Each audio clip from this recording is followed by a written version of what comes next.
Hey family, welcome back to my video. Today we will see, what if Naruto had given pain to Pyryhha at night? Before we start, I would like to extend my sincere thanks to the original author of this story.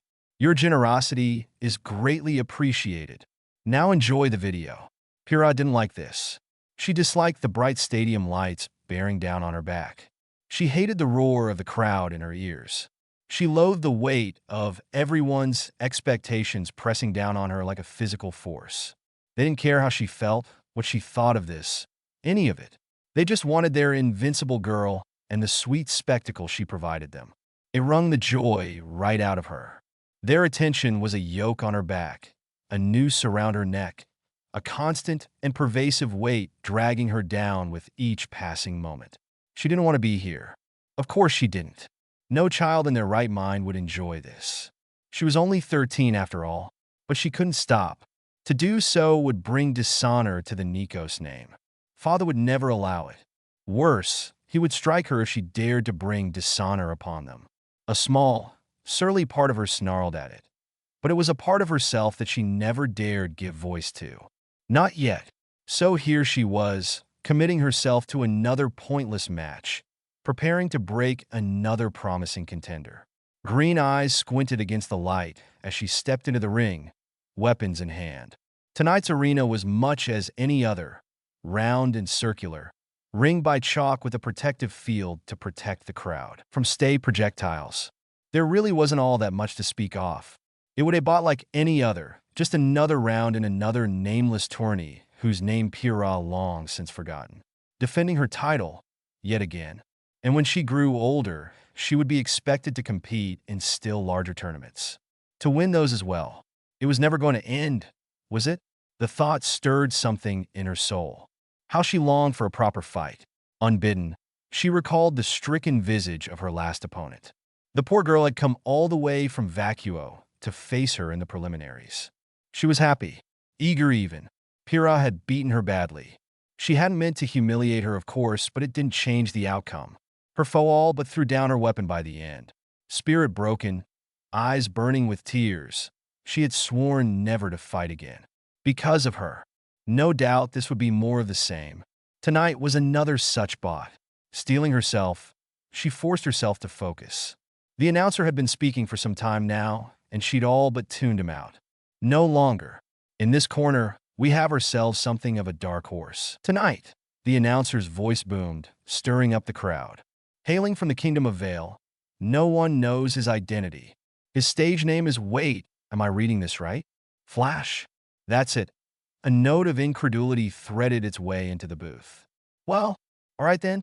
His name might not be the best, but his skills are top-notch. He's torn his way through the rankings to stand here before us. Let's give him a big round of applause. Lights seared on across the arena, revealing her opponent. The adulation he received was polite at best, lukewarm at worst. Pyryhha took the chance to inspect him as he strode out into the ring. If he was a dark horse, that meant he was an unknown here, someone who had deliberately chosen to conceal his identity in what should have been a private tournament. No one knew his name. Tournaments always had a few of those. She'd not bothered to watch any of the fights involving him, and for the first time, she found she rather regretted it. Who was he? How did he fight? Why had he come this far to face her? Clad in a battered blue jacket bearing a golden trim with matching boots and trousers alongside a pale orange vest, he looked remarkably normal. Indeed, he appeared to have eschewed armor entirely, save for an odd ebony helmet. It was a hideous curved contraption of dark metal that turned his every breath into a rasp. Pyryhha frowned at it as much as its owner. Curious. Why bother entering at all if you were just going to hide your face? Was it for the money?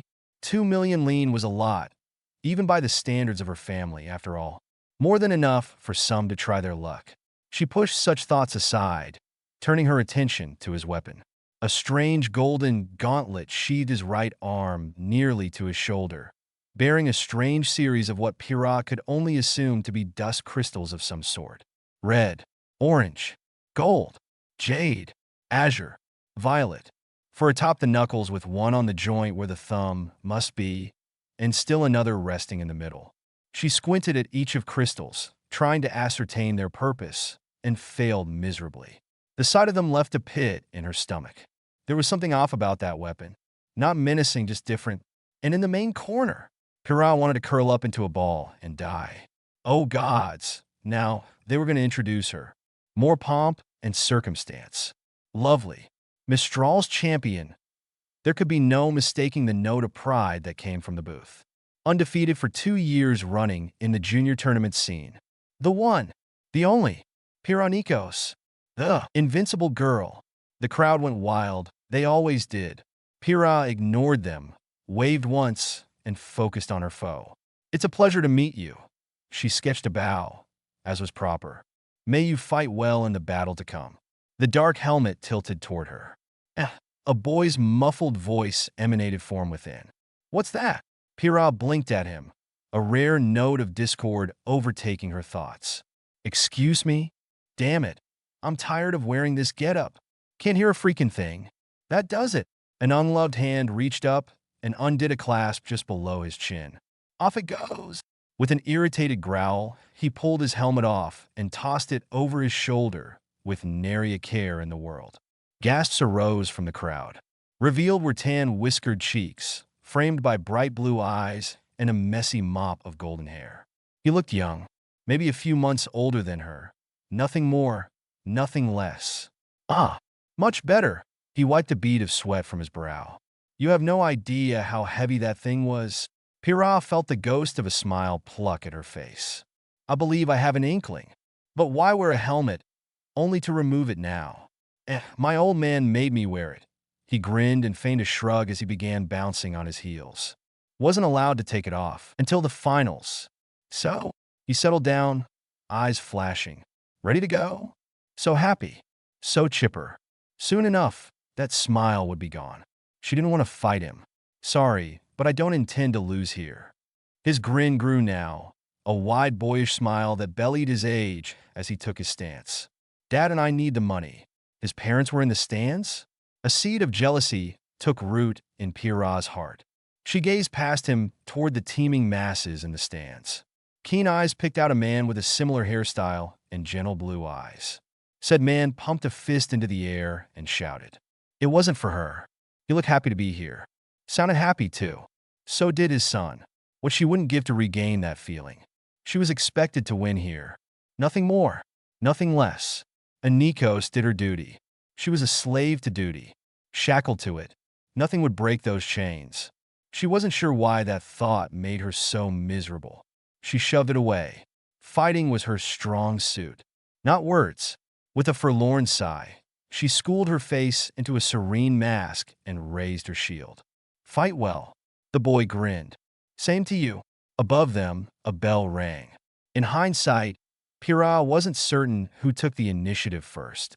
She shifted her right foot forward, bringing her left arm to bear against an attack, as she'd been taught. The boy mirrored her motion, blue eyes burning bright. That strange smile never left his face. His right hand pushed against the floor of the ring, fingers splayed. Pyryhha edged another step forward. The crowd fell silent. The world held its breath, waiting to see which would break the standoff. Then, quite suddenly, her opponent vanished. One moment he was a stone's throw away from her. In the next, clenched knuckles swelled before Pyryhha's vision. It was a very good punch, all things considered. Speed, poise, power. That swing had it all. She got a very good look at that fist before it smashed into her face and knocked her right on her arse. She hit the ground and bounced backward twice, relatively unharmed. But the same could not be said of her aura. A single glance to screen high above alarmed her more than words. She'd nearly lost half her aura to that punch alone. Her mind balked at it. How could someone have that much power? With a groan, she scraped herself off the floor and stood on wobbly knees. I'm sorry, her opponent sounded genuinely alarmed. I didn't mean to hit you that hard. His unarmored arm scratched the back of his head. Guess I got a little too excited. Pyryhha's heart skipped a beat, and not for the reason one might expect. No, it's fine. The faintest hint of a grin plucked at the corner of her mouth. I was unprepared. Please don't hold back on my account. Blue eyes narrowed. If you say so. Akuo came around to take the next punch head on. Mistakes were made. Pyryhha winced as he rang her trusty shield, and her arm with it. like an ancient Mistralian gong.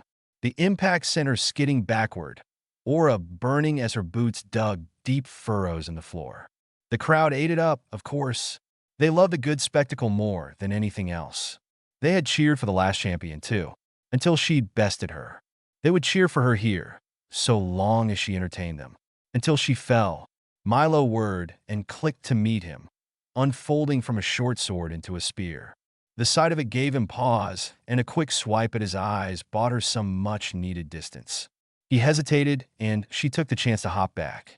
When she landed, she dared to risk a glance at her shield. A fist-shaped indent stared back at her from the metal. Speed and power, then, a rare combination at their age. And yet her arm still ached from his attack. Frowning, she glanced at her limb. It was trembling. She forced her fingers into a first, but still, the tremors didn't abate. "Come on now, don't go spassing out on me," her opponent called. "It's no fun if you don't try." He closed the distance, and they collided again. A boot sighed at her head, and Pyryhha swayed under it to snap a heel into his ribs. Undaunted, the boy took the strike head-on, uncaring as golden aura crackled across his body. The reason soon became apparent as he trapped leg against his side with a forearm. The other locked around her ankle and swung her away. She twirled once in the air and landed in a graceful pirouette opposite him. All around them, the crowd howled their glee. "Nice moves." Her adversary laughed and rubbed at the welt she'd left under his coat. "Let's see if you can do that again." Talking during a fight was improper, but Pyryhha felt herself smiling all the same. She fought hard, and he fought harder still. Her heart began to warm to the fight as they traded blows. Here, this was the battle she had sought. Feint, parry, shield bash. They didn't fight. They danced, cut down at his legs, block a kick with one of her own, keep him on the defensive. She didn't dare change Milo to a rifle, because that meant a break from the combat. Unacceptable. 2 quick blows to her ribs. Pain. Gasping for air. She barely evaded a sweep at her legs by slicing down with her blade, forcing it between herself and her opponent. Roll and retreat. Rinse and repeat. Don't let him change the tempo. She never wanted this to end. "You're pretty good." So was he. He was very, very good. Better than her, even. They raged across the arena like a storm, front to back and back to front. Whirling, hacking, slashing, and striking, never resting for a moment. It was glorious. Was this what she had been waiting for? A true challenge? An actual battle against an equal? Not someone weaker than she, not simply a strong trainer, but something more. She grasped for the word as his armored first struck her blade, forcing her to brave it with both hands just to keep hold of it. His strength alone forced her to back away almost immediately or risk being crushed. Green eyes widened as a word came to her. Rival. A person or thing competing with another for the same objective or for superiority in the same field of activity. Her mind rattled off the definition numbly as they fought. This was what it felt like to have a rival. Surely it must be. A strange, heady feeling coursed through her. She'd never had one of those before. How grand. Another spinning kick clipped her chin and sent her skidding to the floor. Pyryhha dug her heels into the mat and raced back in with a cry.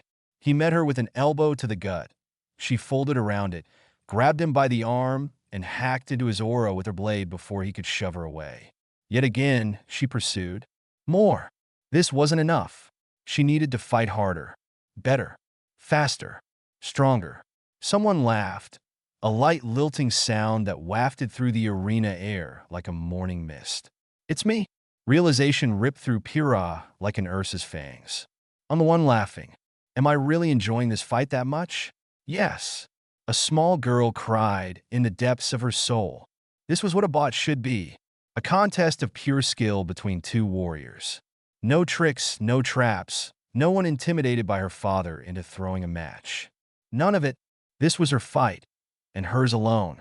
Hers to win or lose at her leisure. And for the first time since she'd begun her tournament career, she wasn't sure she would win.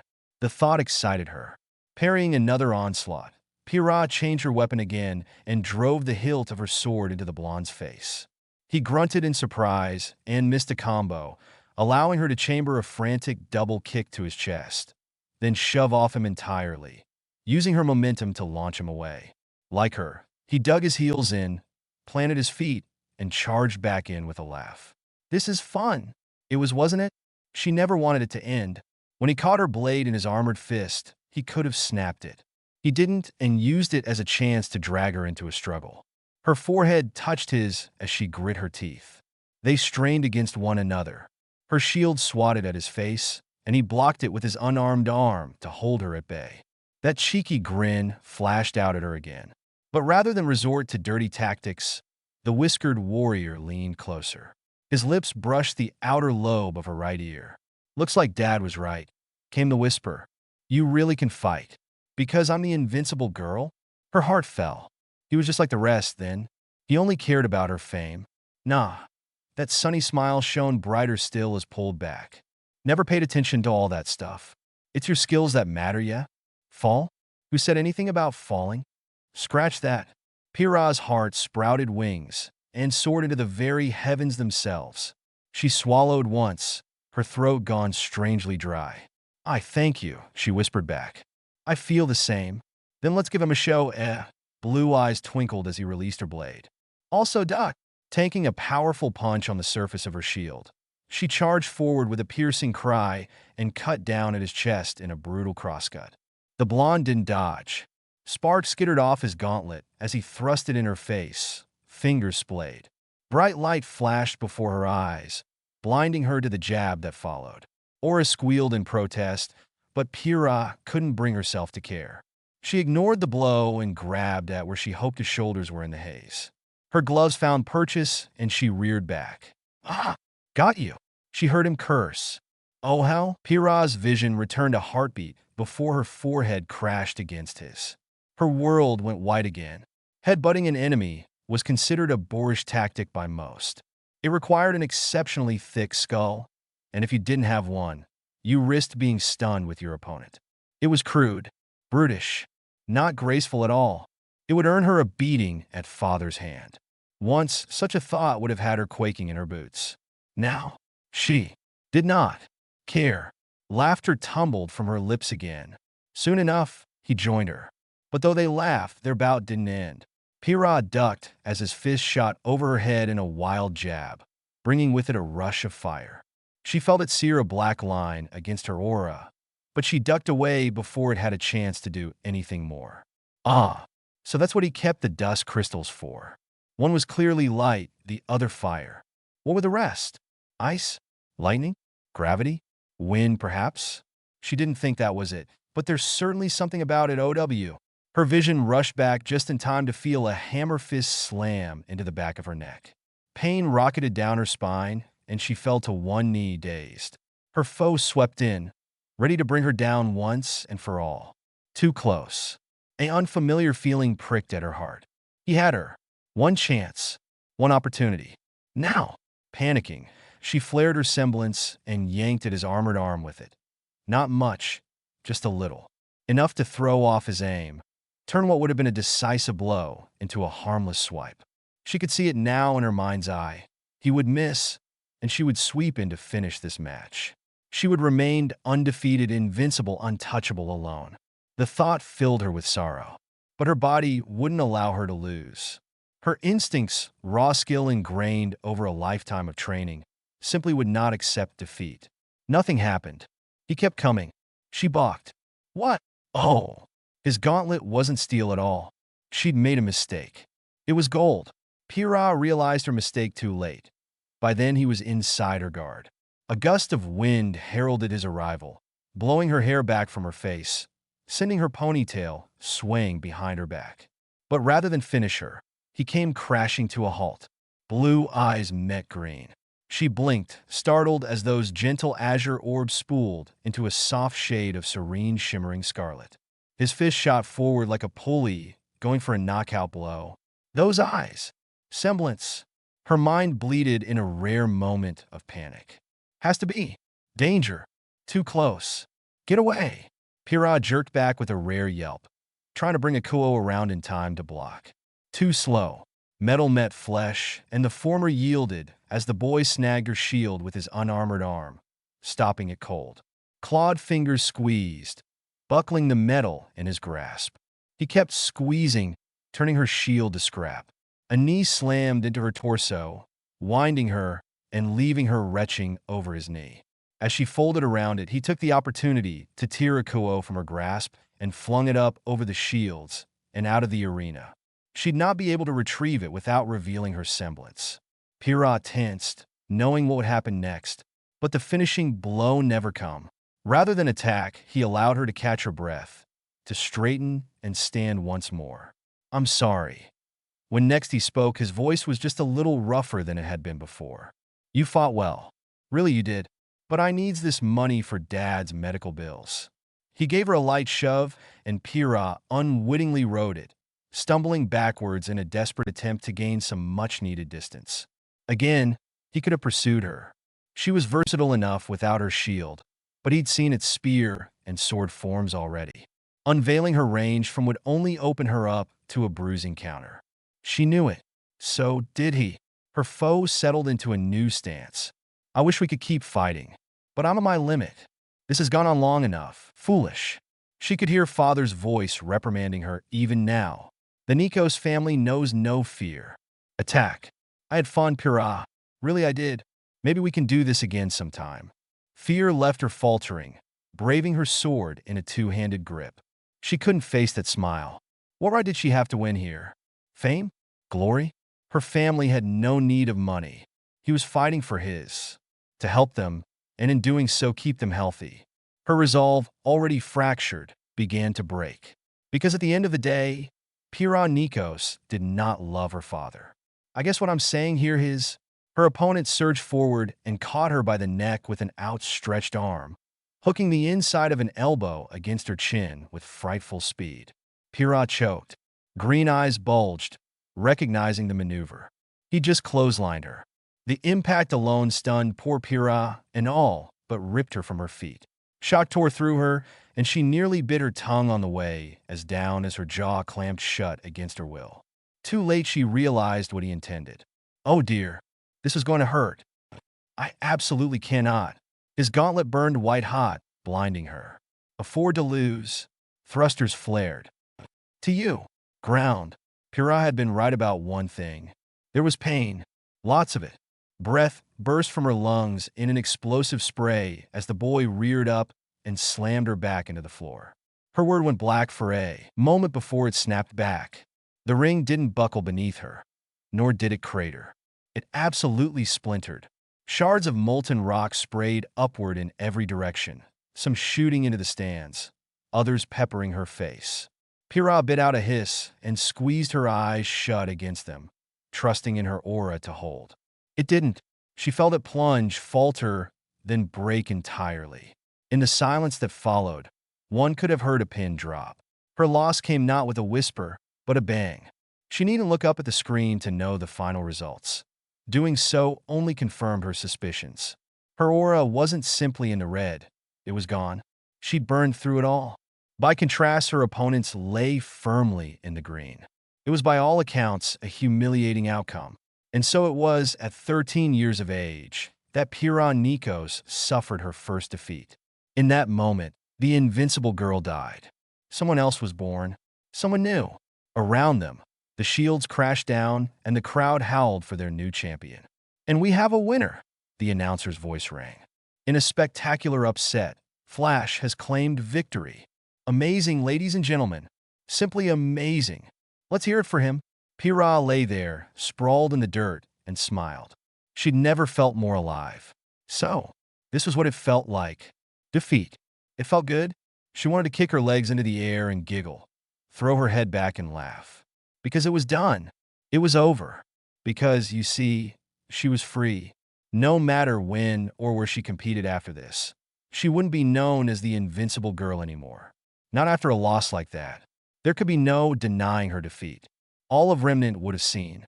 She'd lost fair and square. Oh, how father would rant. How he would rage. How he would seethe. He'd almost certainly try to strike her for it. Good. A rare spark of defiance snarled through her thoughts. Let him. This was my fight. Mine. For the first time in forever, she had something to call her own. God's damn it. She was going to cling to it. A hand came down for her, fingers splayed. Jade orbs flicked towards it. Her opponent awaited, looming over here. As she looked on aghast, those scarlet eyes slowly shimmered back into blue. His visible hand became human once more, human fingernails overtaking his clawed digits. His whiskered cheeks became less prominent, the beast receding back into its cage once more. And still he held out his palm to her. It was a good match. As he spoke, voice regained its usual timbre. You really made me work for that win. She reached up and clasped his palm, then yelped when her right leg faltered.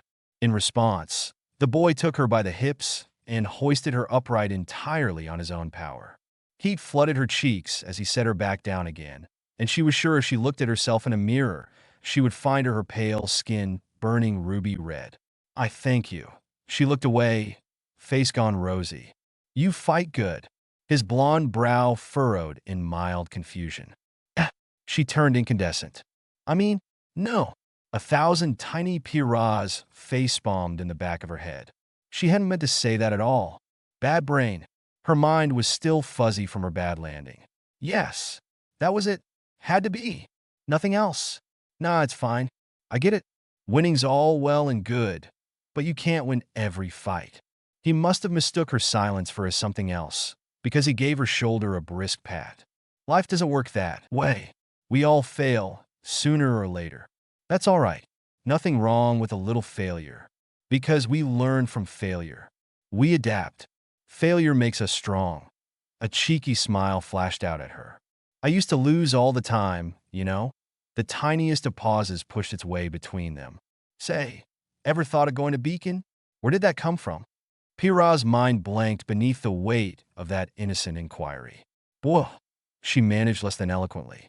Her? A huntress? She'd not given the matter much thought. She was trained to do battle, of course, but most of her skills, even her semblance, translated well into fighting people, not grim. She hadn't fought one of those blighted creatures before. A very small part of her hoped she would never see one in person. And yet, did his idea not have merit? Well, I'm only 13, but Dad's been training me since I was little. The boy preened proudly, jerking a thumb at his chest. I'm going to take the entrance exam 4 years from now. Pyryhha chewed her lip anxiously, unable to answer. What do you say? Undaunted, he grabbed her hands in his own. We'd make one hell of a team. The more she thought of it, the more the idea appealed to her. Mistral was too cloying. Everyone knew here. They'd certainly know the shame of her loss in a few hours. By that very measure, Atlas was too stifling with its militaristic outlook and frigid temperatures. Vacuo, nobody wanted to go to Vacuo. With skin like hers, she'd suffer sunburn every day of her life. But Vale? She'd never been to Vale before. And the life of a hunter was a far cry from the spectacle of a tournament champion, which she wasn't anymore. No one could possibly complain if she sought a different career. Father would. He'd never stand for it. But did she have to listen to him? Her eyes flitted to their interlocked hands. Her lips parted. A stampede of paparazzi burst down from the stands and slammed the two of them together before she could answer. A dozen flashes went off in her face at once, blinding poor Pyryhha to everything. Everyone wanted to talk to her. Everyone wanted to know how the invincible girl, invincible no longer, felt about her first loss. Her family would be furious. Miss Nikos, such a close match. How do you feel about your defeat? The blurry shape of what might have been a microphone shoved itself in her face. Is this the start of a whirlwind romance? Her opponent squawked. Romance? I what? No. Half blind and cheeks gone red from indignation, Pyryhha sputtered in the direction she thought the voice had come from. Certainly not. We're only 13. Shame on you. But you were holding hands just now. I ship it. Thankfully, someone cracked the fool on the back of the head before she could. It might have been the boy. She wasn't sure.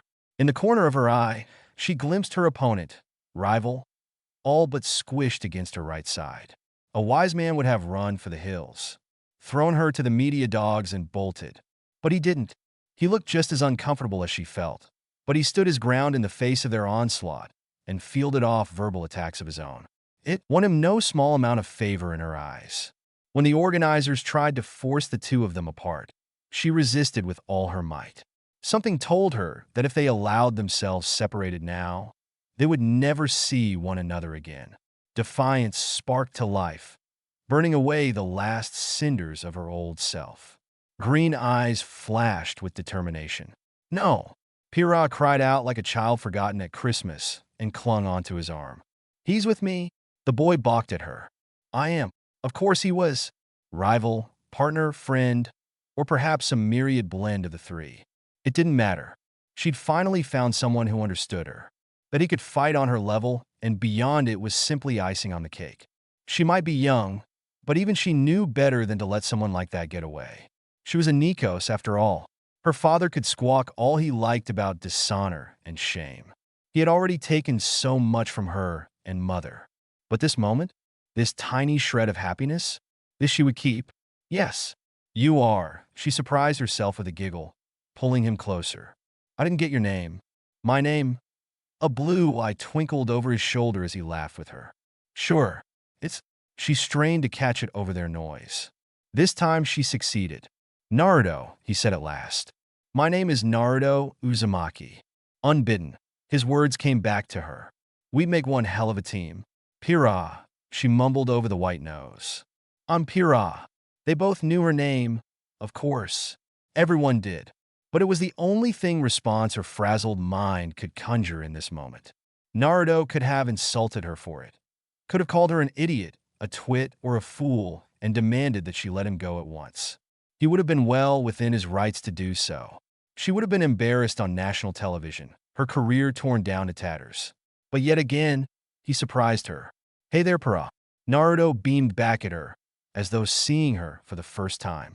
Nice to meet ya. He wasn't saying hello to the invincible girl. He was greeting her. Pyryhha. Simple, normal Pyryhha. Nothing special about her. No bee's knees here. Just normal knees. Heat rushed to her face, and she squeezed his arm just a little tighter as the paparazzi continued to babble at the two of them. And then he pushed her over the edge. So, how long do you think they're going to keep asking us all these questions? Just like that, the dam burst. She couldn't hold it in anymore. Didn't want to. Her mind clamped down hard. Too good. Too pure. Must protect.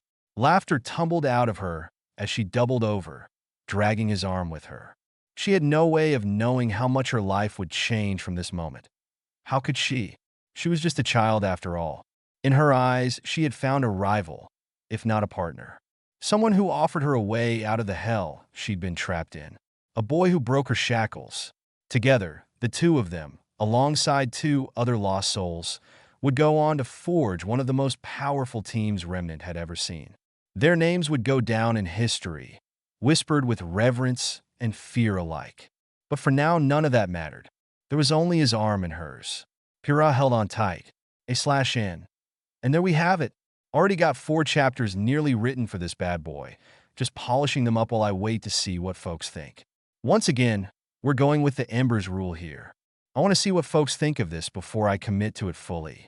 If they don't like it, poof, into the void it goes. Naturally, the title itself is more than a one-off.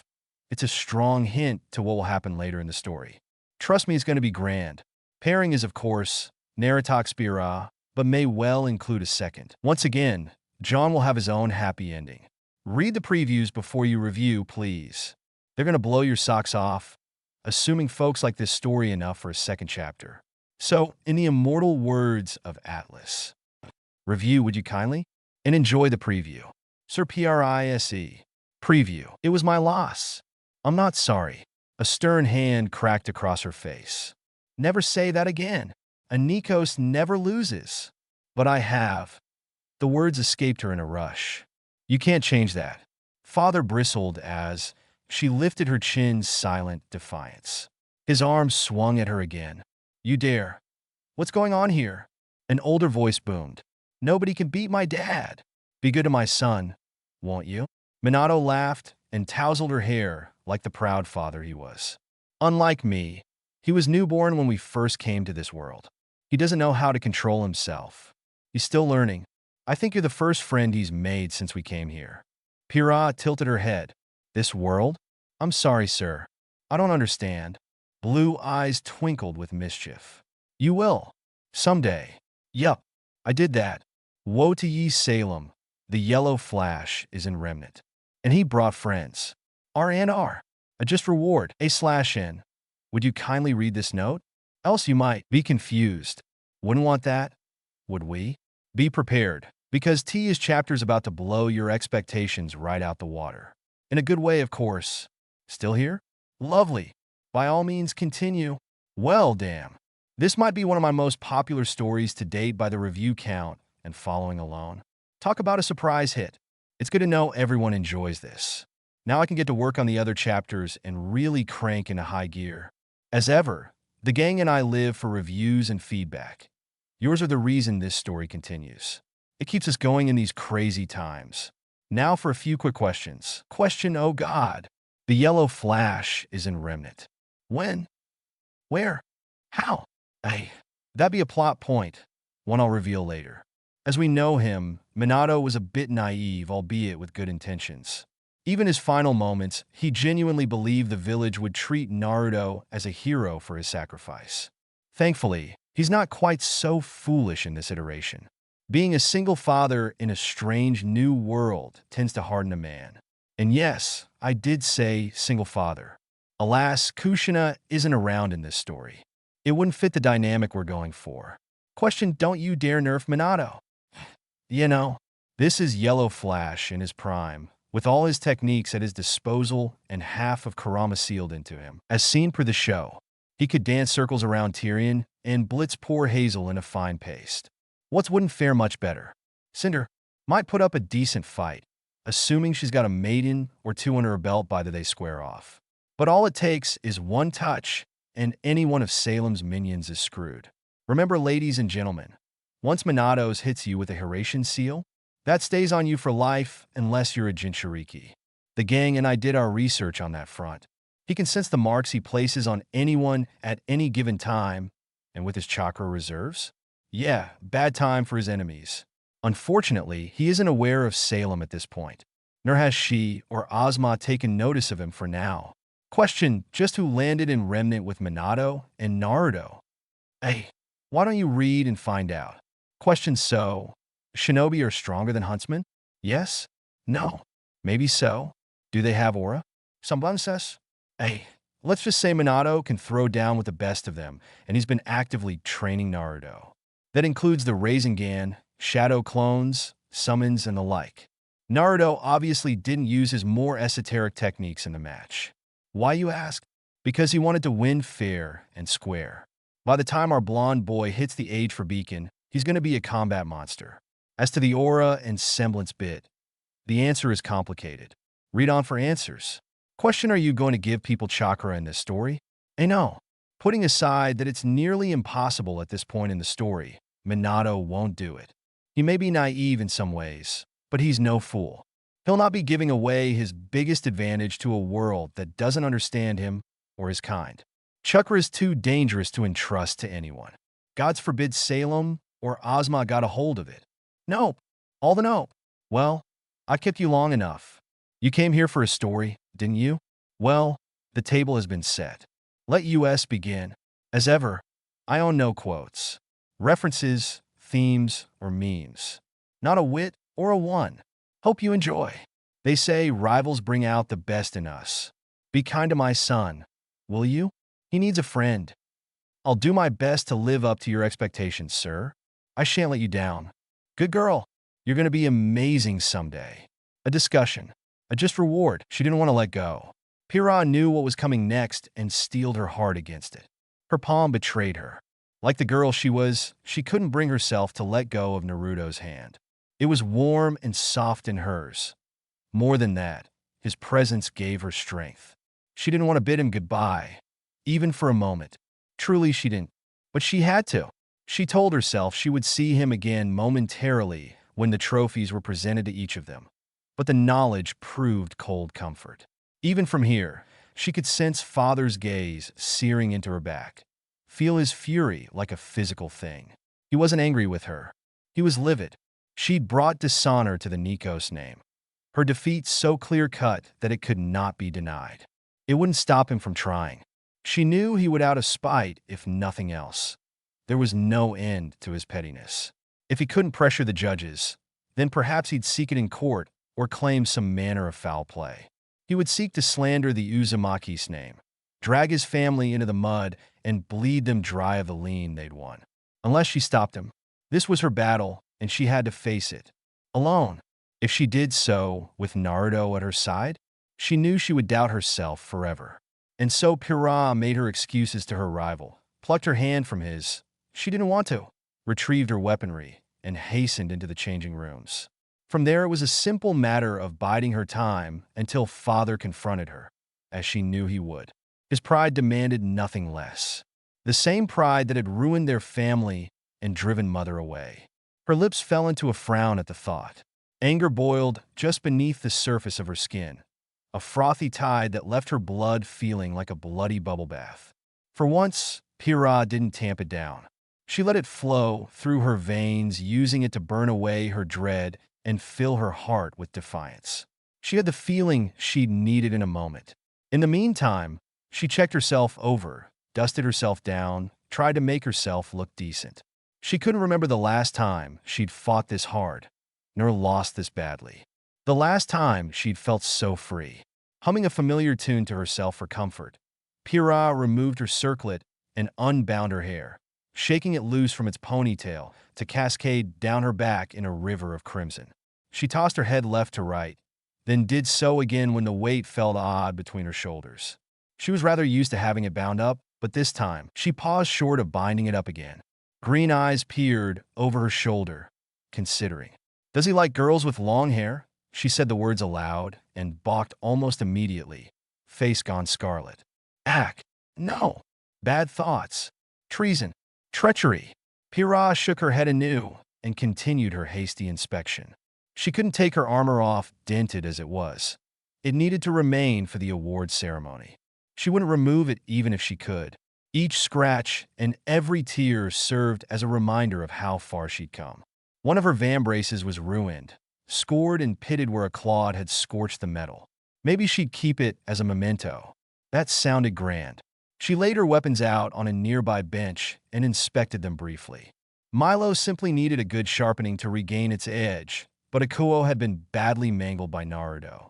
Anyone else would have taken one look at the ruined shield and called it a loss. Not Pyryhha. Focusing her semblance upon opposite ends of her shield, she forced it into its natural shape. Metal shrieked and bent beneath her will, drawing a wince from the girl.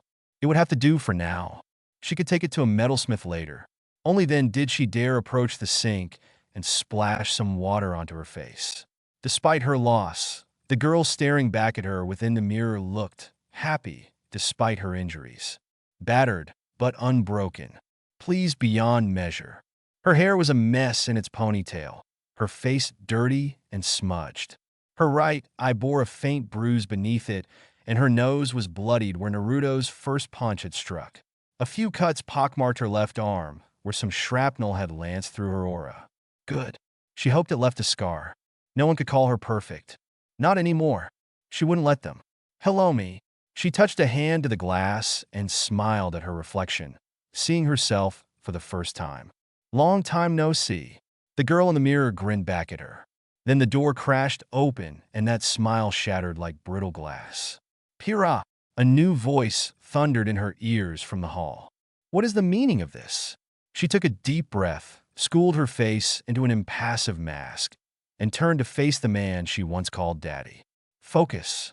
She willed the word at herself. "Don't stoop to his level. He'll try to drag you down. Don't let him." The meaning of what? Father?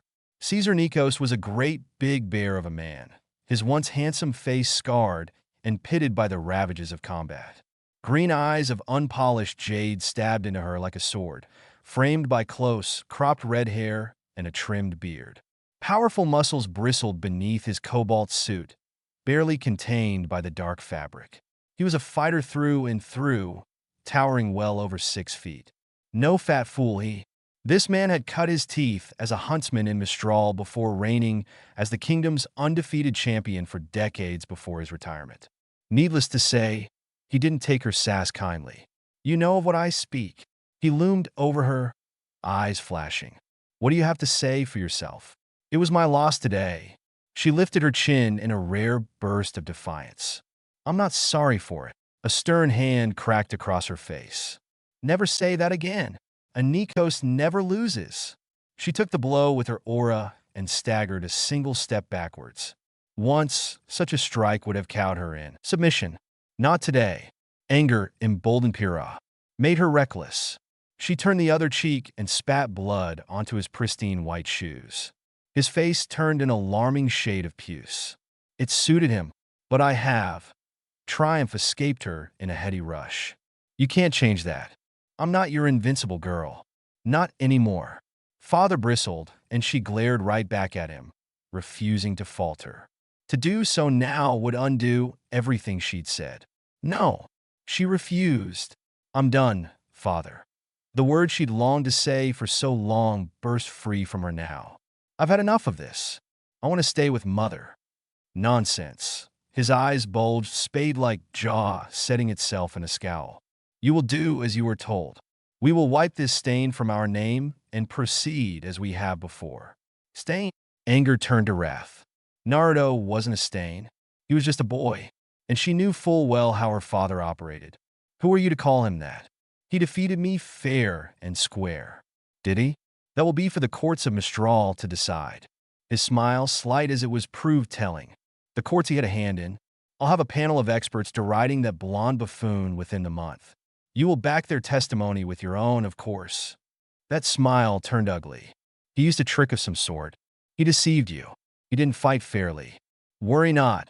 We'll have your perfect record restored. His words made her feel small. No, no, she wouldn't go back to that lonely life. You will do as you were told, daughter. Pyryhha squared her shoulders. I will not. Treacherous chit. His arms swung down at her again. You dare defy me? A hand caught his wrist and wrenched it back. It wasn't hers. I'm sorry. I couldn't help but overhear you. Pyryhha spun to face her unexpected ally and startled as someone appeared between them in a swirl of leaves. At this angle, she couldn't see the man's face, for this was most certainly a man. With any real clarity, she was too busy looking up at a broad back. Clad in a strange blue-green uniform she didn't recognize, over which he'd thrown a red and white cloak, he stood tall in the face of her father's fury. One warrior to another, Caesar struggled in his grasp, unable to escape. For all his fire and fury and height, he could not wriggle free. Surely you didn't mean to hit that poor girl just now. Her savior's voice was soft with velvet mockery, gentle, yet patronizing at the same time. A father would never do such a thing. Bones creaked under his firm grasp as aura trickled away. You are a father, aren't you? He squeezed and father snarled in pain. Well, I'd like an answer. Caesar bristled. Unhand me at once. No, I don't think I will. Still smiling, the stranger pivoted to look at her. You must be Pyryhha. He turned, favoring her with a fatherly smile. My son was looking for you. Said you ran off in a hurry. Now that Pyryhha got a good look at him, he seemed strangely familiar. He looked just like Naruto, but far older. Sterner, weathered and careworn. Gentle blue eyes gazed back at her serenely, framed by long blonde bangs and that dashing grin, yet lacking whiskered cheeks. Curious, no, never mind that. She recognized him from the stands, because she knew his face. Oh gods, this was Naruto's father. She could see the resemblance, clear as day. Her face warmed. Oh my, if this was what Naruto would become when he was older, then maybe she didn't mind, ga. Not again. Bad brain. Behave. And as for you, those angry azure orbs swept to the side to regard her father. You disappoint me. Caesar flinched as a strange, ink-like symbol burned itself into his palm. I've marked you now, the blonde informed him primly. The next time you raise a hand to her will be the last time you have hands. That strange, eerie smile never once wavered. I am a patient and tolerant man, but if you hurt her, or sage forbid, try to drag my boy's name through the mud. His hand twisted. Caesar screamed and dropped to a knee as a bone popped in his arm. Well, the blonde tittered. I'm sure you understand. This isn't over. Yes, it is. The blonde flicked a hand before the man's face and released his hold upon him. Pyryhha felt something stir in the air as he spoke. Move along now. The Nikos patriarch stormed off, cradling his wrist and muttering curses. Cretan, you'll rue this day. I'll see you in court. I wouldn't do that. The blue-eyed man called after him.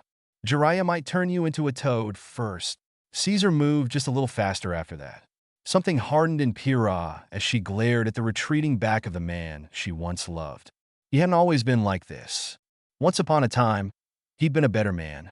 Before the accident. Before the drinking. Before everything. He wasn't cold. Wasn't cruel. She remembered a man she called Daddy. A jolly fellow who gave her piggyback rides. A man who tucked her in at night with a cup of hot cocoa and read her bedtime stories. A man who treated her sisters like gold. Where had that man gone? My apologies. The blonde offered her a wan smile as Caesar skulked away. I'm a bit overprotective when it comes to kids these days. Even if they aren't my own. I hope I didn't frighten you. No, it's fine. Pyryhha stepped back to regard him. And you are? I didn't give you my name, did I? A hint of genuine confusion flashed through his eyes. It vanished as he laughed and scratched the back of his head. I'm sorry. My memory isn't what it used to be. I've been getting horrible headaches lately. An illness of some sort? Naruto had mentioned as much. Worrying. Just like that, he offered her his hand. You can call me Minato. She accepted it. Pyryhha, be good to my son. Won't you, Pyryhha? Minato laughed and tousled her hair like the proud father he was. Unlike me, he was a newborn when we first came to this world. He doesn't know how to control himself. There was something about the way he said that bit. Something that concerned her. He's still learning. I think you're the first friend he's made since we came here. His smile became just a bit more genuine. Although, well, seems he takes after me in other ways. Pyryhha tilted her head. This world? I'm sorry, sir. I don't understand. You will. Someday. Blue eyes twinkled with mischief, and he gave her a nudge. Go on. He's waiting for you out there. Claim your prize. Her lips pursed in a confused frown, not quite comprehending. Do you mean the trophy? Minato chortled softly and pulled away. Sure, you can believe that if you like. She shot out of the room like an arrow loose from a bow. Oh hey, you're back, Umph. Pyryhha's hand was warm, her fingers threading with his. In hindsight, it seemed a strange thing to focus on, and yet it was all young Naruto could think of. He wasn't sure why she was going this far, but he certainly wasn't about to complain. The moment she came back, she'd taken one look at him and latched on for all she was worth. Fine by him. He wasn't about to push her away. Not now. Not when she looked like this. Together, they stood in a waiting room, preparing themselves for the announcement that was sure to come. She seemed oddly skittish about that, for reasons he didn't understand. It didn't matter that she'd lost. Not to him. Silence wrapped itself around them like a blanket, but a warm one. Safe. Quiet. Comfortable.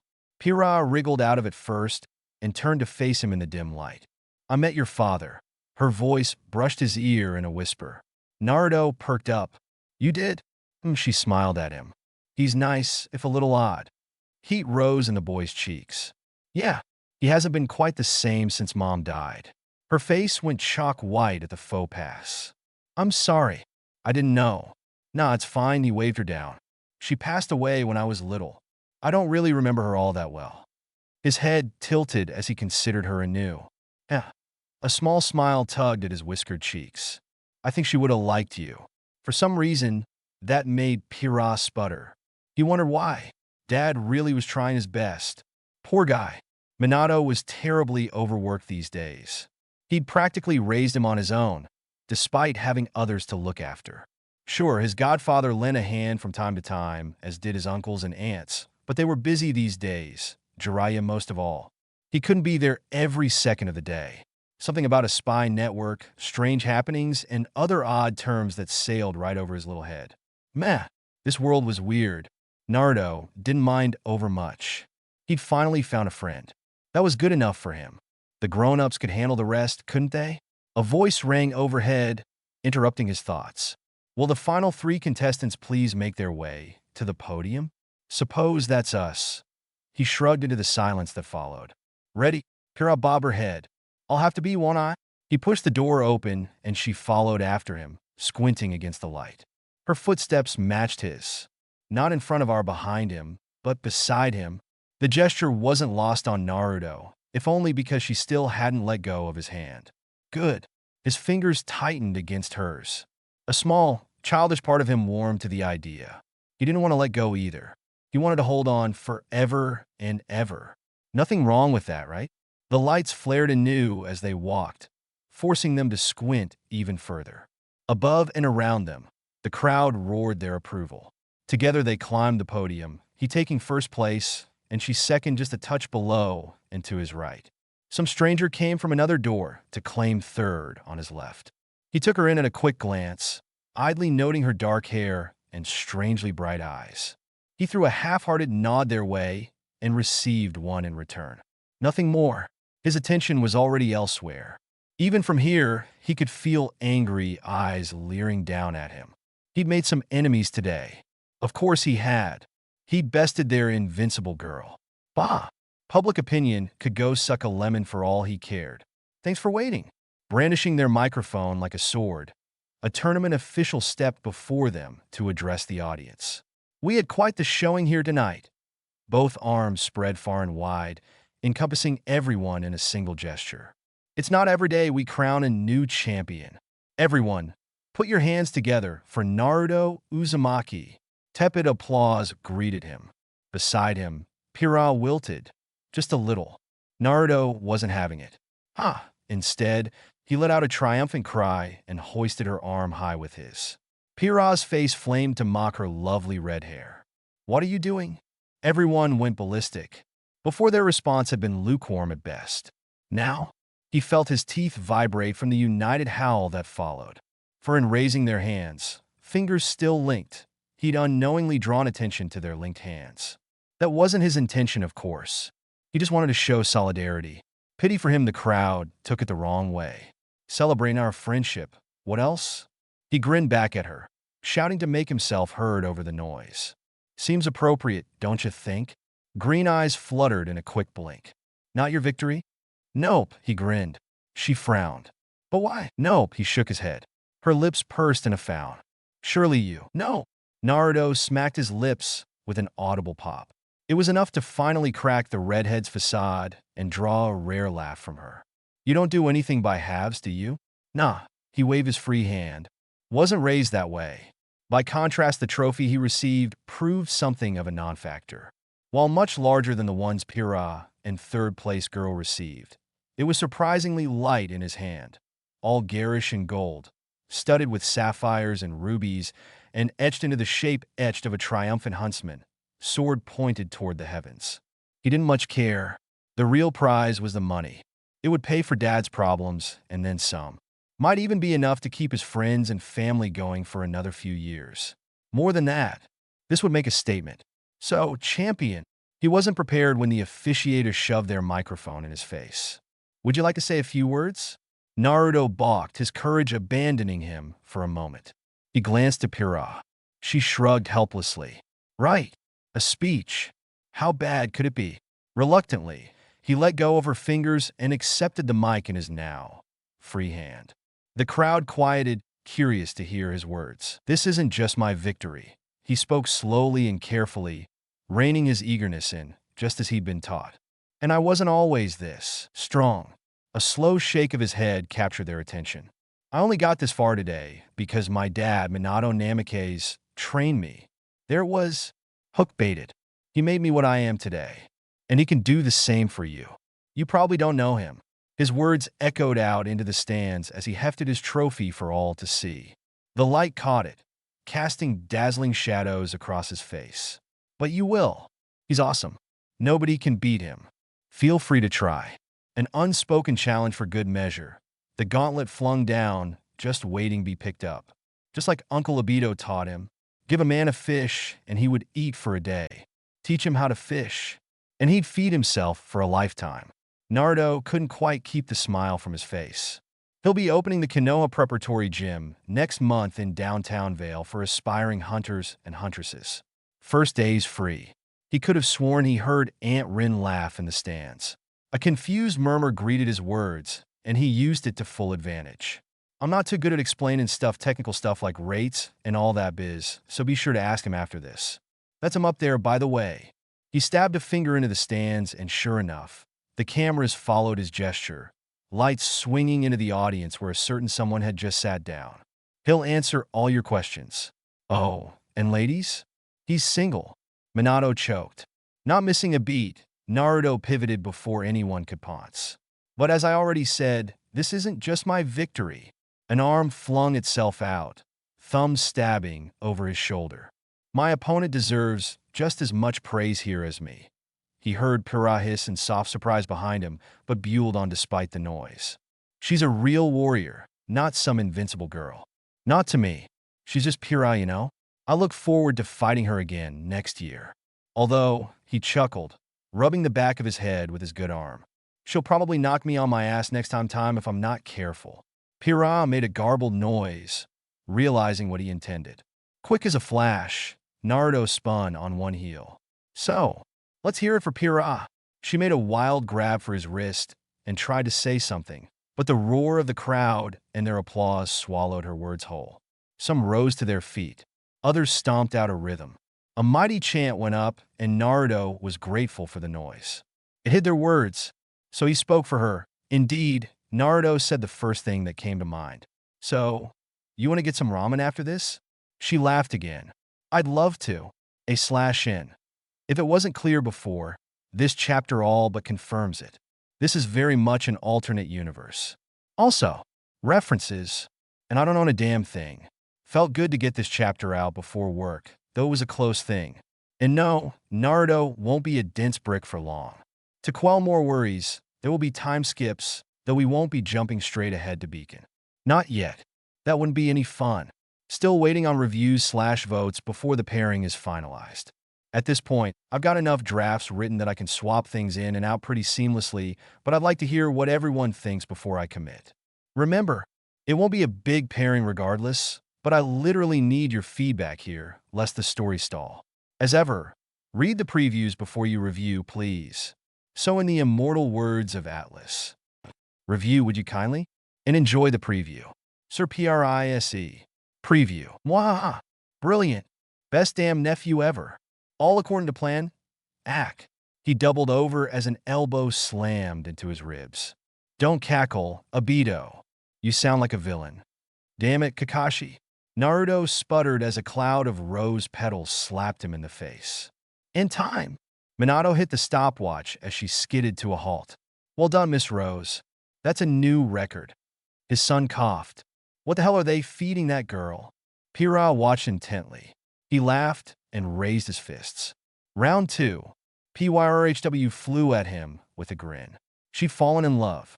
The notion nearly caused Pyryhha to miss a step in the hall. It was only her iron-clad self-control that kept her walking forward. She didn't know when, where, how, or why, only that it had happened over the last year or so.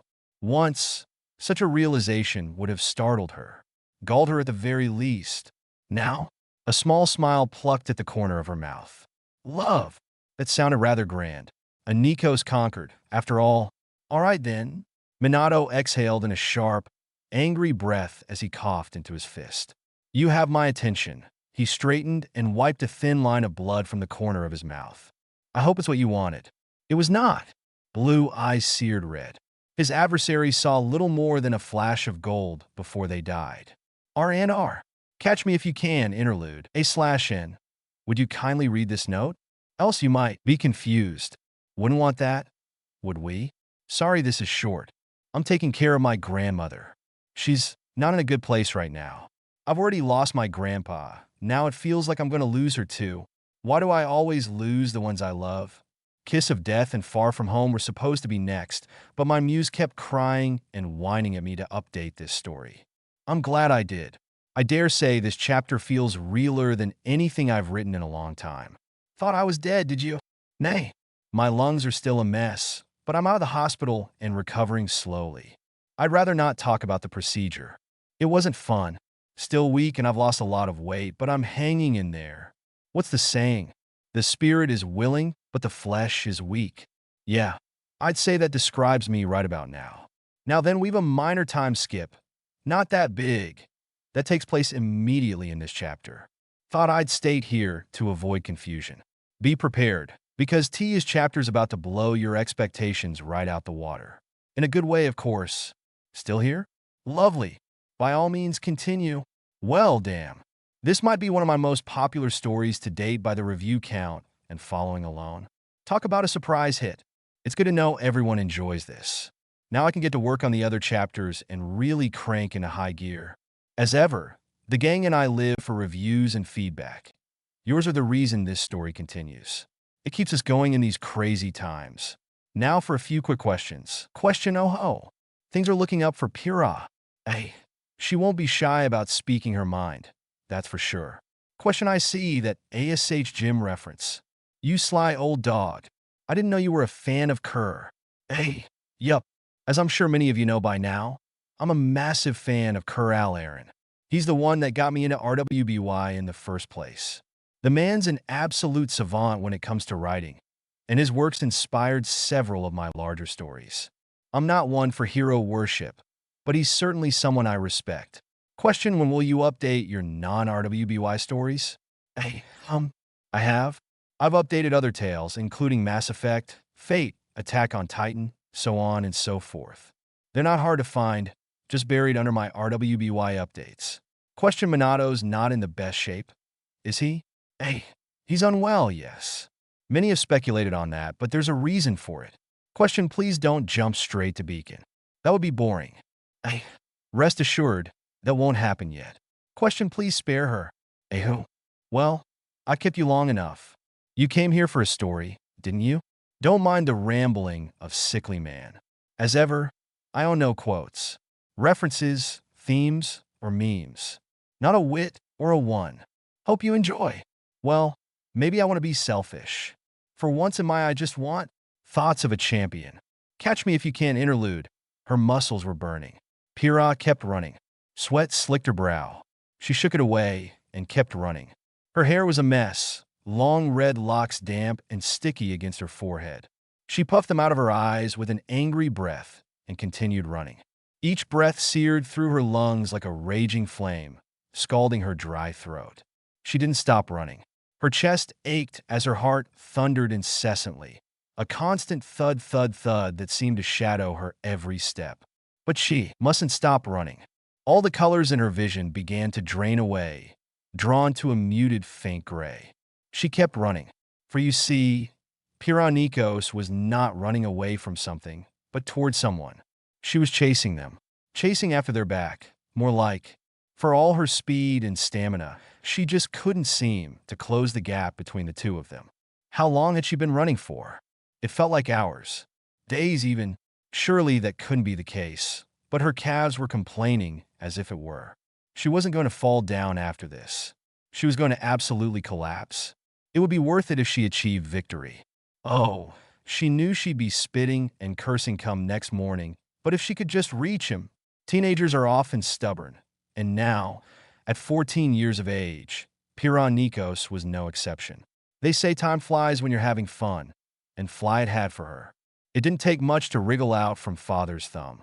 Minato's threat was all the excuse she needed to slip away. She had a place now, somewhere she belonged. Life was good, and she owed it all to him. She'd grown taller in the last year, filled out a little more, gained muscle and conditioning in places she hadn't had before. But it was her mind that truly changed. Like a fine blade honed to a razor's edge, so too did her conviction harden. In that regard alone, her training in Veil was well spent. She was already leaps and bounds ahead of the invincible girl she might have been had she lingered in Mistral. Yes, she decided, her time here had been well spent indeed. It still wasn't enough to catch Naruto, though. Come on, Pyryhha. A bright blue iris winked over one shoulder as his voice rose in encouragement, buoying her spirits. You're doing great. Keep going. Green eyes flashed, burning with inner fire. He had no idea how much those words meant to her. They lit a flame in her very soul and stoked the dying cinders of her spirit into a roaring blaze. Pyryhha grit her teeth and redoubled her efforts, arms pumping, feet barely touching the track and kicking off twice as hard.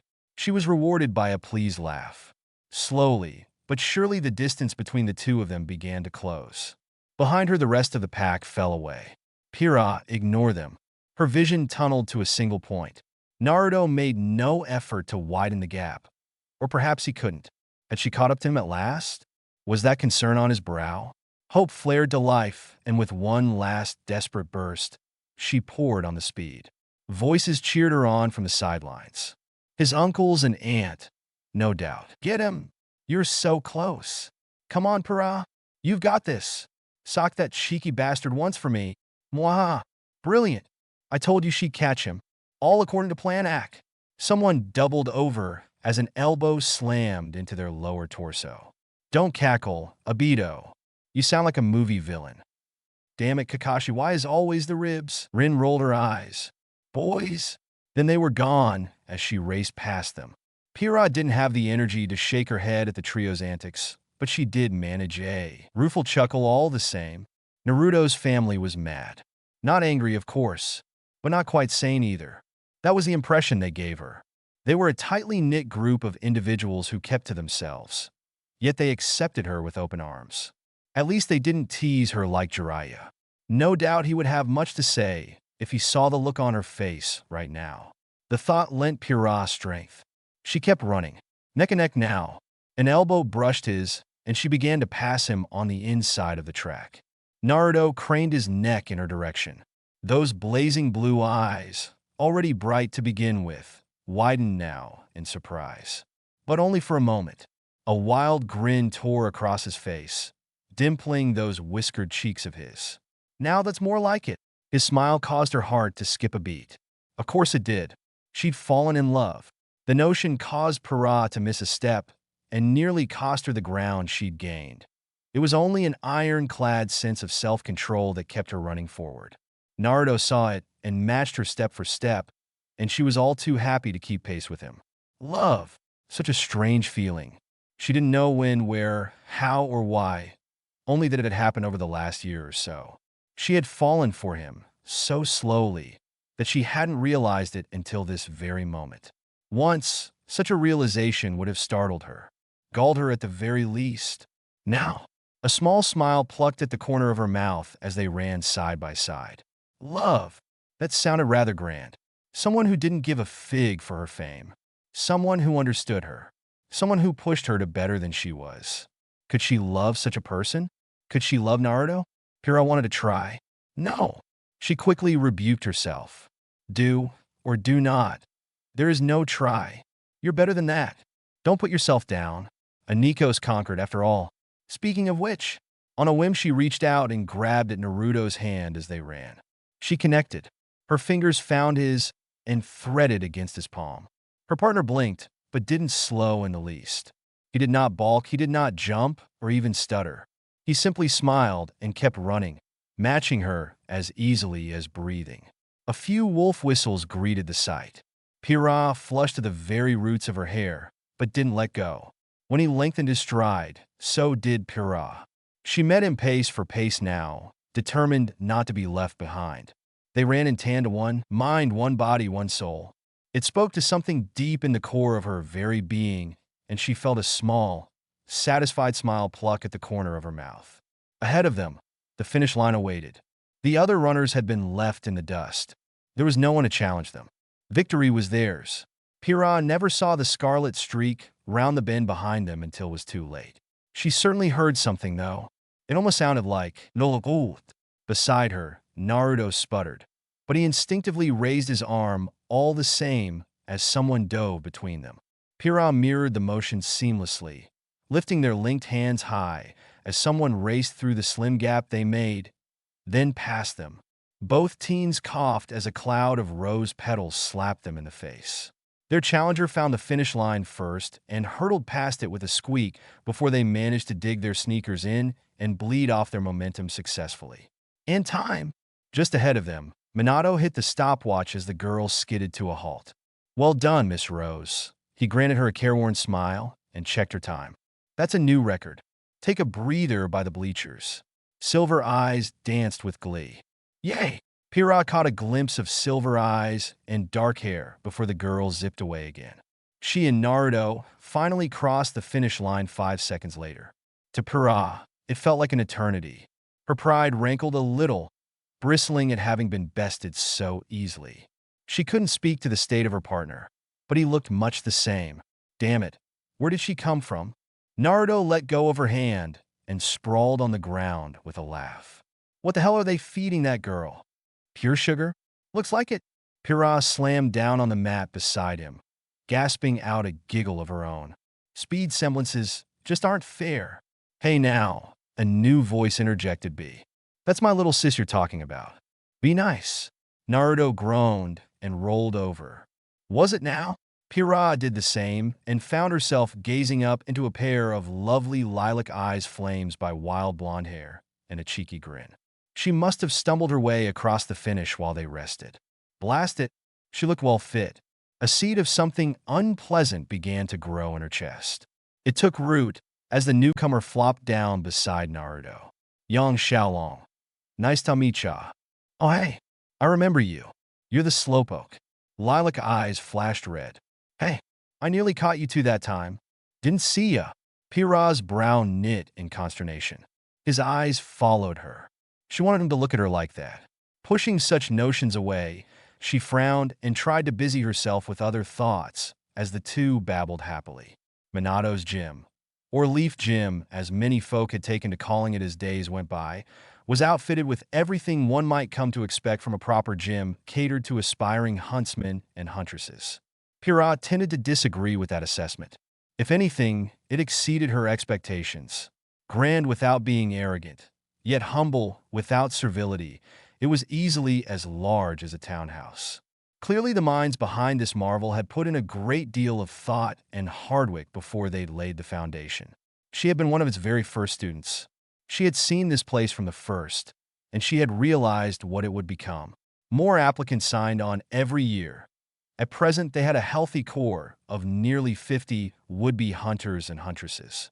It was a promising sign. Beacon's headmaster had been known to visit a time or two, scouting for talent. She'd spoken to him once. He seemed a decent enough sort and more than happy to have them in Beacon. He'd even offered to let them attend a year early if they wished it.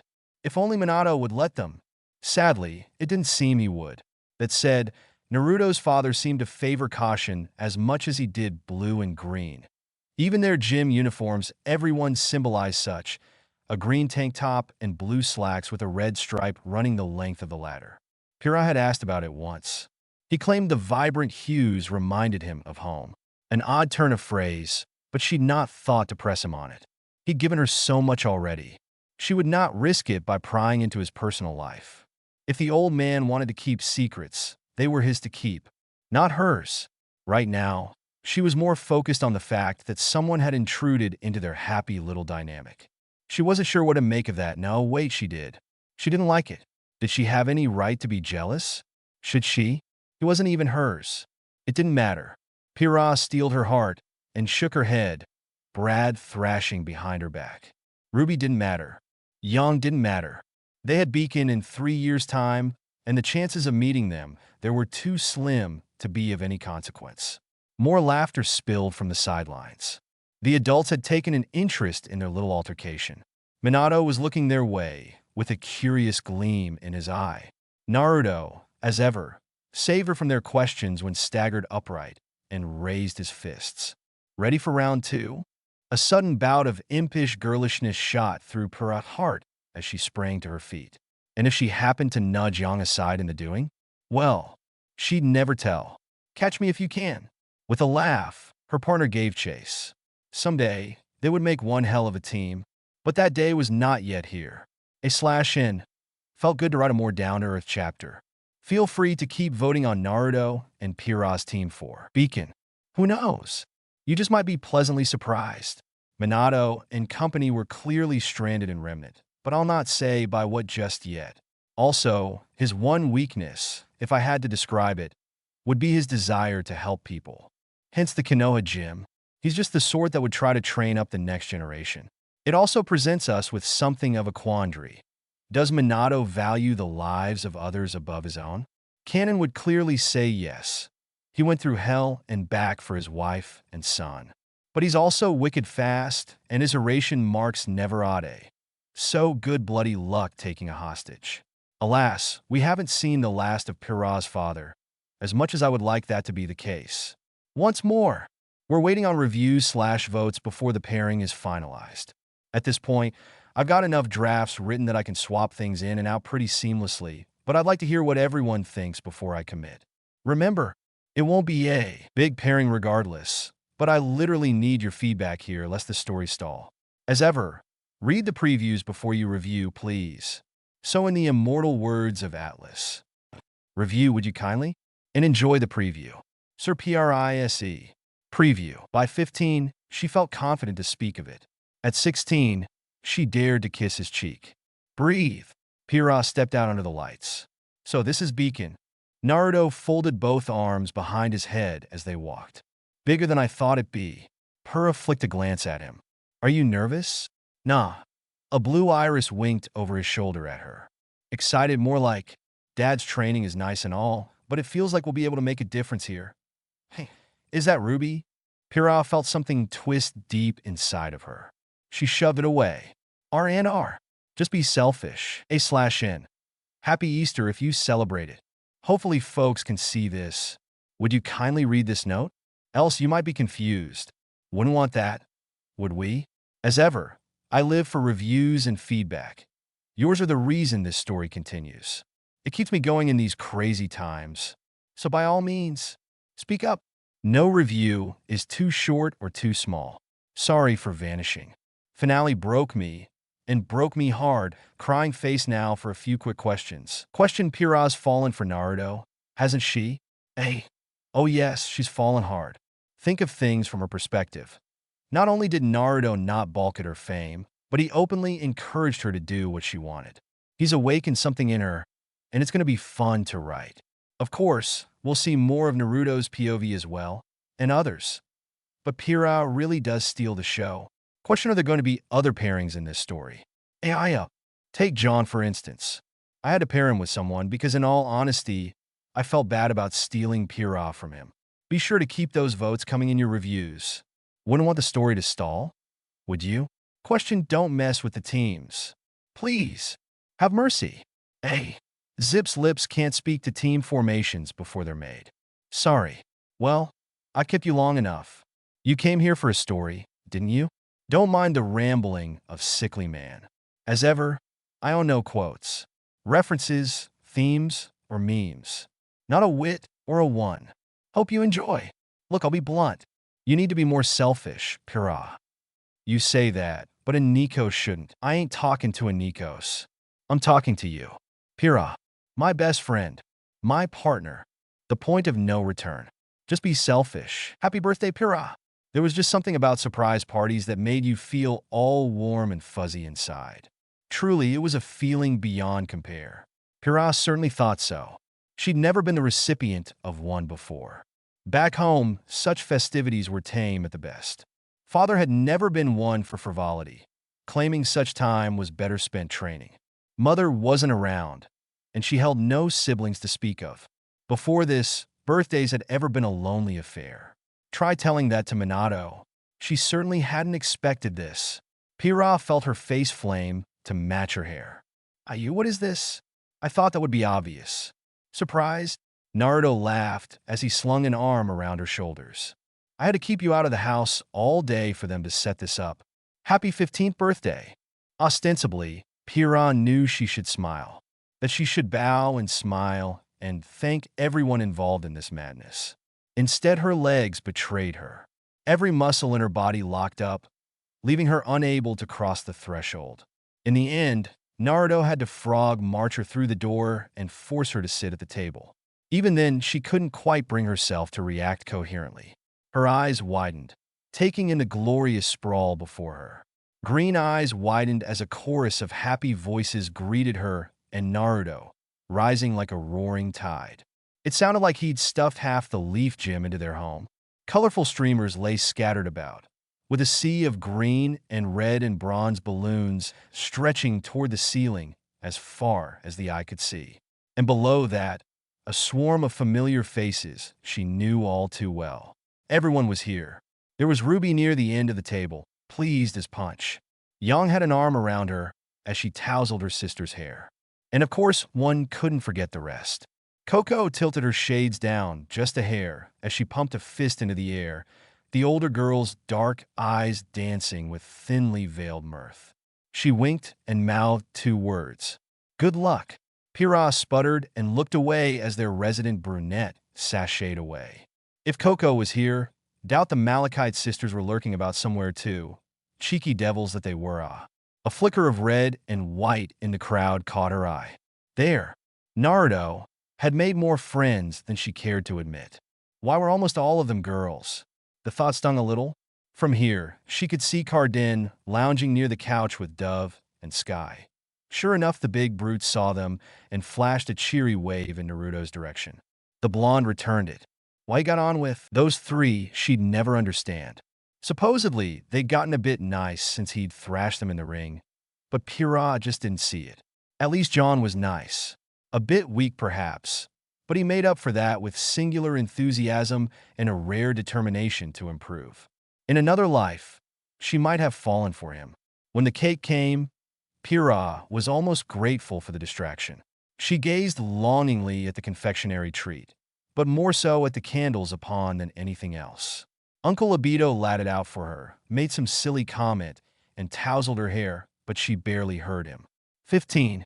She was still gangling in some ways, but she became more sure-footed with each passing day. She'd begun to fill out in other ways. So much so that Aunt Rin had promised to take her out for new armor soon.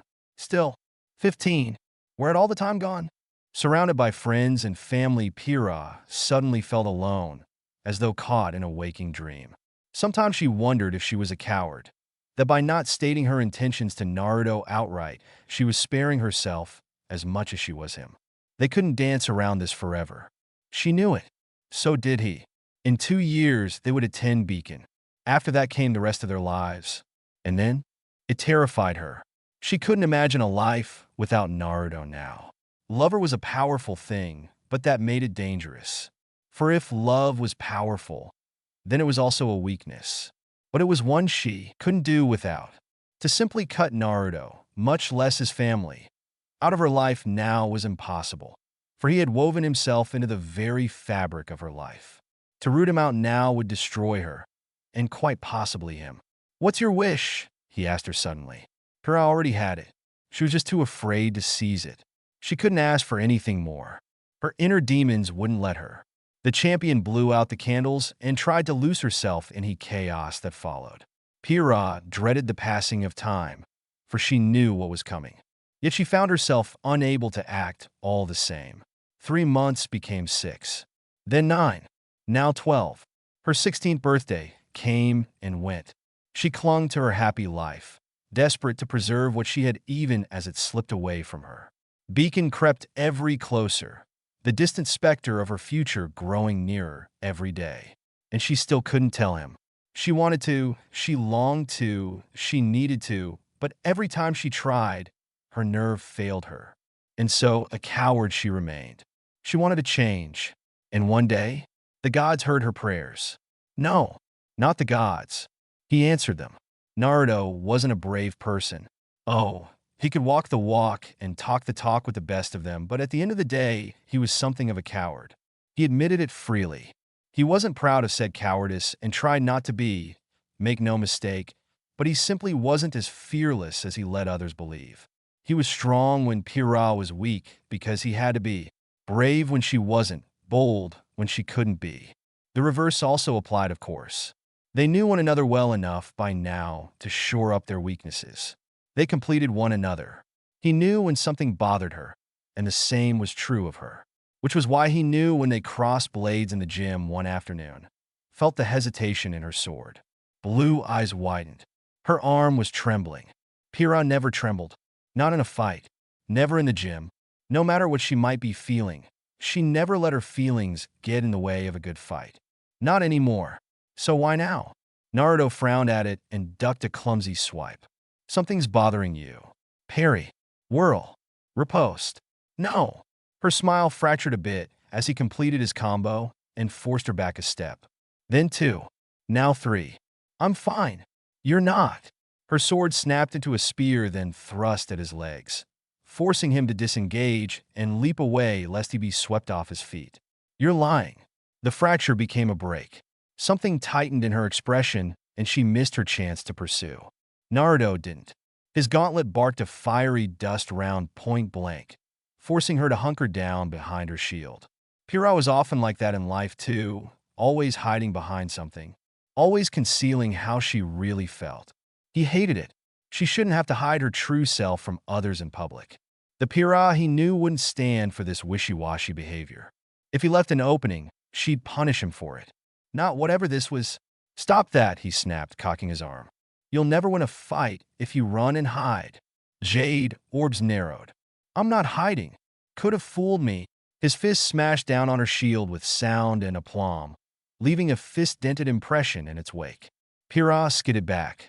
Once again, she failed to attack.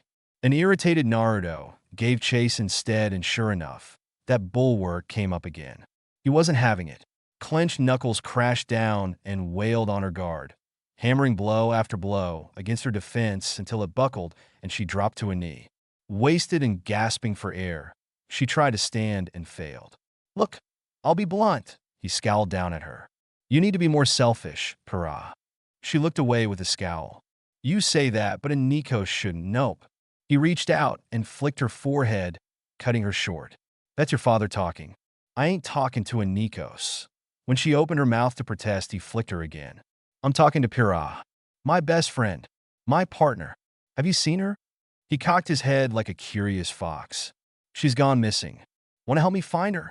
Her shoulders tensed, but she didn't rise to the bait. Hard way it was then. Naruto shook his head and ripped Lightbringer, his gauntlet, from his arm. A flick of his wrist cast it down to the mat with a harsh thud. Pyryhha balked. He didn't stop there. Firm thumbs hooked into the straps of his light armor and cast that down too. Piece by piece it fell away, leaving him vulnerable once more. Exposed. Or not. If she hit him now, it would hurt. And still she blinked at him. What are you doing? Knocking this nonsense out of you. His fist came up and he took on a boxing stance. Now come at me. Now. There it was again. That damn hesitation. The fear that he needed to root out once and for all. With my weapon, I'll hurt you. Life hurts, Pyryhha. He began to bounce in place, bounding from foot to foot until his legs became little more than a blur. You can either roll over and take it or you can fight back.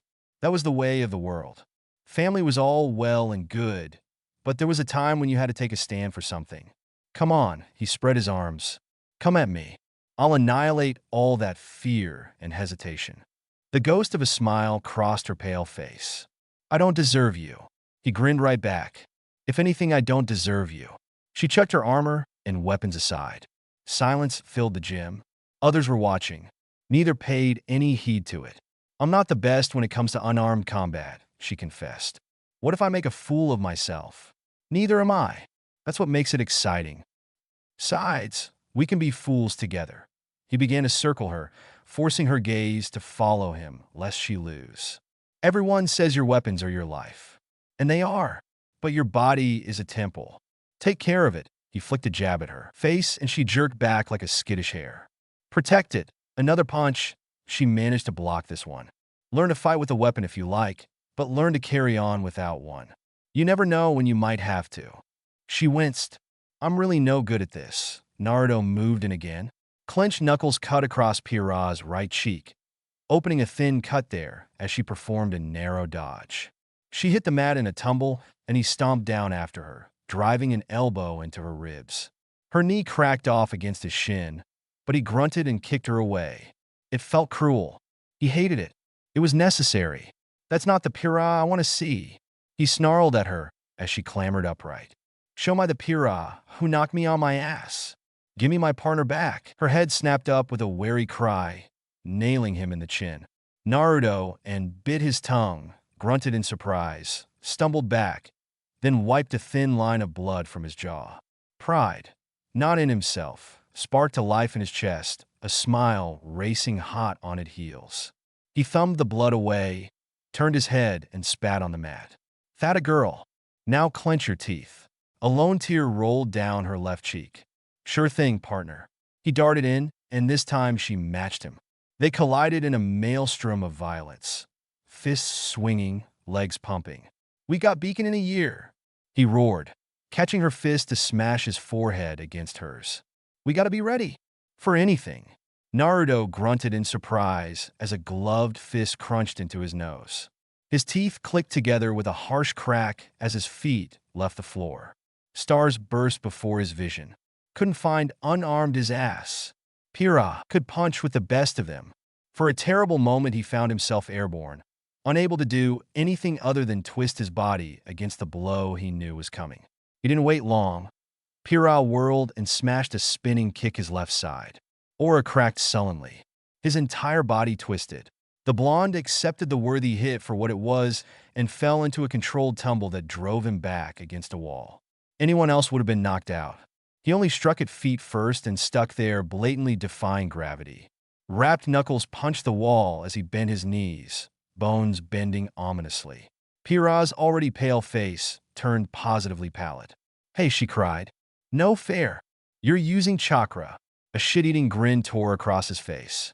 All's fair in love and war. His entire body creaked like a human spring, one that rocketed forward a heartbeat later.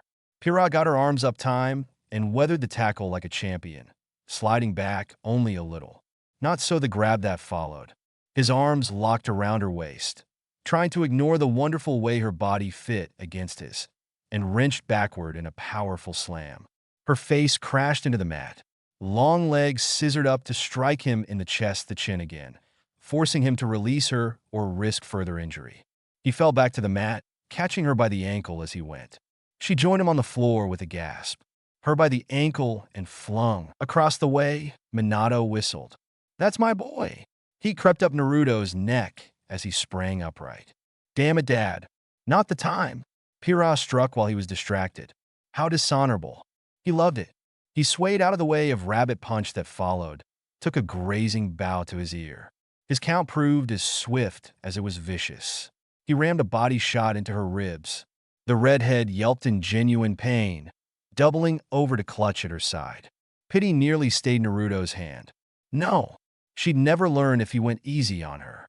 Instinct overpowered him, so he struck again.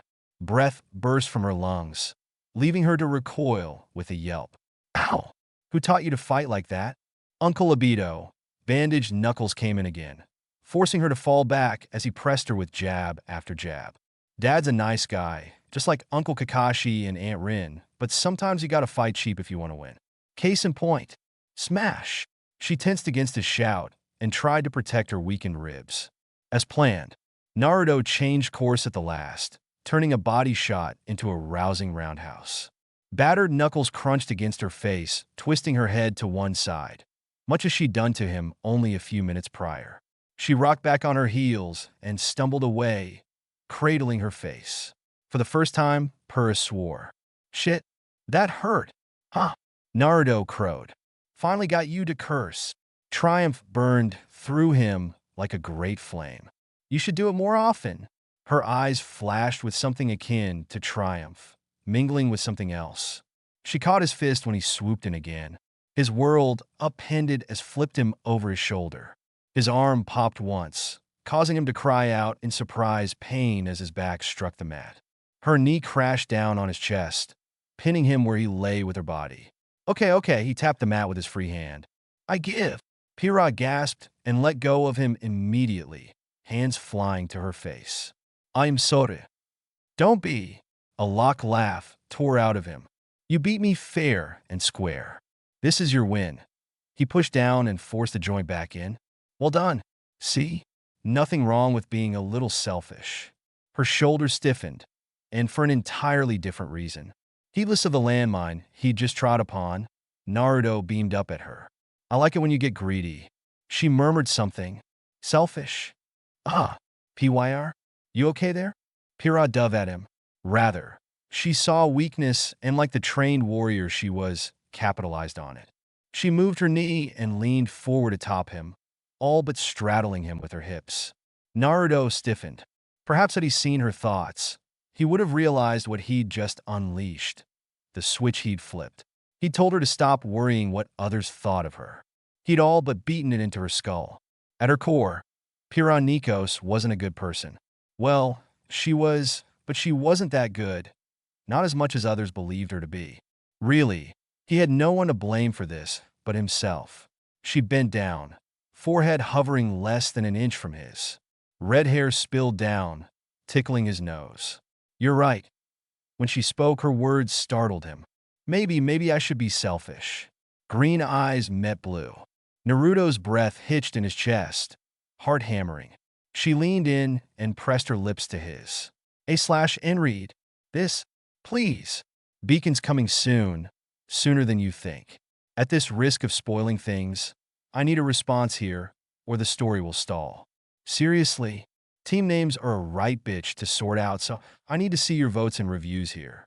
We've had several votes since this was last updated, and in that time, the pairing been narrowed down to these three. First, we have Team NPMM Napalm, which would consist of Naruto, Pyryhha, Miltia, and Melanie. Yes, the Malachite twins.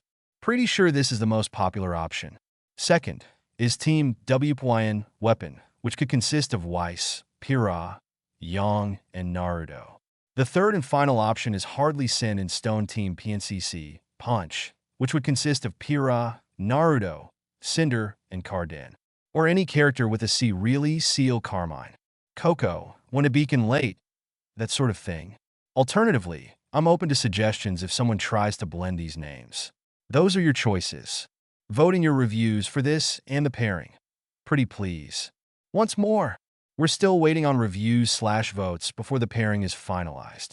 At this point, I've got enough drafts written that I can swap things in and out pretty seamlessly, but I'd like to hear what everyone thinks before I commit. Remember, it won't be a big pairing regardless, but I literally need your feedback here, lest the story stall. As ever, read the previews before you review, please. So in the immortal words of Atlas, review, would you kindly? And enjoy the preview. Sir Prise. Preview. Tabiko. Away. Hello, daughter. Father. Pyryhha lifted her chin in naked defiance. Do you still have a pacemaker? Yes. Good. Then I can kill you without even touching you. Naruto crashed backward with a howl of uproarious laughter. That's my girl. Ashbin smiled. It's wonderful to finally meet you in person, Minato. Never let me go. What kind of spar are we talking about? Full contact? Team versus teams? Glinda smiled. It terrified him. All of the above. Your team will face, let's see. John's team will do. The other blonde groaned. Oh, come on. Pyryhha beamed. Not sorry. Oh. So you're Salem's latest pawn. Pity. Rin killed the last one.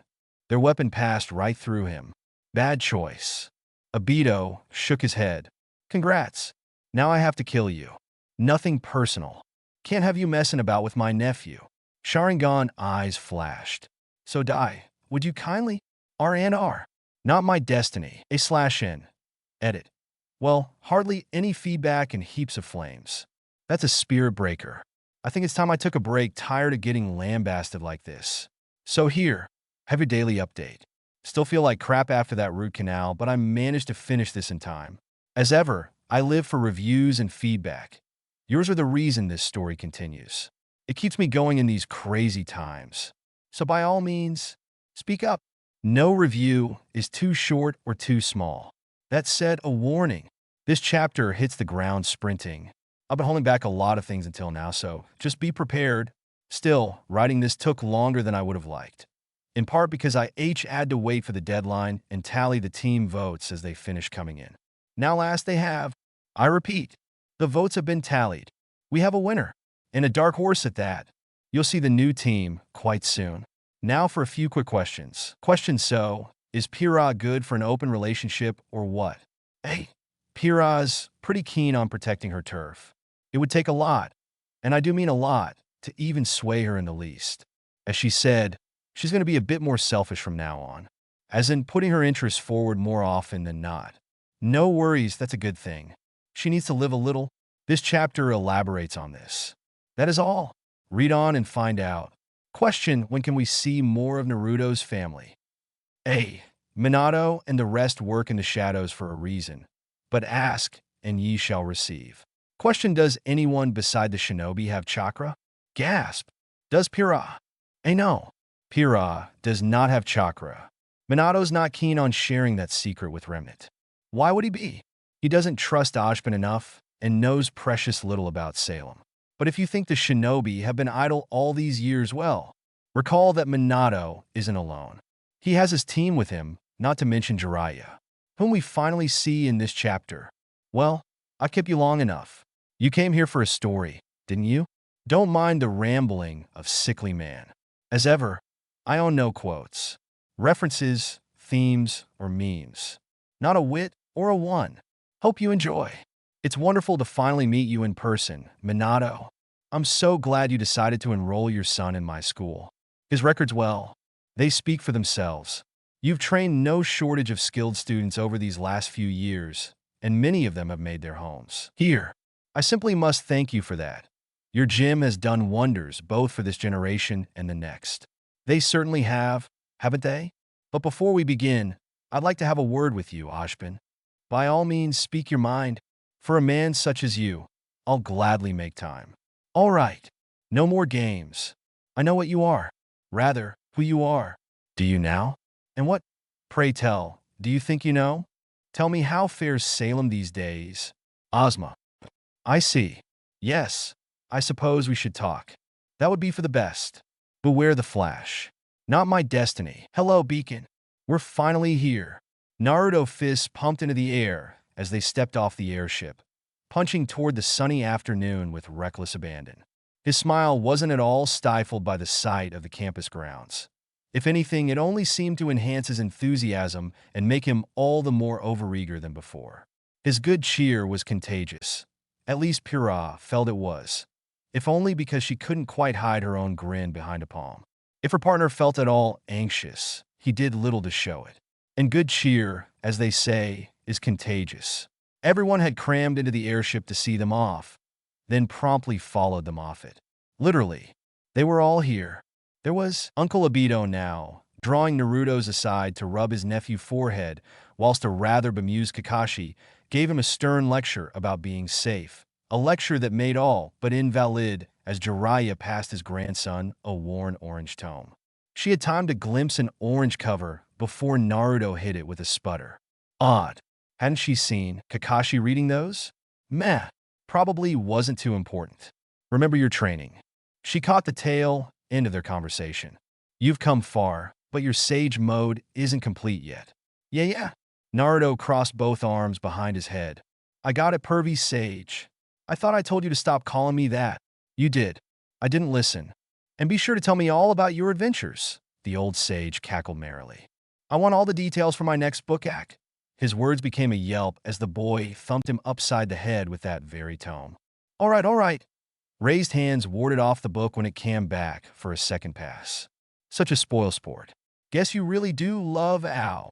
Naruto managed to brain him when he wasn't looking. Say that again, and I'll thrash your ass besides. Green eyes narrowed as she espied the cover.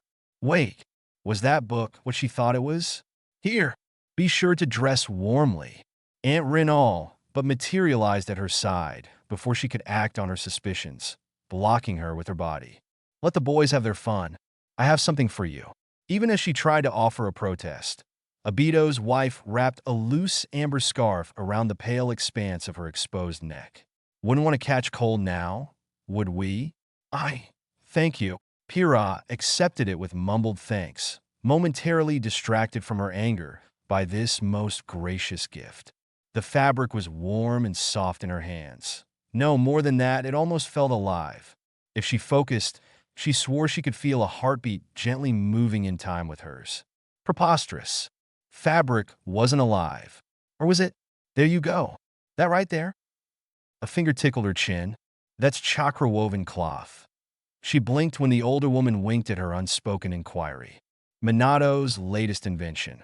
It's good for taking a hit or two. Might help in a pinch. Be sure and keep it close, won't you? Firm hands wrapped it just a bit tighter, allowing the fabric to fall over her heart. Don't you look lovely? A small smile tugged at the ex-champion's lips as she admired herself. Surprisingly, the cloth matched her armor well. Thank you. The words sounded hoarse even to her own ears. I'll treasure it. See that you do. The brunette grinned and drew her into a warm embrace. Lips brushed her ear. Look after Naruto, will you? Strong arms drew her just a bit closer. He's the best of Minato, but he's got his mother's temper. Pyryhha's mouth clicked shut. He's never mentioned her. Naruto was full of stories when it came to his family, of father his aunts and uncles, and even Jiraiya, but of his mother? Nothing. More than once she'd wondered why, and to have that dangled before her well.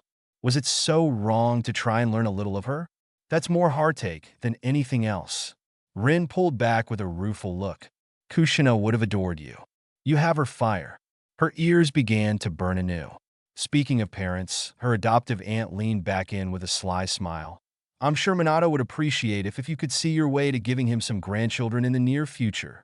The world ground to a halt. For a wild moment, Pyryhha actually imagined it. Wild red-headed boys with piercing blue eyes, inquisitive green-eyed girls tugging at her skirts. Her mind took the idea and ran with it, conjuring names out of morning mist. Bella sounded like a fine name for a girl. Or perhaps Cassandra, maybe even Daniela? Oh, but what about the boys? She'd need names for them, too. Leon sounded nice. Maybe? Pyryhha dear? Rin tugged at her sleeve, snapping her back to reality. You're drooling. And no, she wasn't. She tossed her head from side to side frantically. Quite all right. Rin grinned and touched a hand to her own stomach. I've been daydreaming about children myself these days. Pyryhha's eyes got really big. Ayuin, all her fears and worries were forgotten in an instant. How do you even know? She tilted her head, regarding the woman's still flat stomach. No, not quite flat, but surely it was too early to tell. Rin would have said something earlier. For all her mysterious ways, Naruto's aunt was horrid when it came to keeping secrets. A mother always knows. The brunette preened. I'm only a few weeks along, barely even a month. Does Pyryhha swallowed once? Does Uncle Oito know? He will. Brown eyes twinkled in quiet merriment. I want it to be a surprise. He'll make a wonderful father, don't you think? What's this about a surprise now? Pyryhha jerked back with a sputter and wiped at her chin as the boys came back. And still no sign of Minato among them. Is he still not here? Jiraiya offered a helpless shrug. That's my pupil for you. I don't mind. Naruto seemed oddly cheery about that. Dad went on ahead. It's what he does. Oh, don't worry about him. Obito slung an arm around her shoulder. He's probably finalizing some paperwork with the headmaster or something. Nothing you need worry about. He can take care of himself. Uncle Kakashi rolled his good eye and looked away. Maybe they should. I still don't trust that man. You worry too much, Sir Grumpy Pants. And you don't worry enough. Now, boys. Rin buelled her way between them. Let's not fight in front of the kids. Both men subsided instantly. Pyryhha felt the ghost of a smile pluck at the corner of her mouth. What did y'all call this? All right. Whipped. These two were absolutely whipped. Naruto shrugged, and Pyryhha exchanged a rueful look with him. Truly was a wonderful thing to have such a large family. Some might call it strange to have so many people fussing over her like this. All told, she rather liked it. Beacon's bell rang ahead, calling them to their destiny. Hot on its heels, a woman's voice called out across the courtyard. Will all aspirants report to the auditorium? I repeat, all aspirants to the auditorium. Well, Pyryhha swallowed, surprised to find her throat dry. It would seem this is fate awaits. Naruto wavered beside her. Be seeing you guys. Be safe. Rin wasn't having any of it. Naruto was still speaking when she dared in and drew the two of them into one last hug. Obito saw his chance and pounced, dragging Kakashi with him. It wasn't long before Jiraiya joined them, thought not with a bemused roll of the eyes that had Naruto clicking his tongue. Pyryhha felt tears sting her eyes. This wasn't the end, she told herself. Only the beginning. Naruto slung an arm over her shoulders. Pyryhha leaned into it. Soon all her worries were swept away, like cinders in the wind. Think they'll be okay? Yup. Rin watched them with a fond smile. They've got this. Now then, Obito pivoted on one heel. Let's deal with the little rat that's been following us. Behind them, a hooded figure detached itself from the airship. It didn't get far before they gave chase. Nope, not far at all. Beacon really was incredible. Pyryhha had heard no end of tall tales about it, but to see it firsthand, well, it was an experience. Seeing was believing and all that. Tall arched spires and grand architecture aside, it was very much as she'd thought it would be, a place of light and peace, of hope and the future.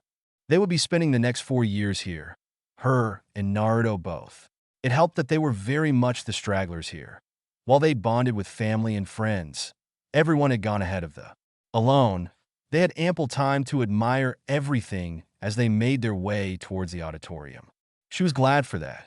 Perhaps that W. So, Naruto nudged her with an elbow as they walked. What do you think of team names? Pyryhha's neck craned toward him, somewhat startled. Isn't it a little early to be worrying about something like that? Nah. His grin outshone all her fears. Forewarned is forearmed after all. I want to be on a team with you, of course, but if you don't… No, no, no. She lunged forward and clasped his hands with hers. I want to be with you, too. Their faces flames as the enormity of her words caught up to them a moment later. Pyryhha's mind rebooted. Her eyes blinked. Once, twice, thrice. Oh dear. Was it hot out here?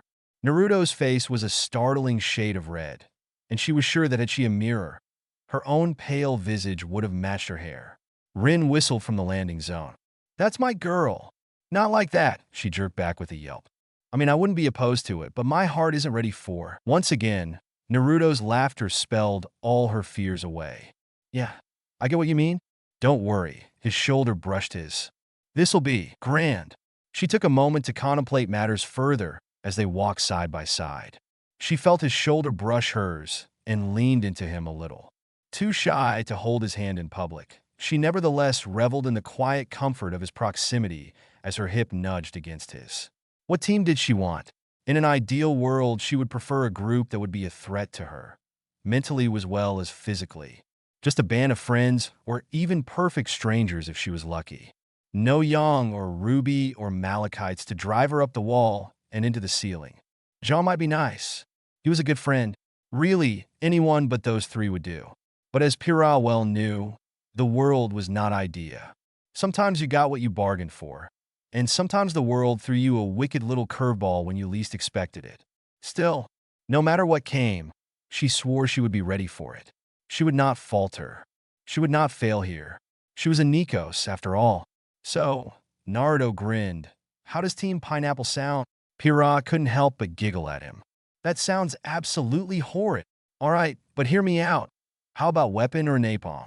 They got a nice ring, Tim. A wretched explosion shook Beacon's cliffs. Fire flashed across broken earth, baking it to clay and flinging a cloaked form to the ground.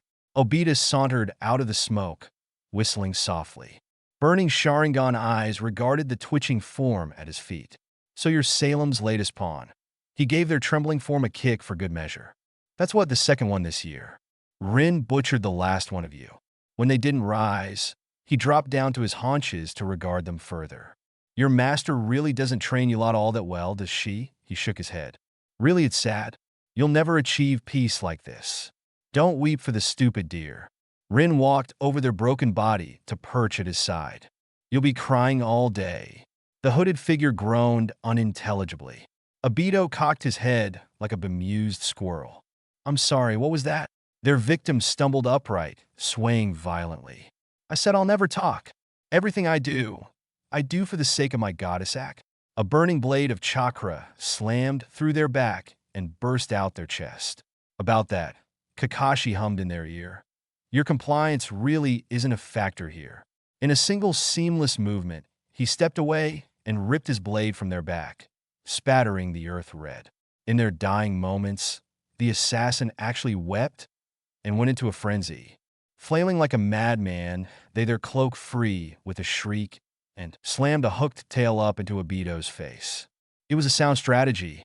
Attack the one member of the group with their guard down in a fit of petty spite. Really, it should have worked. A single blow, a single kill, until their weapon passed right through him. Literally, it phased through his flesh, leaving him utterly unharmed. Bad choice. Obito shook his head, swayed forward, and kicked them in the teeth. Congrats. Now I have to kill you. Nothing personal. Can't have you messing about with our little nephew. He reached down. Sharingan eyes flashed. So tell me everything before you die? Would you kindly? Tyrion Kalos blinked up at them with blank eyes. Yes, of course, master. Night came with all due swiftness. In truth, Naruto hadn't paid the headmaster's speech much mind. Not when his mind was focused on other matters. Really, between Pyryhha being antsy and everyone shooting him sidelong glances, he was well and truly ready for initiation to be over and done with. Maybe then they'd have some semblance of normalcy. Ack. Bad joke. Yang was rubbing off on him. Are you sure this is allowed? He flicked Pyryhha a lazy glance as he finished setting out their gear. Don't see why not. It'll be fine. He'd set his sleeping bag off to one side in a corner behind some audio equipment, the better to have some manner of privacy while he slept. Naturally, Pyryhha had claimed the spot beside him. That suited him just fine. They were partners after all, if not yet in name, then in spirit. It didn't help the glances. No one seemed keen to save them on that front. Cardan had started a pillow fight with some ginger-haired girl, and John had been dragged into it on her side. Really, they were trading blows like champions. Good on him. He really needed a friend after that whole vomit boy incident back on the airship. Not far from them and toward the center of the room, he spied Ruby and Yang engaged in a rather heated argument with a spirited white-haired girl. Was that a Schnee? She looked like a Schnee. Whoever she was, she seemed to be ranting about something. Dust and craters? He didn't much get it. Another with dark hair sat only feet away, knees tucked in her chest, golden eyes fixed firmly upon a novel. Poor thing tried to ignore the lot of them to no avail. She sensed his gaze and looked up. Naruto saw the plight there and shrugged helplessly. Nope, not getting involved in that. Sorry, he mouthed across the way, hoping she could read his lips. Just ignore him. The girl favored him with a tiny smile and blew out her candle, plunging her side of the room into darkness. It only made Ruby and Yang squawk all the louder, which in turn riled up their companion. Good lord, the Schnee had a pair of lungs. With a shake of his head, he finished his task and reached for his lamp. Guess we should turn in ourselves? Well, if it isn't tall, blonde, and handsome. Naruto's blood ran ice cold. Fate wasn't very kind tonight, it seemed. Pyryhha smacked her head against the wall in a rare moment of anger. She seemed to share his sentiment. No, not now. Not them. Anyone but them. Naruto knew who had called to them even before he pivoted and saw them. As ever, one wore white to bed, while the other favored red. If their garb didn't give them away, their faces did. They were twins after all. Hey, Melanie. He stifled a yawn with the back of his pal and raised a hand in greeting. Miltia, you're here too? Didn't see you during the speech. Then again, he hadn't looked very hard. Of course we're here, the taller of the two scoffed. Did you think we'd let you just up and leave? Naruto forebore the urge to roll his eyes. In many respects, the Malachite twins were worse than Yang. At least Xiaolong only made the occasional bad joke. These two, well, they weren't mean or rude, they were simply direct. Frightfully direct. They'd come to the Leaf Gym weaker than most, but by the end, they'd stood in the top 5. Perhaps they'd taken to Dad's methods a little too well. What they lacked in strength they more than made up for in teamwork and tenacity. He didn't mind them, make no mistake, they were good friends, but this was plain bad timing. So, lover boy. Miltia plunked down beside him. This spot taken? Pyryhha plastered a false smile to her face and didn't move from his other side. It very much is. Not sorry. Melanie grinned. Oh, a little fight in you. I like that. Always knew you were thirsty. Didn't realize you'd gotten grabby when we weren't looking. Naruto coughed. Hey, come on now. Come on, Blondie. There's more than enough to go around. She winked up at him. Sure you don't mind if I take a bite? I very much mind. A familiar red and bronze blur interposed itself between the two of them. Oh boy. Knowing what was coming, Naruto winced anew. Somebody just flipped Pyryhha's switch. Do you see this? His girlfriend waved her now clenched knuckles before Melanie's face. This is my fist. You'll be eating this if you touch him without my permission. If she expected the twins to finally get the message, she would be sorely disappointed. Melanie leaned back and smoothed her hands across her pajamas. Her grin was firmly of the shit-eating variety. Indeed, she looked like the cat that caught the canary and slaughtered it. Melita's was positively predatory by comparison.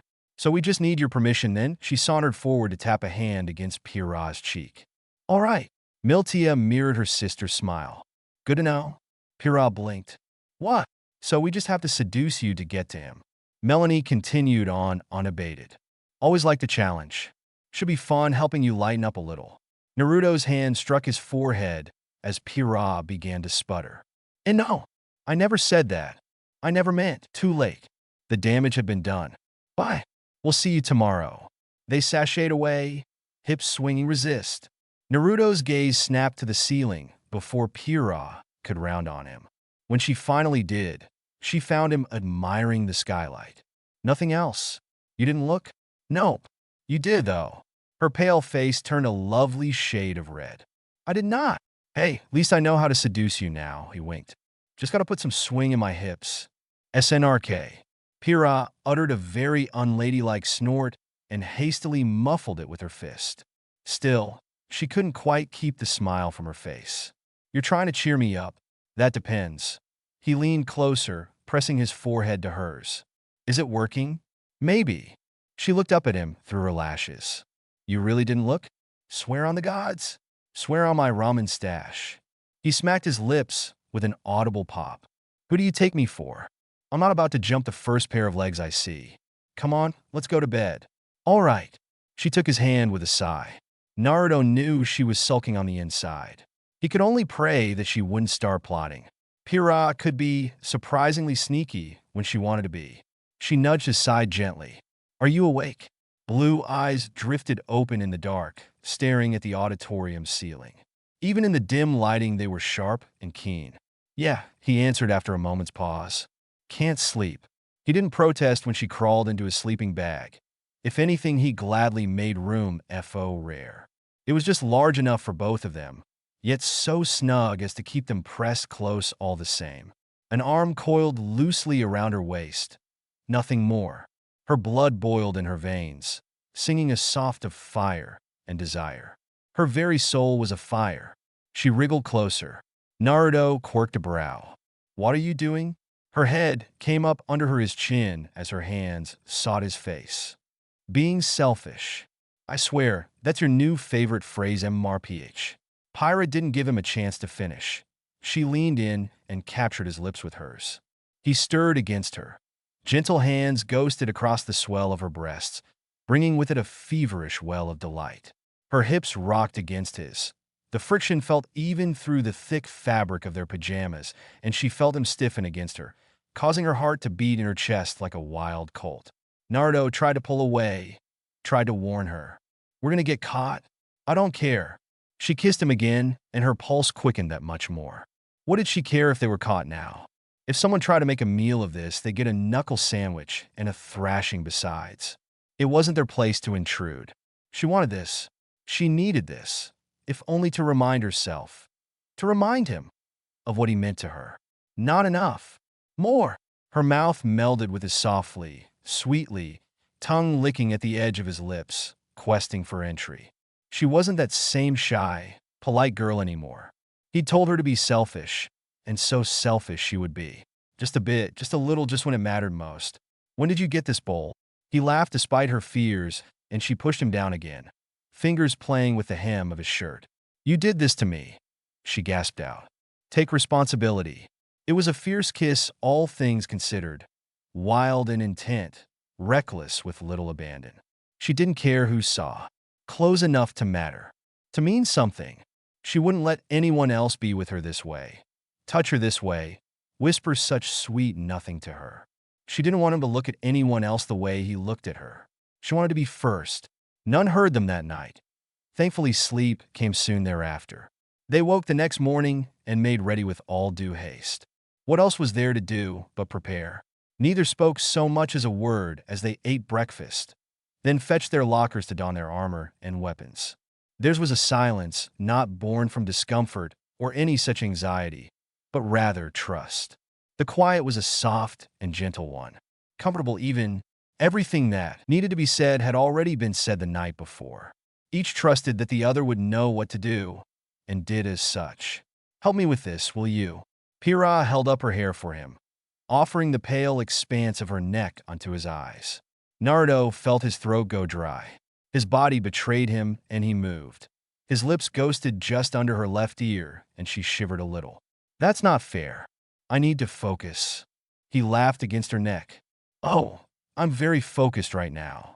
She batted at his hand, and Naruto withdrew with a low laugh of his own. Remember, she reached around, touched a hand to her shoulder. Together, his turned out and clasped her arm with a radiant smile, so much like his namesake. Together, it was all a blur. Pyryhha held her tongue and listened as Ashbin prattled on atop the cliffs, espousing the importance of their test. She tried to listen. She really did, but the stress wouldn't let her. Somehow, she managed to recall enough of the important bits. At least, she hoped they were important. She didn't have the patience to memorize every tenet of the test. A contact, once you landed, got you a partner. Get a relic. Match with another. Bring it back to the cliffs. Do all this before the time limit expired and you made in. Fail. And she didn't want to fail. The thought threatened to paralyze her. Her feet shifted restlessly on the launch pad. Naruto winked, showing her his right arm. He launched just before her, and she tracked him with her eyes. 1 second passed. 2, 3, 4, 5. In a fit of pique, she flared her semblance and triggered her pad ahead of the others. Almost immediately, her world turned on its head. Wind whipped at her face and snapped at her eyes, drawing angry, stinging tears from the ex-champion. She squinted against them, struggling to find a patch of sunny blonde hair there.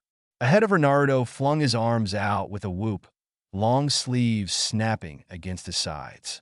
She glimpsed something shiny on his left wrist, the one not sheathed in a gauntlet. A glimmer of metal. He was wearing metal when he never ever did. She realized why when he snapped that hand into the air. Now, Pyryhha. His voice rose above the wild winds. What are you waiting for? Tears stung at her eyes again for a different reason altogether. He'd known. He'd always known. She really did love him. Her hand flew forward and stretched out with her semblance. Her will wrapped around the thin bracelet. A quick tug was all it took to alter his trajectory. She heard an awful pop as his arm protested against the sudden movement, but he didn't cry out, nor did he deviate his path from hers. Too late. She glimpsed the wild grin tearing across his whiskered visage. Only then did she realize what he intended. Look out below! They collided, and together they crashed down into the canopy. Branches tore at their aura, but it held firm, and they fell gracelessly to the forest floor. In hindsight, Pyryhha wasn't sure how long it took, only that it did. A wild tumble that sent them both sprawling. She landed atop him, driving the breath from his lungs. See? He grinned up at her as she pulled away. You knew what I was thinking. Didn't even have to tell you. We're one hell of a team, aren't we? A tan hand reached up to pat her cheek, and she nuzzled against it. Told you I'd never leave you alone. A lone tear ran down her cheek. You never go back on your word, do you? Behind them, the brush parted. I'm sorry, a new voice called. Am I interrupting? Naruto's jaw clicked open. Well, didn't see that coming. Pyryhha buried her head in Naruto's chest. It was just too funny. She couldn't help herself. She began to laugh unabated. Fate had a sense of humor, it seemed. Hey! The newcomer huffed and stomped a foot. Stop laughing. Bright eyes flashed in indignation. This isn't funny. They only laughed all the louder. Cease. A/N read. This, please. Is that who you think it is? Well, you'll just have to read on and find out. Won't you? Hope you're ready for the surprises, because we'll get the team names next chapter. And it's going to be, well, glorious to say the last. And there we go. As ever, read the previews before you review, please. So in the immortal words of Atlas, review, would you kindly? And enjoy the preview. Sir Prise. Preview. Yang howled with laughter. Melanie rolled her eyes. Why am I not surprised? Glinda took a sharp step backward. Begin! Naruto deployed his gaunt and lunged forward with a roar.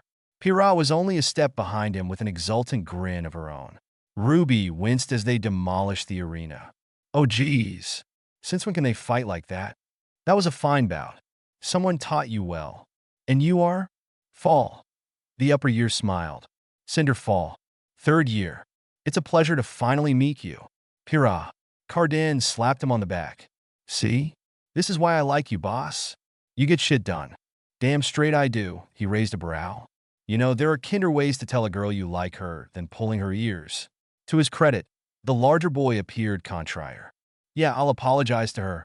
What would you do if something came along that you never expected? Something, or someone, that had the potential to stand between you and your destiny. Nope, not gonna happen. And then what makes you say that? Because you're my destiny, Pyryhha. Whatever comes, we'll face it together. She found him there. Caesar Nikos was much as she remembered. Proud, tall, and far too full of himself. That he was smiling only said, "Hello, daughter." "Father." Pyryhha lifted her chin in naked defiance. He seemed to struggle with the words. "I have come to beg your forgiveness, dear daughter." She didn't believe him. Not for a moment. Caesar Nikos did not apologize. To apologize was to admit defeat. And he never did. "Do you still have that pacemaker?" His pale face furrowed in a scowl. "I do. Why?" "Good. Then I can kill you without even touching you." Naruto crashed backward with a howl of uproarious laughter. "That's my girl. RNR. A bit of bonding, /n. Edit. Flames and death chants in the reviews need to sod off. Can't we all just enjoy a good story? So tired. Crying face. As ever, I live for reviews and feedback. Without them, I simply can't write a single word. So by all means, speak up. Yours feedback is the reason this story continues. Every bit helps. It keeps me going in these crazy times. So by all means, speak up. No review is too short or too small. Now then, votes for the team names have been tallied, and we finally get to see them, and just how much the world of Remnant has changed. Hope you all had a good holiday. I certainly did. Now for a few quick questions. Questions so you're skipping the rest of initiation? This time, yes. Things were a bit more tame this time around with none of the shenanigans we see in Volume 1. It also lets us get to the juicy interpersonal bits you've all been waiting for. So, is Pyryhha good for an open relationship or what? Oi, John better get a girl of his own. Who will it be? Hey, read on and see for yourself. All will be revealed in good time. Question: so a good bit of Beacon students know each other from Minato's gym, right? Hey, indeed a good chunk of them. Most, but not all. Weiss certainly isn't one of them. There were a few others. Question: more selfish Pyryhha. I want to see her be bad at. Hey, Udio realize she's not evil this, right? She's just learned to be a little less polite in the manners of the heart. And other things. In terms of skills, well, those who attended the Leaf Gym are a fair bit stronger than their canon counterparts. Pyryhha especially. I dare say she's near Cinder's level, maybe a little below. Enough to put up one hell of a fight if we ever come to, well, that. Well, I've kept you long enough. You came here for a story, didn't you? Don't mind the rambling of Sickly Man.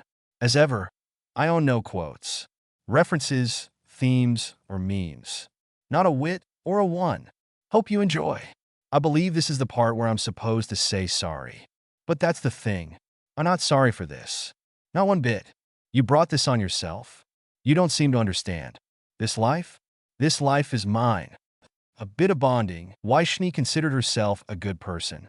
She was prim and proper above all else, ever conscious of her reputation, of right and wrong.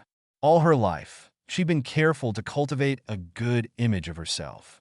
It was expected of her, demanded. She was a Schnee, after all. Father would tolerate nothing less.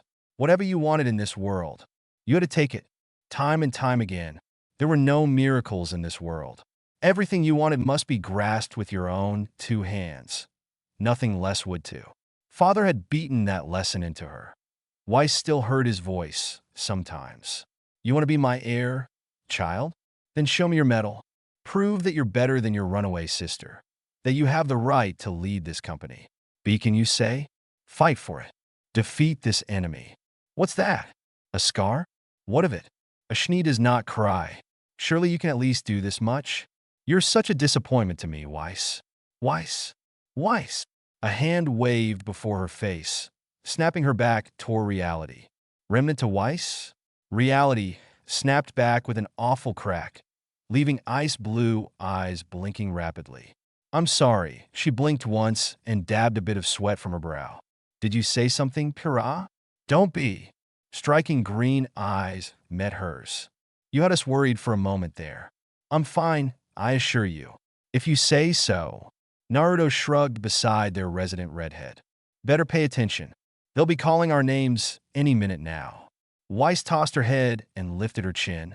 I'm quite prepared, good sir. Naruto blinked. Sir? Her new partner chose that moment to chime in. This from the girl who was muttering to herself a minute ago. Young Xiaolong, she rounded on the culprit in question with a scowl. You're my partner. You're meant to be on my side. You know, I'm very much on their side. The blonde brawler crossed both arms behind her head with a catty grin. Whiskers over there could fold me in half if I piss him off. Her smile took on a more lascivious look.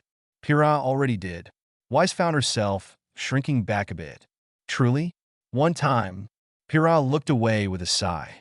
And she never lets me forget it. No. Naruto pinched the brow of his nose. Young, don't poke Pyryhha, or I'll be the one doing the bending. Her eyes absolutely flashed. Don't make promises you can't keep, lover boy. He swatted at her, only to miss as she ducked. Always with the jokes. Pyryhha pushed her way between them. Young. No. Bad Young. Weiss blinked slowly. This? This was the woman who had all of Mistral, quaking in fear of her name? Pyryhha was something of a fascination to Weiss. Not an idol, but rather an example. Something she'd studied her career extensively, almost obsessively. A former tournament, once known throughout Mistral as the invincible girl before her ignoble defeat. Since then she'd had thrown off the yoke placed on her by her own father. Someone who forged her own path in defiance of tradition and custom. She was not the invincible girl anymore. She had thrown that title away and the prestige with it. She lived with full control of her life, her destiny, everything she could ever want. Weiss wanted that. So what if she'd stumbled upon her having an moment with someone back in the Emerald Forest? Weiss wasn't a prude, no matter what anyone might say.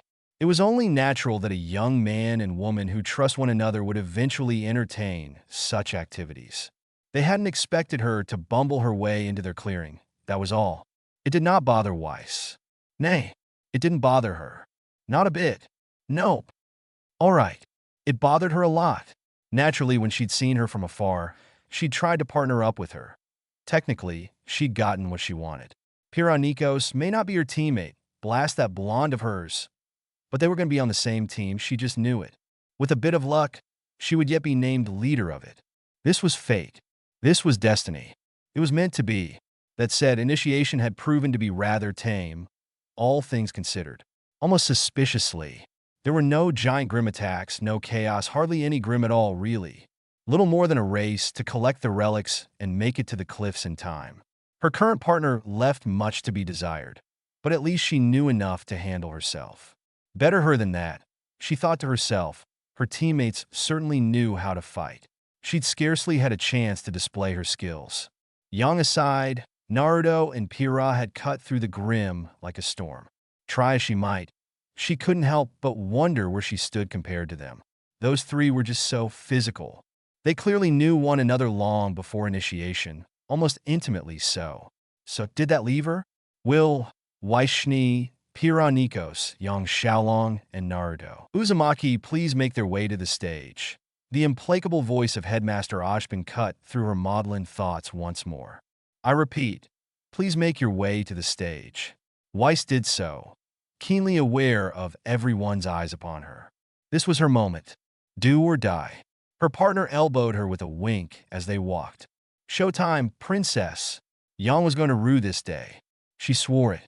You retrieved the black knight pieces. Ashbin's gaze swept over each of them in turn. Henceforth, you will be known as Team WIPN, otherwise known as Team Weapon. Weapon? Her mind initially balked at the given title. How droll. The name was a bit galling, but they would make it theirs. In a sense, they were each of them a weapon, against the grim, against injustice, against all the evils of the world. Such were the ideals embodied by a huntsman. Yes, when she thought of it like that, she rather liked it. Weapons could be many colors. led by Weiss Schnee. Huh. Her heart gave a little thrill of pride as the headmaster spoke her name for a second time. She stole a subtle glance at her new teammates and was immediately embarrassed for it. Naruto and Pyryhha returned her startled smile with warm words and encouragement sure enough. But it was their arms that truly drew her attention. Holding hands in public. How shameless. Come on. Yang elbowed her again. Don't be a prude. Xiaolong, I will harm you. They were escorted off stage and left to watch with the others. Another set of names were called. Next we have Ruby Rose, Nora Valkyrie, Lai Run, and Blake Belladonna. Just as before, Ashbin waited courteously until the aforementioned students assembled before him. You collected the white bishop pieces. Yet again that intense gaze swept over them, searching for any sign of weakness. Only when he found none did he continue. Henceforth you will be known as Team RVRB or Reverb, for short. Understandable, Weiss allowed, scraping the bottom of the barrel, but understandable. Led by Ruby Rose. That child. Yang's fist slammed into the air. Way to go, sis. Well, it wasn't as if she was on their team. Perhaps she had acquitted herself well in initiation. Who could say? Weiss listened only a little as they came and went, followed soon thereafter by another. A third team, CRDL, that is to say Cardinal, was christened, and she paid them little mind. Wonder where John is? Naruto whispered. Pyryhha offered a small shrug. I'm sure he made it. She was with him after all. Sure enough, a fourth list of names were called, much to the immediate chagrin of Weiss. John Ark, Melanie Malachite, Miltia Malachite, and Ashbin paused, squinted at his scroll, and frowned. I do hope I'm reading this last one correctly. Neapolitan? Is that right? A girl with flowing hair of strawberry pink and chocolate brown skipped onto their stage well ahead of the others. All right. Yang hummed in quiet appreciation. Almost forgot about her. Figures she made it in. Weiss considered the stranger anew. Gods above, she was a tiny little thing. Even Ruby was taller than this one, and that was saying something. Still, Weiss couldn't help but frown at the sight of her. What was the saying father often used? Dangerous things came in small packages. She couldn't help but feel the same about this one. There was an air about her, as if she found this all terribly amusing. A grand joke, with each and every one of them as the punchline. When their eyes met across the way, the strange girl cocked her head in silent curiosity. Then she smiled at Weiss. It was not a pleasant thing, that smile. Those mismatching eyes were narrow and sharp, her grin that of a predator considering its prey, and beneath it, Weiss felt like the latter. All her pride and courage meant nothing in the face of that half-lidded gaze. The little hellion saw her, knew her. Neo's lips parted, moving soundlessly. I see you, little Schnee. Weiss jolted and reached for Midernaster, only to remember it wasn't there. This was no mere student. Neo, wait up! With one last lingering look at her, the petite predator turned and preened as her teammates climbed up onto the stage. A blond young man Weiss dimly recognized stepped up to her. Neo immediately pressed herself into his side and clung to his arm. The girl's grin told a story all its own as they looked fondly upon one another. Before her eyes, she stood on the very tips of her toes and pressed her lips to his cheek. The blonde sputtered at the sudden display of affection, but didn't draw away. Ashbin saw it too and regarded them with a fond smile. Henceforth you will be known as Team JMMN or Jasmine. Pyryhha winced. Oh dear, the twins won't be happy with that name. Led by John Ark, Naruto whistled. That a boy, John? Pyryhha and Yang shouted encouragement of their own. And yet, despite all that, Weiss couldn't forget what she'd just seen. That creature was more than she appeared. She would do well to stay far, far away from her. This wasn't all that bad, really. Naruto found he rather liked his new teammates, if only because he knew them so well already.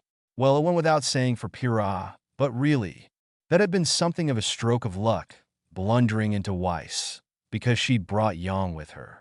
He remembered her well enough from all their time in the gym, although Pyryhha still seemed strangely cross about that. And while Weiss was a bit of a mystery, Naruto felt he could get along with her well enough, once he got the measure of her. Their dorm was not small, but he couldn't call it roomy either. A bit of redecorating might be in order once they finish their first meeting. Ought to make things interesting.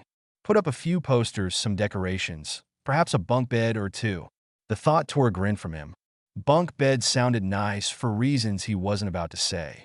So, he offered the proverbial olive branch as he sprawled on his cot. We're settled in. Is this part where we start spilling our hopes and dreams to each other?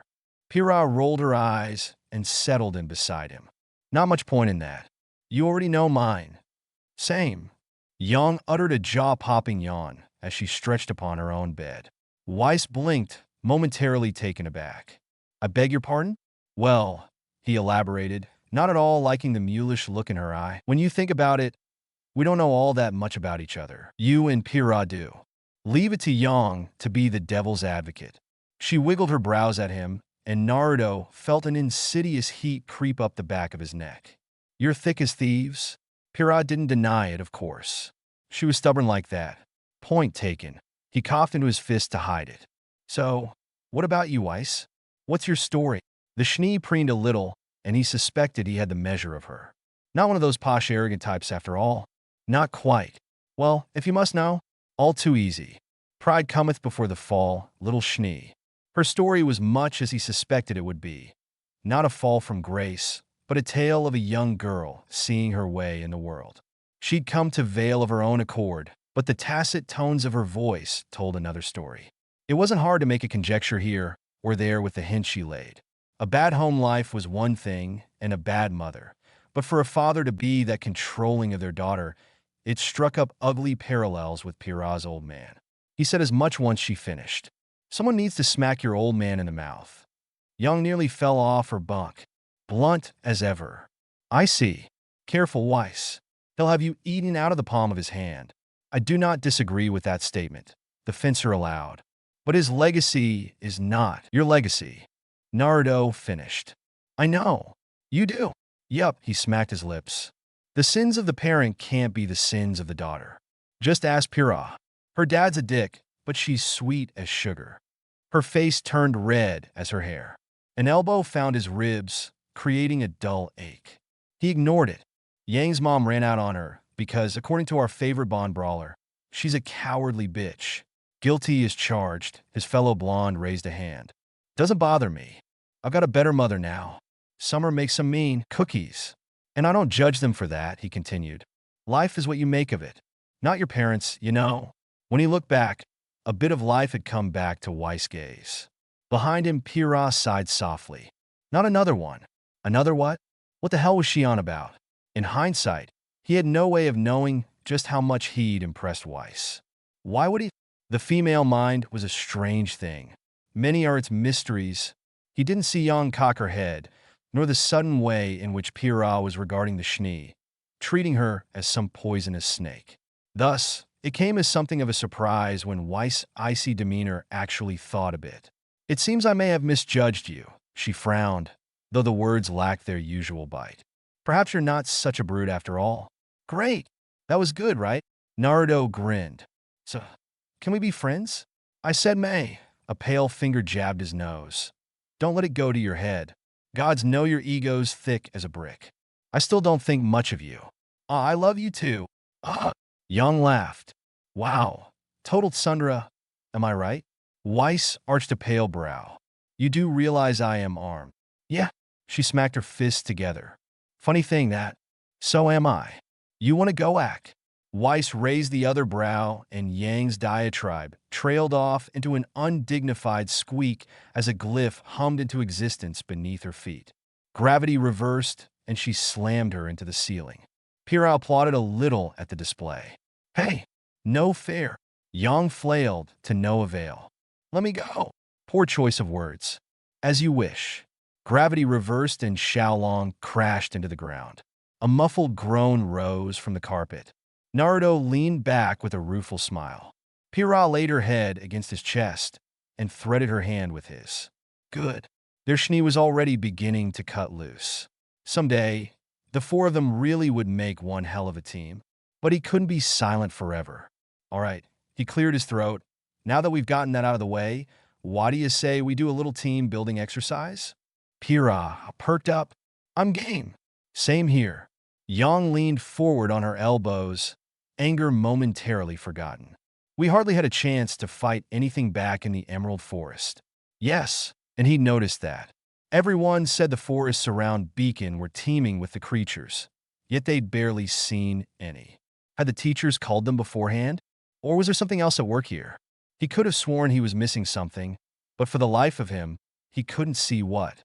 Something to ponder later. What did you have in mind? Pyryhha tugged at his hand, pulling him back to reality. Well, his brow furrowed. I was thinking maybe a bit of a spar or something. We didn't really get to see each other fight all that much back in initiation. Yang huffed. Tell me about it. True, his partner agreed. It was rather tame. Ahem. Weiss cleared her throat. As team leader, I believe the final say should rest with me. Pyryhha stiffened. Really, Weiss? Yes, really? You're all ignoring me. That's rude. Yang flopped back on her bed with a put-upon sigh. Here we go. Anyone else would have been irritated by what seemed a blatant power play. Naruto wasn't, if only because he saw the truth of the matter. Weiss wasn't trying to throw her weight around, non-existent though it was, but neither did she wish to be ignored either. He'd always been able to read people, and he could see that she felt left out clear as day. Sorry, he flashed her his most disarming grin. Didn't mean to step on your toes there. Got any ideas? WL? Her pale face turned a pretty shade of pink, and she looked away thrice as quickly. I'm open to suggestions. She didn't have any ideas after all then. She just wanted to be heard, like a little sister. Cute. All right. He sat up a little bit, pulling Pyryhha with him. PYR, and I already know how to fight one another, and I've seen Yang style a time or two. How about a doubles match? He was still speaking when he felt Pyryhha latch onto his arm. Dibs. Guileless green eyes met his. Damn. She's thirsty. Yang swore. Guess that leaves you and me, Weiss Cream. Again with the nicknames, she hissed. Do you have a death wish? Nah, it's just fun to ruffle your feathers. So it's decided then. A harsh knock on the wall, just above his head, cut him short. Hey! An equally familiar voice chimed through the thin plaster. You setting up a brawl over there?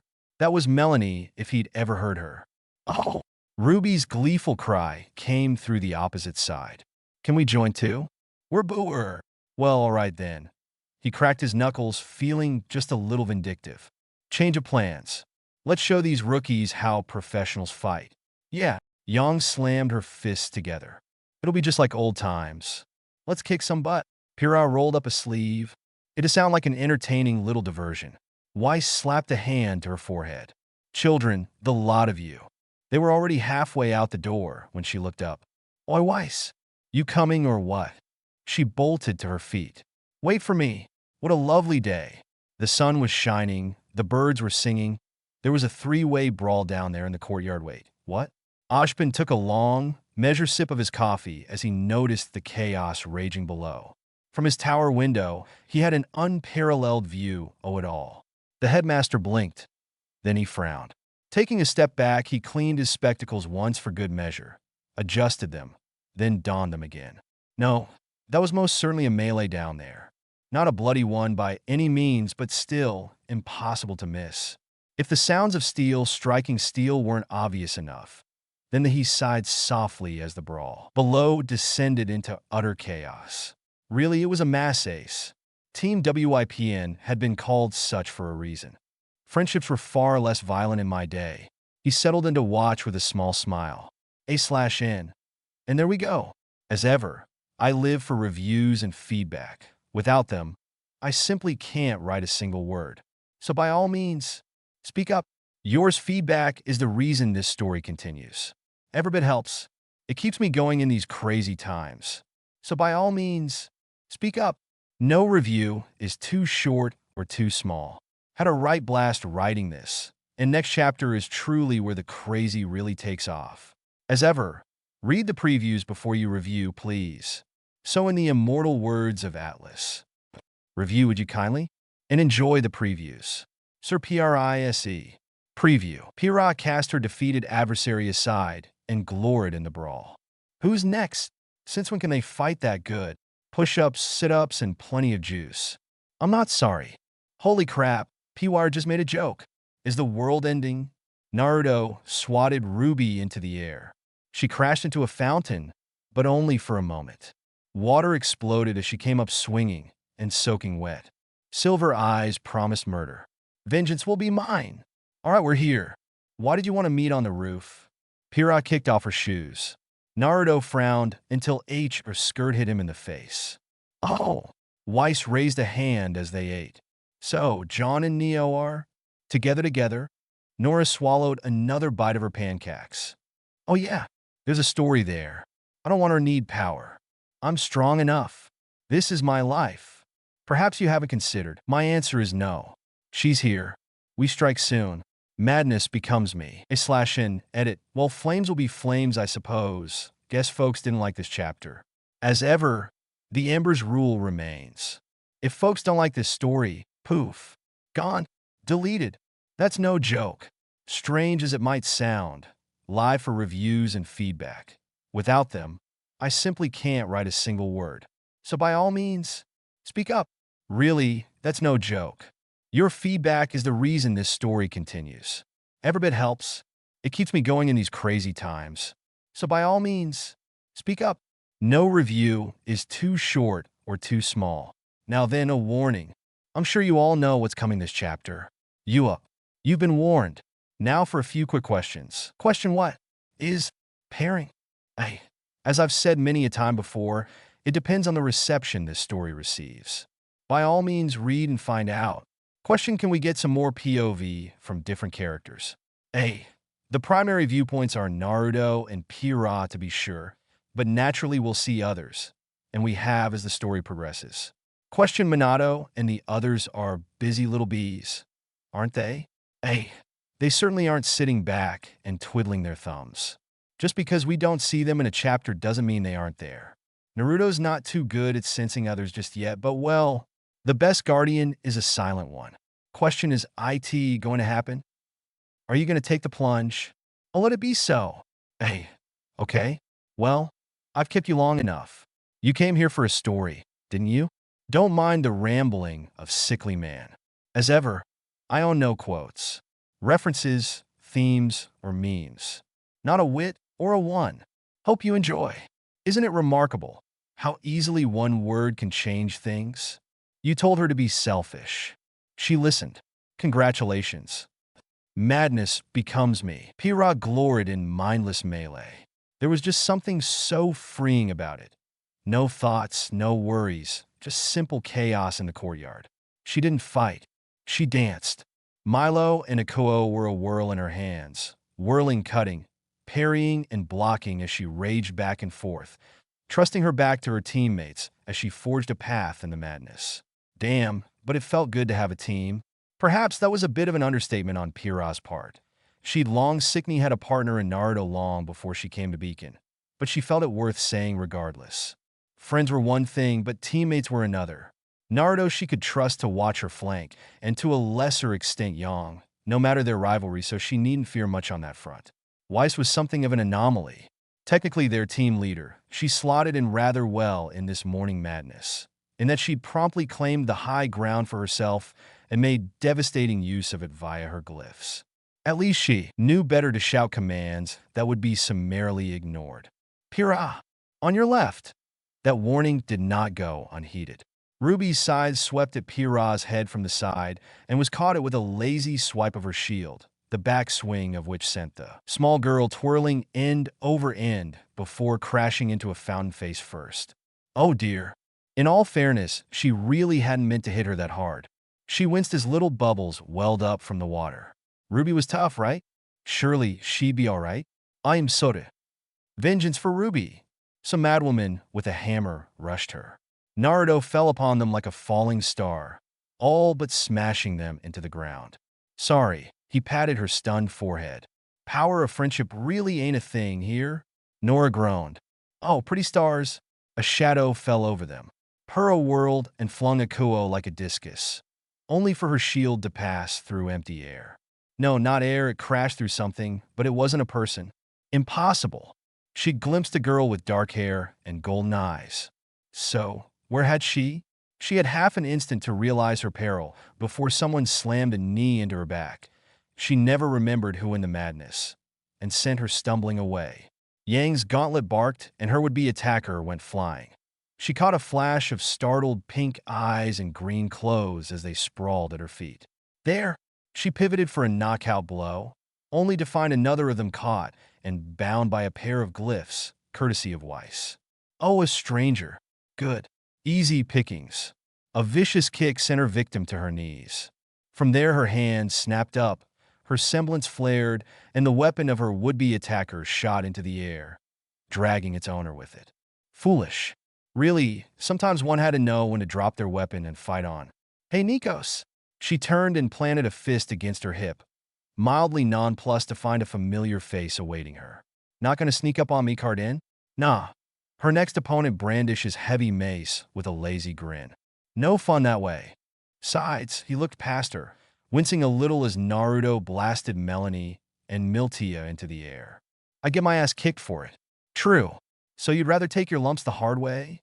He ducked a flailing body and stormed forward. Something like that. She settled into a loose stance and moved to meet him, shield raised before her face. Cardin Winchester wasn't the same bully he'd been before the Leaf Gym. He'd had that mean streak beaten out of him and come out the better for it. Minato would allow nothing less. Under his tutelage, you became your best self, or no, wait, he really didn't let anyone quit these days, so she supposed the point was moot. But even he had his pride.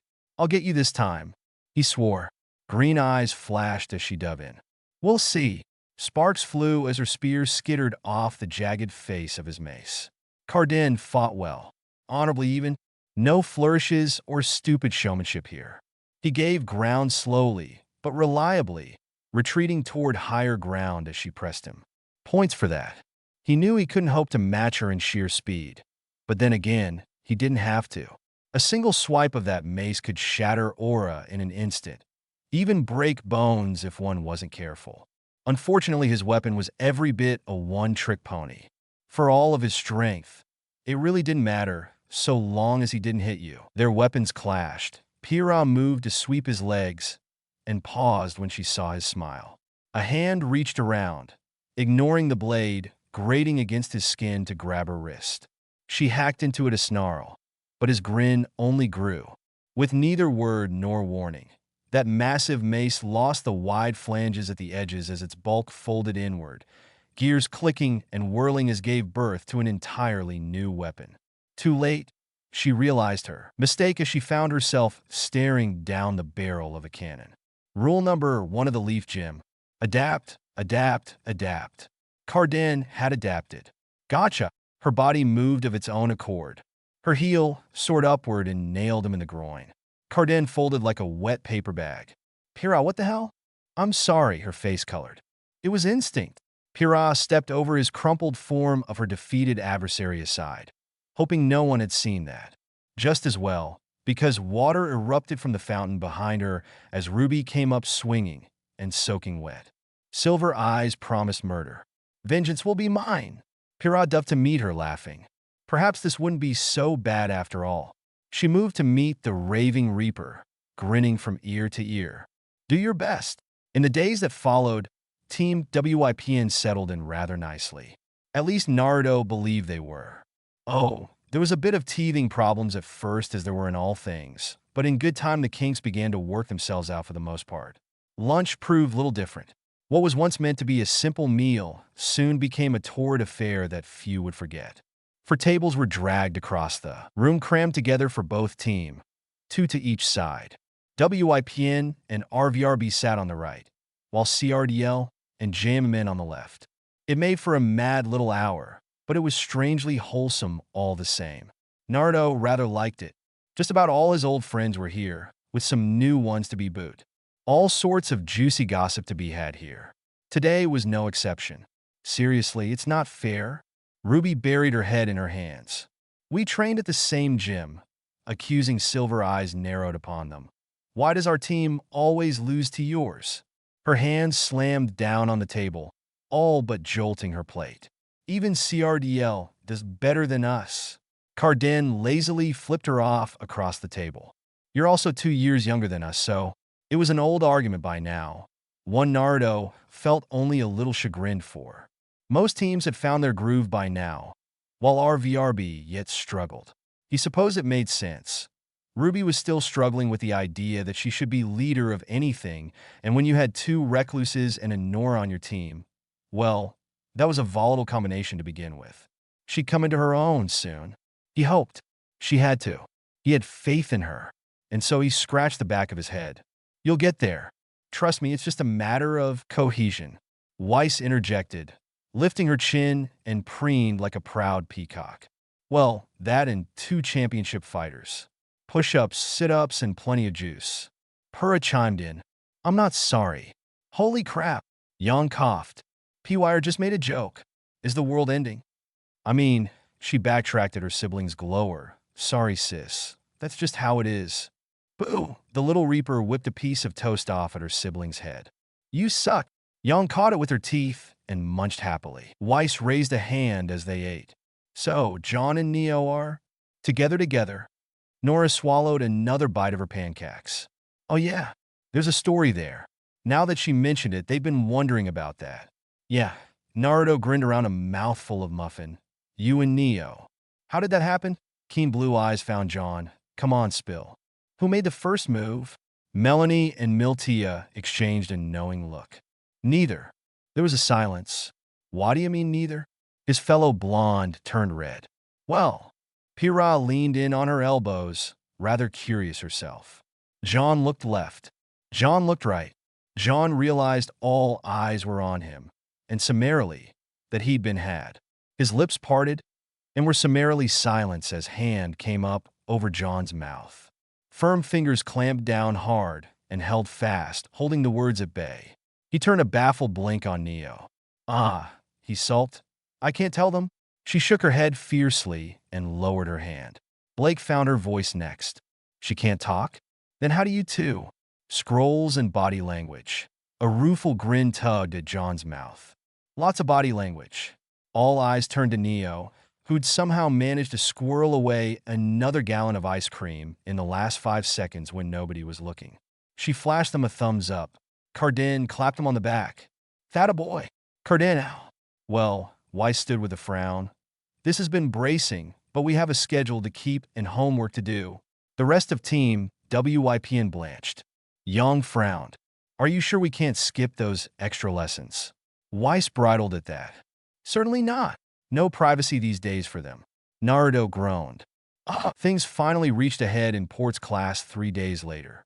Well, that was when Naruto finally noticed it, if only because Pyryhha couldn't seem to sit still. She just kept squirming.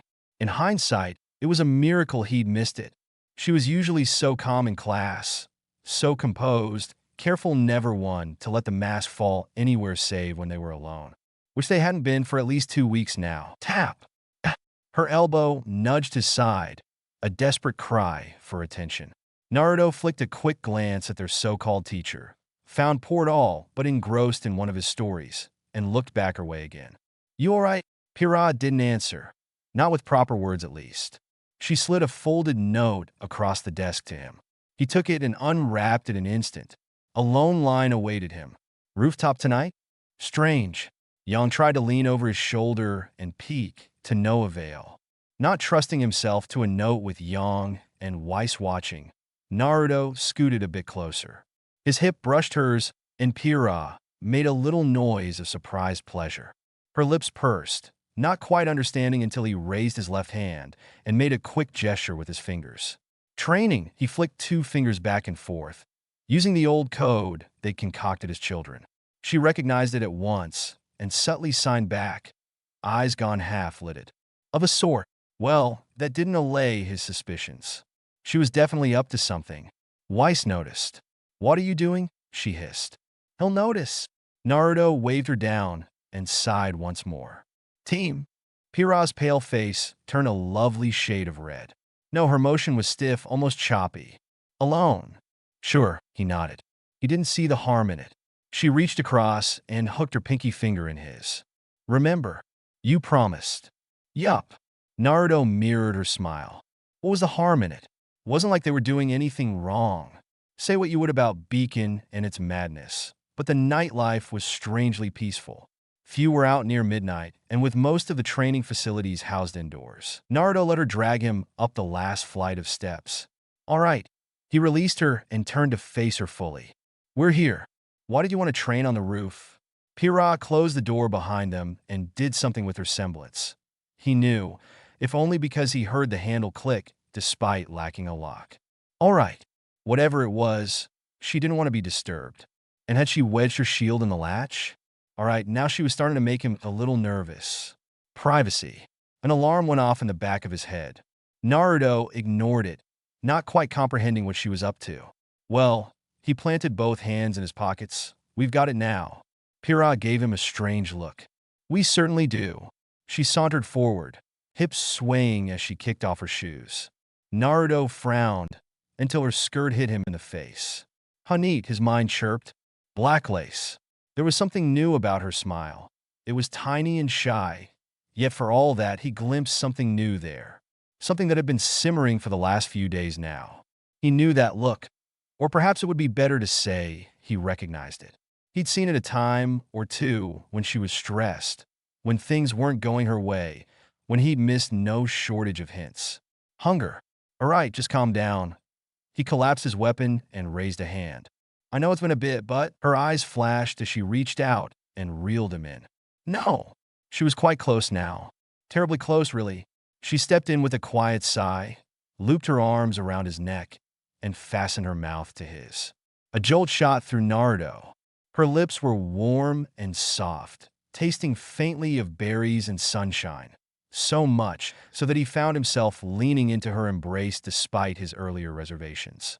She yielded to him with a pleased hum, reaching around to guide his arms onto hers. She pulled away first. It's been so noisy these last few days. Her voice was breathy whisper as she pulled away. I can't take it anymore. Small wonder she'd been antsy lately. He grabbed her by the waist, to which she made a pleased noise and dove in again. Her legs swept his, and she rode him down to the roof. Aura cushioned the impact. Even if hadn't, he surely wouldn't have felt it in such a state. His mind had already fizzled out, and his attention was firmly elsewhere. Pyryhha sat atop his chest, legs splayed, green eyes bored into blue. Don't move. Nimble fingers reached up with infuriating slowness, dancing across the buttons of her blouse. A tantalizing expanse of pale, creamy skin greeted his eyes as her bosom was freed. Black lace there, too. There was a wild, glazed look to her green eyes now, and he all but lost himself in them. He leaned up to kiss her as her hips ground against his. She reached down, fumbling with the buttons of his jacket. And behind them, the door to the roof rattled. Pyryhha absolutely hissed. I swear, she sang with faux sweetness. If someone opens that door, I'm going to throw them off the roof. The rattling ceased, and they heard footsteps retreat rapidly. It was the straw that broke the camel's back. Naruto sniggered. Pyryhha snorted, covering her mouth to hide her smile. Before long, they were both hopelessly lost in laughter, doubling over as they clutched at themselves and cackled. Naruto finally subsided with a sigh. You sure about this? He drawled. This ain't something you can take back.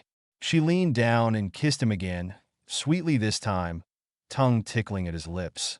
Her forehead touched his, bright hair tickling his face. Does that answer your question? Yup. The hell was he waiting for again? Probably just as well, too, because she lost patience with his clothes and started tearing. His buttons and most of his jacket flew away in a shred of fabric, and soon enough, his trousers joined them. He took the tie that bound her hair in recompense, and her hair spilled down over her shoulders. Touch me, she begged. No interruptions this time. His hand moved to cup her bare breasts, and she jolted, sucking air in between her teeth. Cold hands, she gasped out the words. He nearly withdrew. Sorry. She tilted her neck back, gasping softly. I didn't say stop. He leaned up to kiss her again at that, twisted his hips, and rolled. She had half an instant to cling to him before she wound up, sprawled beneath him.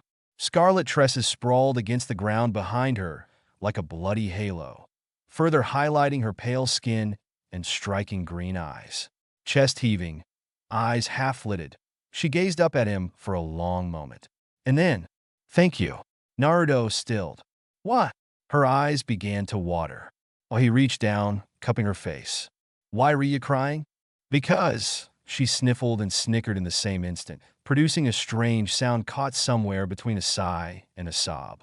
Because I'm happy. Her hands threaded with his. Thank you for fighting me that day.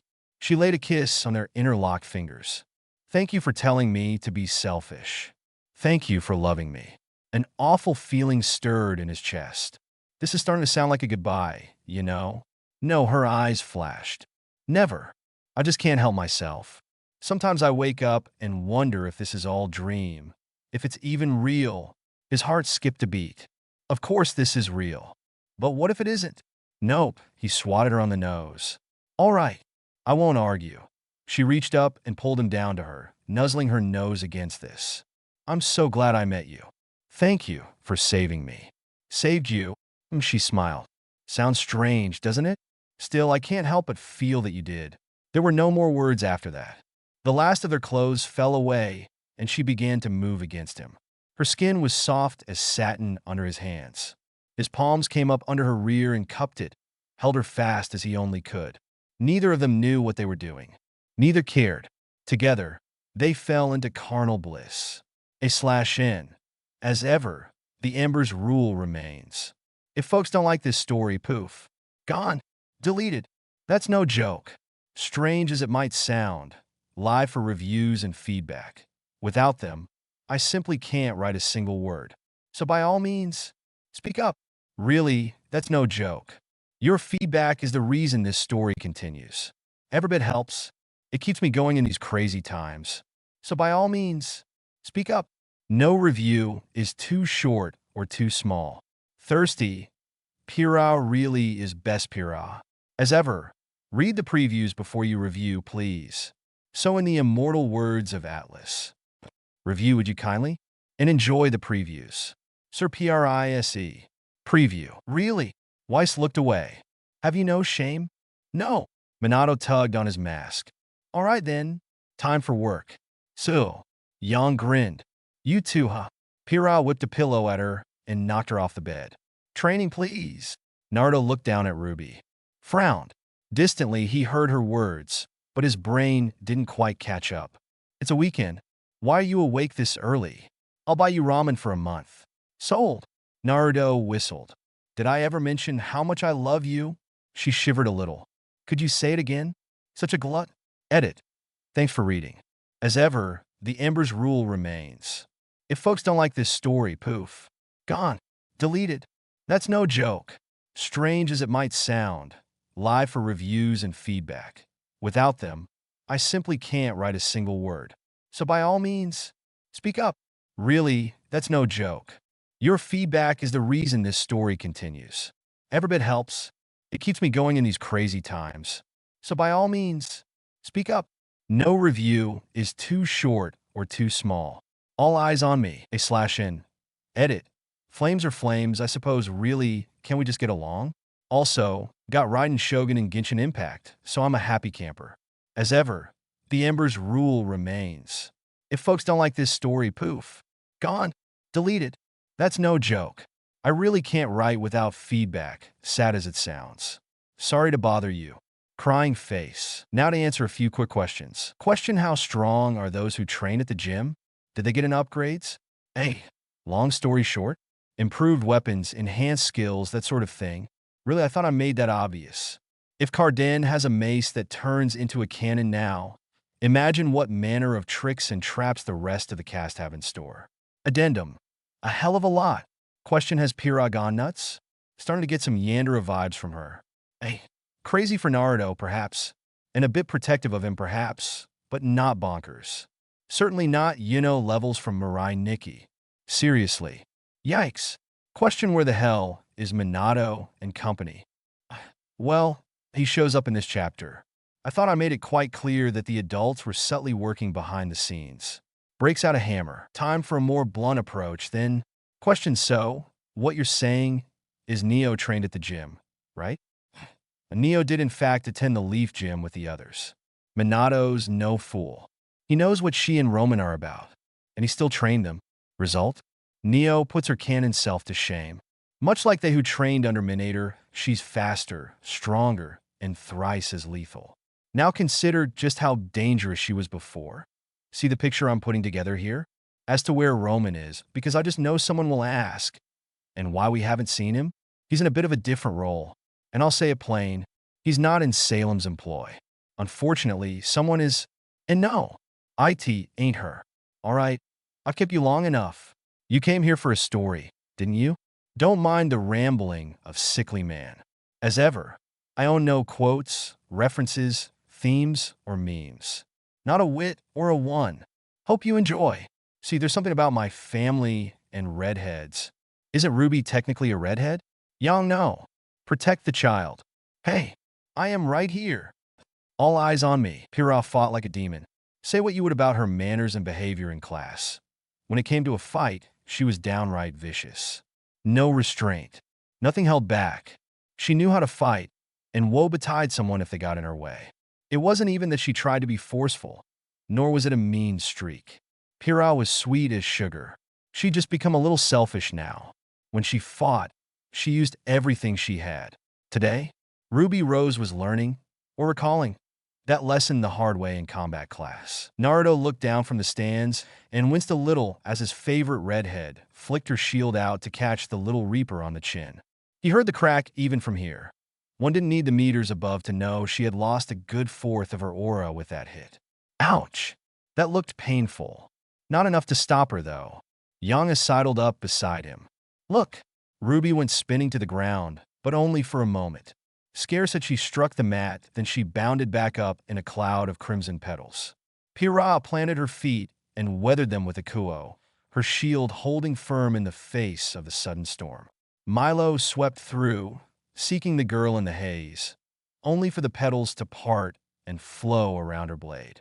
Down below, Miltia and Melanie hollered their encouragement. Kick her ass, Red. Yeah, show her who's boss. Weiss quirked a brown of her own as Ruby materialized and locked weapons with Pyryhha. Someone's fired up this morning.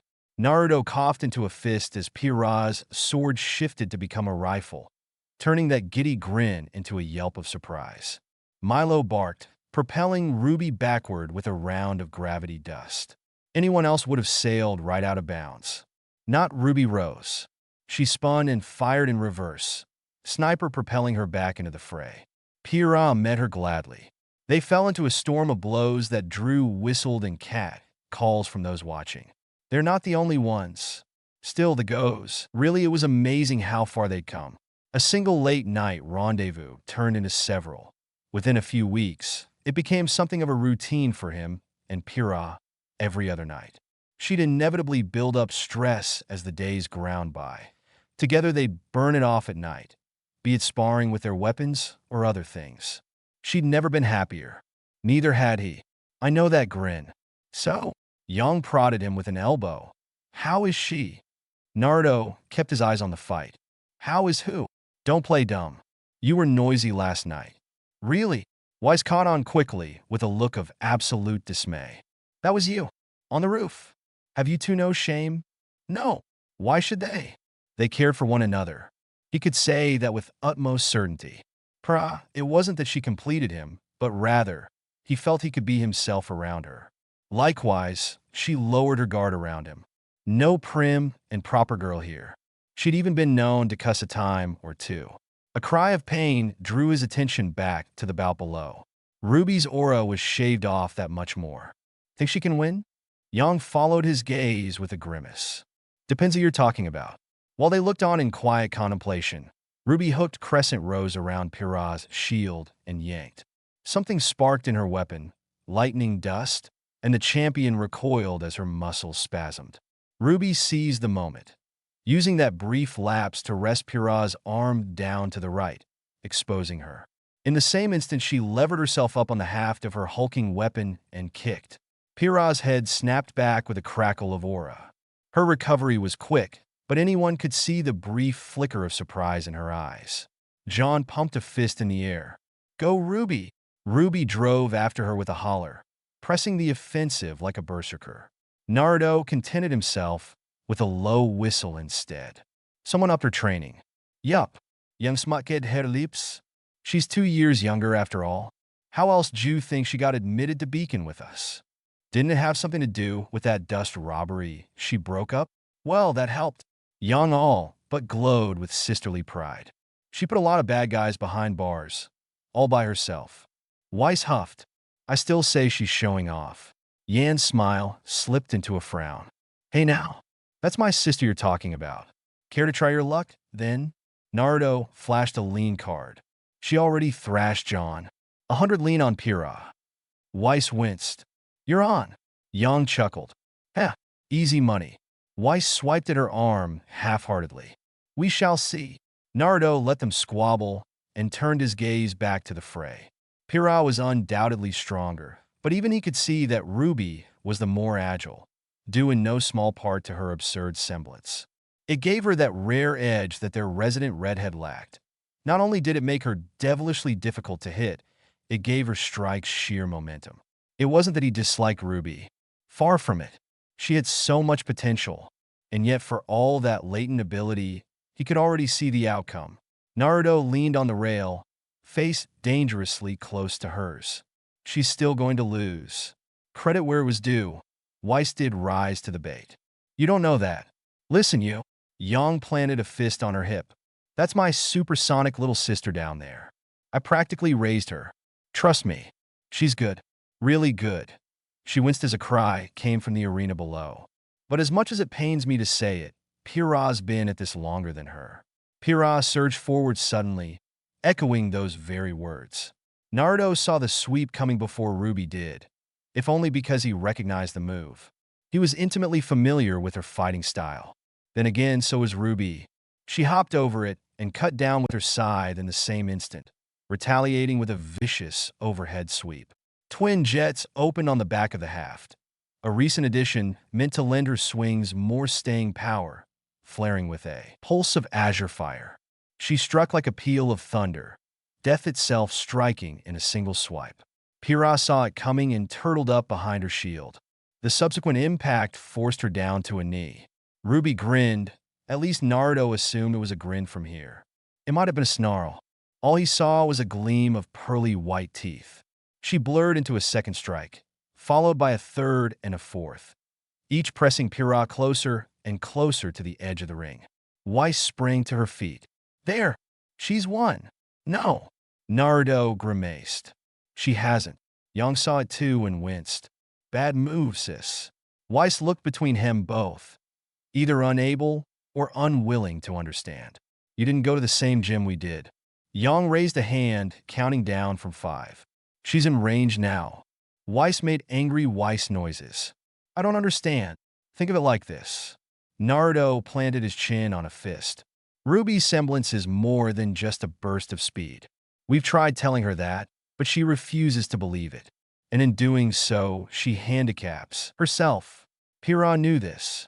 She'd been luring Ruby in, letting her burn herself out, use up her aura. No longer. For while Ruby was very much a speedy little thing, so too was her mind. More often than not, she acted without thinking, moving on instinct, rashly leaping into danger without any regard for her safety. She would be the first to protect innocent, heedless of the risk to herself. Those were heroic traits to be sure, but they were reckless all the same. And she'd blundered. Segments clicked in Pyryhha's shield, and Ruby tumbled back as the metal itself bulged outward in the form of a second lance to stab at her face. The younger girl squeaked and ducked aside, unwilling to tank it on her aura or risk her weapon integrity. It only cost her a second, a stumble before she turned to crimson petals and whirled away. A second was all Pyryhha needed. Cuck as a flash, the second lance folded back into a shield, seemingly inert bronze once more. When Ruby came for her again, Pyryhha did not deign to block with her shield. Not this time. She whipped it at her as one might a deadly discus. Ruby dodged aside, only for the simple shield to bulge outward again, becoming a mighty slab that slammed into her stomach. Spittle flew through the air. Yang whistled. That wasn't magnetism. The hell was that? Oh, that? Naruto whistled innocently. Did you know semblances can evolve? Lilac eyes flashed into red. Since when? Since forever. His grin was nothing short of smug. What did you think would happen once Pyryhha actually got comfortable using hers. What's a step up from polarity? Weiss answered first. Well, that would be outright magnetism or full control of metal, perhaps even creating her own. Oh. She blinked rapidly as realization dawned, touched a finger to her chin. Oh, that's broken. Naruto pivoted to watch the brawl reach his conclusion. That a girl. You should see Pyryhha when she's really trying. Weiss created a tiny glyph in her palm, considering it as one might a fine jewel. I wonder. Yang stared at her fists, taking the words to heart. Huh, semblances can evolve? Pyryhha didn't even bother to use hers again. When the next swing came, she ceased all resistance and swayed back, spine nearly parallel to the ground. Velocity and momentum did the rest. Deprived of its target and unable to reverse course in time, Crescent Rose slammed into the ring with an awful crunch, wedging the blade within. Vice visited Anna. Ruby balked. Ah, poop. Naruto and Yang knew the younger could abandon her weapon and go hand to hand. Such lessons have been drilled into every student of the Leaf Gym, but Pyryhha never gave her a chance. She whirled and drove her right heel into Ruby's solar plexus in a devastating kick that all but hurled her out of bounds. High above, her aura went into the red with a flat whine. Miss Goodwitch raised her weapon. The match is over. You heard her. Naruto held up his hand. Pay up, Ice Queen. Weiss slammed the money into his palm. I hope you choke on it. Nah. Yang swept past and took her cut. Thanks for the finder's fee, though. A quick flip swung Naruto over the edge of the stands. From there, he hit the ground at a brisk trot. Yang was only a heartbeat behind, while Weiss followed at a more sedate pace, languidly using a line of glyphs to walk her way down rather than give half the class a look up her skirt. Such a show-off. I'm sorry. Pyryhha's voice rang ahead of him as they drew near. I think I went a little too hard. Blurt. He reached Ruby just in time to see the warrior haul the stunned upright and whisper something else in her ear. Whatever she said went unheard, but it had Ruby perking up. Really? You believe in me? Definitely. Pyryhha patted her head. You nearly had me there. I'd be happy to train. Oi. Yang buelled forward to cut them off. Hands off the sister. I saw her first. Ruby whirled, cheeks red. Yang, it's not like that. Naruto and Weiss exchanged a bemused look. Trying to steal her away? Are we? Naruto raised his voice in a teasing tone to make himself heard. Should I be concerned? Pyryhha pounced. There was no transition between one moment and the next. For a fleeting second she was with Ruby, then she was next to him. Her arm looped around his, pulling him close. That was the only warning he received. Then her mouth was on his, tongue ruthlessly plundering his mouth. It was a brief kiss, deep, yet fleeting. His head spun as she pulled away. Are you proud of me? Of course I am. Naruto touched his forehead to hers. Did I ever mention how much I love you? She shivered a little beneath his praise. Could you say it again? He kissed her nose. Such a glutton. Ahem. Someone coughed. Vaguely. He remembered they weren't alone. Worse, a certain teacher was staring at them. Miss Goodwitch slapped her crop into an open palm. If the two of you are quite done? Pyryhha held up a finger, kissed him again, then pulled away. All right. She wiped her mouth shamelessly. I'm good. Have at it.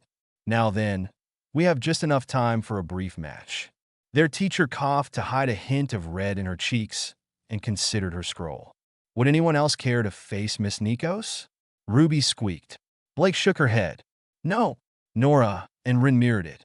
No, thank you. Miltia and Melanie looked defiant, but neither dared raise their hand. Silence reigned supreme. And T-Hen. Neo's hand slammed into the air. Those around her backed away at speed.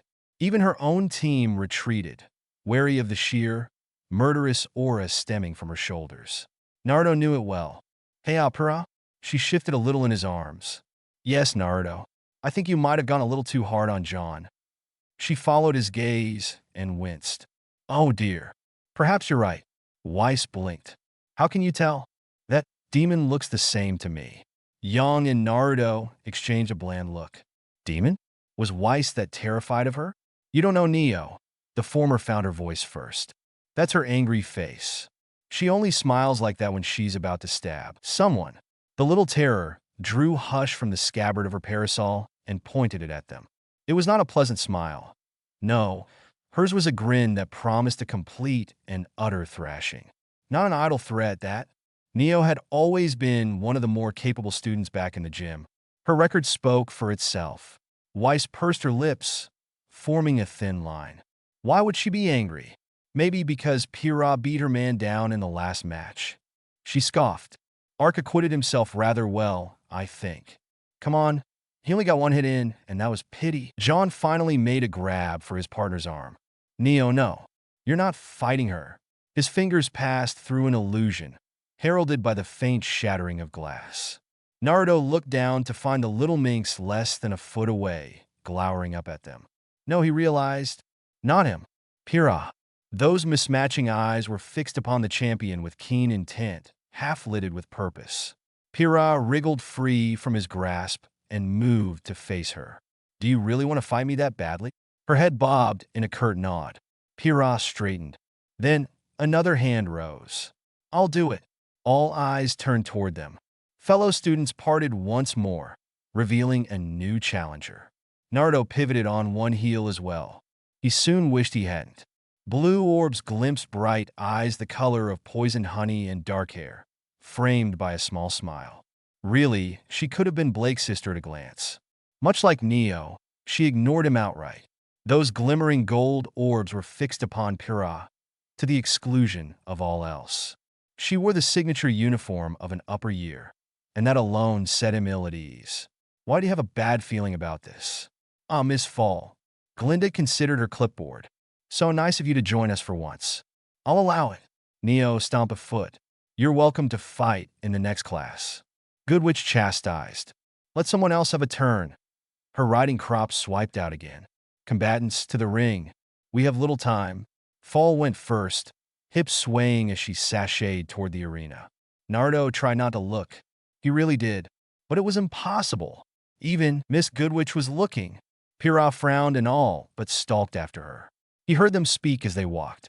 That was a fine bout. Her smile was warm, even if her eyes weren't. Someone taught you well. Pyryhha tilted her head, smile false as summer snow. And you are? Cinder. The upper year smiled. Cinder Fall. 3rd year. It's a pleasure to finally meet you. Pyryhha. Her brown turned stormy. You know me? By reputation. Only. Oomph. Now she'd really be in a foul mood. If there was one thing Pyryhha loathed, it was being reminded of her past. On stage at last, she settled into a stance. Cinder grinned and reached for her weapons with a smile. Naruto made a gesture behind his back. The bell rang. It was like breaking a spell. Glinda blinked, somewhat taken back. Already? Well, I'm afraid that's all the time we have for today. Weiss flung up her arms. Blast it. Why is everyone here always such a tease? None saw Naruto's smile, nor noticed Neo's lower arm. It didn't even occur to them that the bell had rung a good minute early. That fire bitch, she had a bad feeling about her. She wasn't sure why or what, only that she did. Sure, she wanted to fight Red, Pyryhha, but only to make a point. Nobody messed with her boy. No matter how angry she might be, she didn't want to kill her. That wouldn't be any fun. To say nothing of the consequences. Anyone who actually tried would be rendered a smear on the ground by her team. Yet for a moment there, she could have sworn she'd seen murderous intent in Cinder's eyes. Perhaps she'd imagined it? Whether she hadn't or not, it changed nothing. Besides, she owed Blondie a favor. So she played a trick, a harmless use of her semblance to get Pyryhha out of her bout. Goodwitch wouldn't fall for such a trick again. Not by the way she was looking at her. Busted. They both knew it. Still, she learned something from this. Naruto didn't want Pyryhha to fight Cinder. It wasn't Neo's place to ask why. She'd done as he asked. She had a feeling that if they ever fought, something terrible would happen. Are we sure it's her? It might not be. Minato considered the report on his desk with thinly veiled anticipation. You're certain about this? He raised his gaze to regard a less than pleased Jiraiya. These were his words? More or less. The aging sage folded both arms before his broad chest. Rin and Obito were thorough. Maybe a little too much so. After a moment's pause, he let the other shoe drop. We even sent Roman in to be sure. He got a bit more out of the poor bastard than we did. Minato grimached. I dislike his semblance. Jiraiya mirrored it. On that, they were in agreement. So do I, but there's no denying it's useful. And he's on our side. We wouldn't have Neo without him. Fair enough. So, what's the next move? Tyrion had sang like a canary under Jinjutsu. That was precisely the problem. In his final moments, he had revealed things. Interesting things. Worrying things. Intelligence that threatened to alter not only their plans in this world, but the very shape of Remnant itself. Someone had to look into it. I can go. Jiraiya volunteered. I'm not that rusty. No. Minato stifled a cough against his first. I'll handle it. There it was again. That faint hitch in his breath that concerned him. He tried to hide it. Really, for the most part, he succeeded. But not from him. Never him. He'd known Minato since he was a boy. He knew his tells. He could see it in the bags under his skin, the way his right hand trembled just so. Are you sure? Sensei, let me do some good while I still can. I'll be back in a few days. He reached for his cloak and mask. Be sure to keep an eye on the brats, right? Came the sigh. Although if they keep at it like that, you might have a few grandchildren in the next few years. Minato walked into a wall and bounced off with a startled grunt. For a moment, a sliver of second, his facade slipped. He almost looked alive. Grandbabies? A spark of light shone in his dull blue eyes. Kushina would love that. And now they came to the cusp of the problem. She's dead, Minato. You don't know that, his former student spoke quickly. Too quickly. We never found a body. Don't do this. Don't go chasing ghosts. Drea winced at the hope in his words. You have a son and probably a daughter-in-law soon. Be there for them. Minato bridled. I have been. Have you? A pale brow quirked. Naruto asked for you at initiation. Who do you think's been running your gym the last year? He jerked a thumb at his chest. Me. Rin's got a little one on the way. Obito too busy fussing over her. And we haven't heard from Kakashi in a week. Meaning he's probably up to something. You're needed here. And I will be. I promise. After this. I need to be sure. There was no arguing with him when he was like this. Minato tugged on his mask. All right then. Time for work. This is boring. I want some action. Action. A bored Yang was a dangerous Yang, Pyryhha found. Just another lesson she'd learned from the Leaf Gym. When a wild Yang was bored, a wild Yang got mischievous. Such mischief could manifest in any number of ways. A fit of pique, a prank, or sometimes outright disaster. One never knew. Be careful what you wish for. Miss Nikos? A voice chimed from the speakers set into the ceiling. Your father is here to see you. I repeat, Pyryhha's world shrank to a single point of existence. No. Panic bleated in her heart, threatening to undo all that she'd said, all that she'd done. Is that so? Naruto stood and snatched up his gauntlet. The dust crystals hummed to life within, all 6 of them. All right, he grinned. Let's go. A hysteric giggle burst from her. Naruto, no. You can't break his legs. Yang climbed up after him. All right, I'll bite. Always wanted to meet the asshole your dad smacked around. Weiss frowned. This sounds like a personal affair. Would you rather I stay here?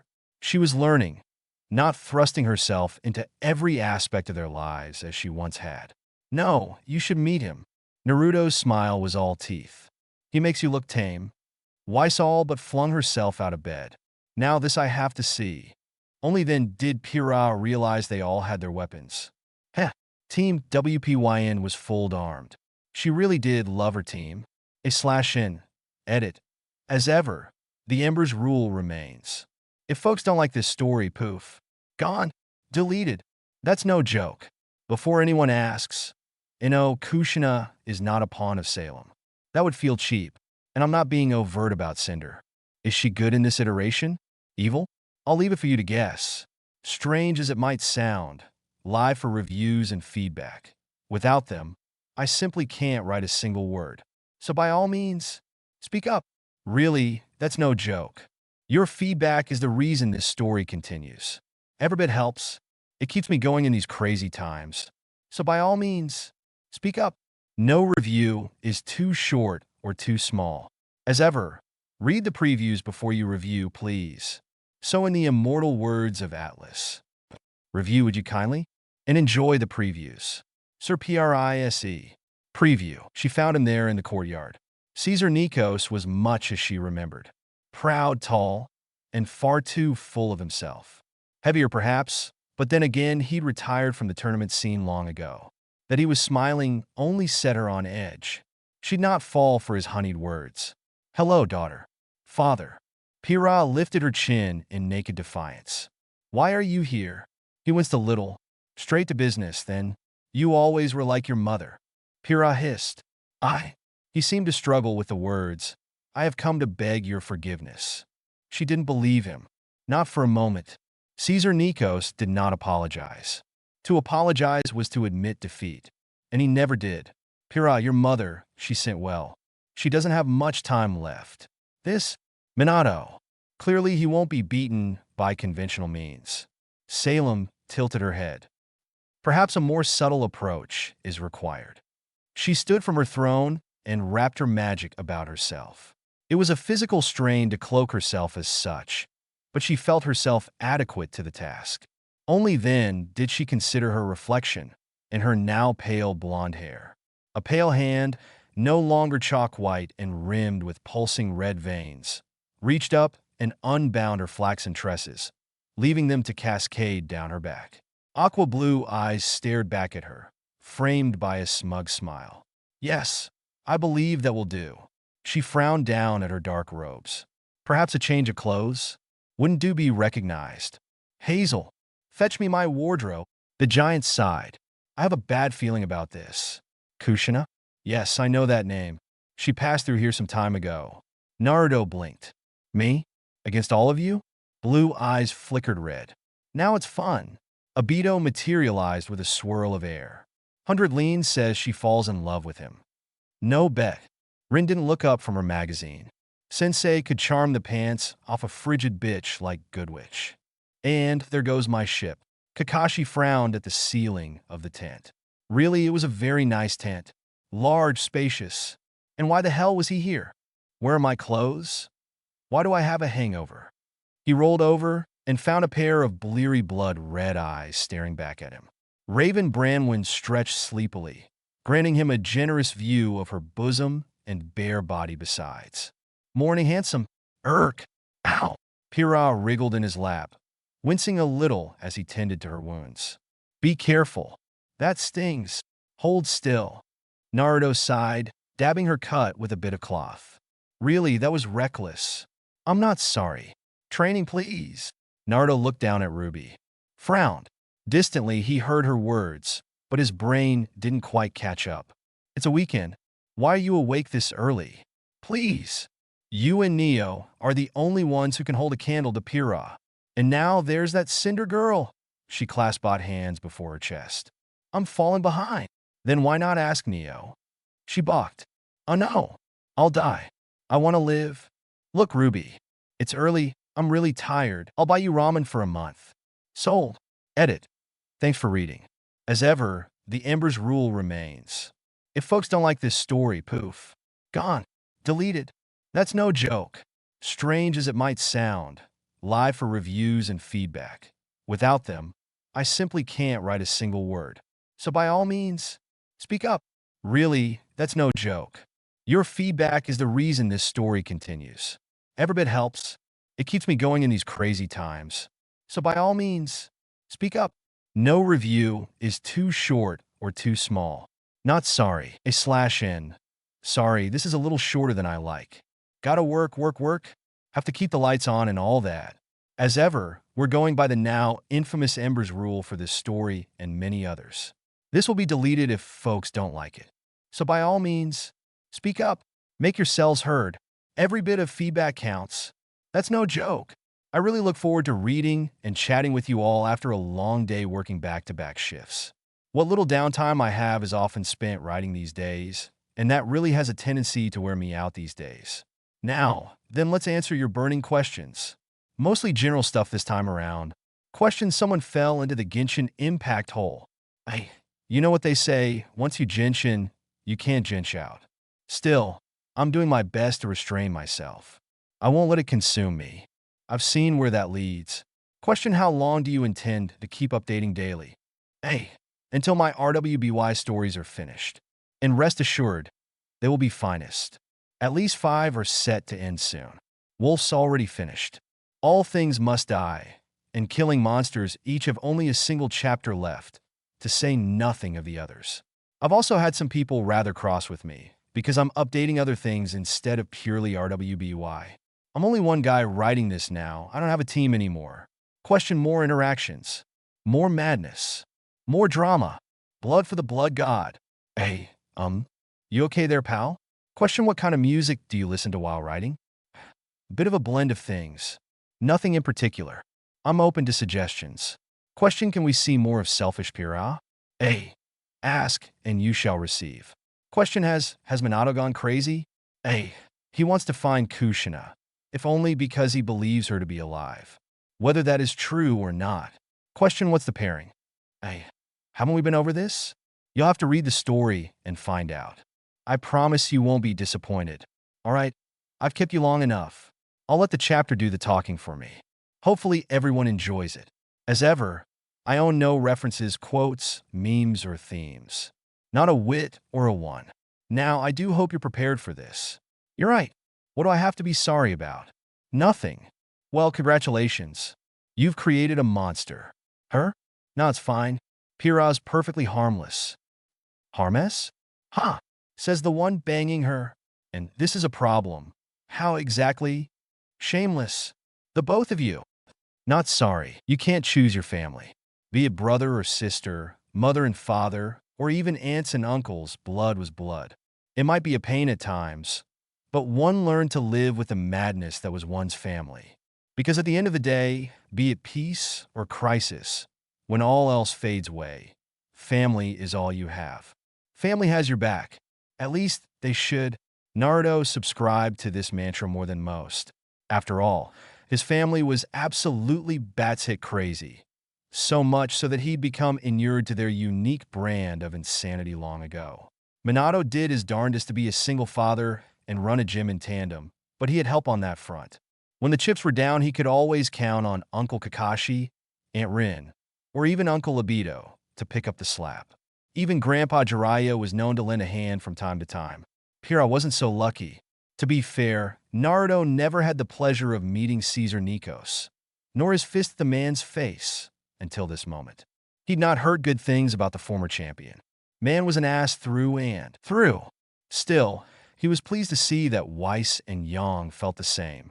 They must, because they looked just as wary toward the Nikos patriarch.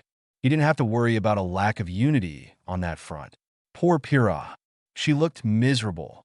On a whim, he reached for her hand. Evidently, it was the right thing to do, because her palm pounced on his, fingers greedily slipping through his own. Her eyes flitted to his, and he thought he saw the ghost of a smile touch her lips. Caesar definitely noticed it, because he turned a fascinating shade of puce. Bastard looked like he was having a stroke. Good. Now if he could just figure out what Pyryhha's old man was doing out here in the courtyard, looking like he'd been hung out to dry, that'd be great. No, he didn't trust him, and he didn't trust this, not for a single second. Wise of you.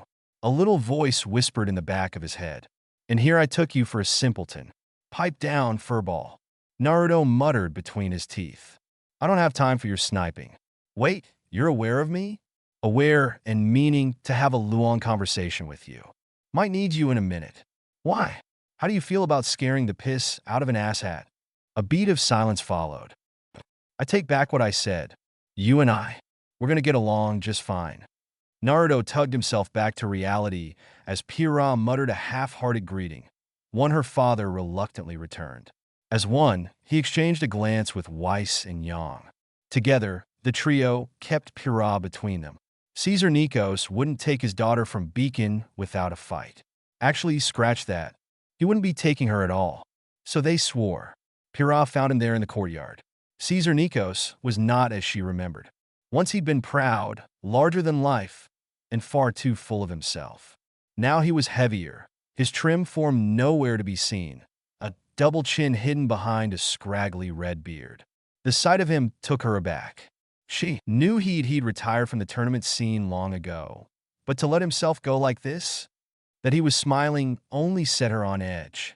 She'd not fall for his honeyed words. "Hello, daughter." At least he had pleasant words for her for the time being.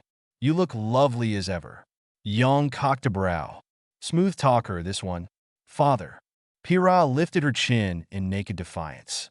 "Why are you here?" "Straight to business, then." He winced a little. "You always were like your mother." A seed of anger sprouted in Pyryhha's chest. This was father at his worst, slimiest. That he was patronizing her at all promised nothing good. Still, she refused to be baited by his juvenile attempts to rile her. She would not show fear. She was the bigger person here. He seemed to struggle with the words. "I have come to beg your forgiveness." She didn't believe him. Not for a moment. Caesar Nikos did not apologize. To apologize was to admit defeat. He never did. She'd known this day would come, even after she'd cut all ties with him. He wanted something for her. He always did. Whether it was for her to come home, to have her compete in the tournaments again, or simply to have her under his thumb, she knew not. Whatever it was, she wasn't having it. And then he said the words.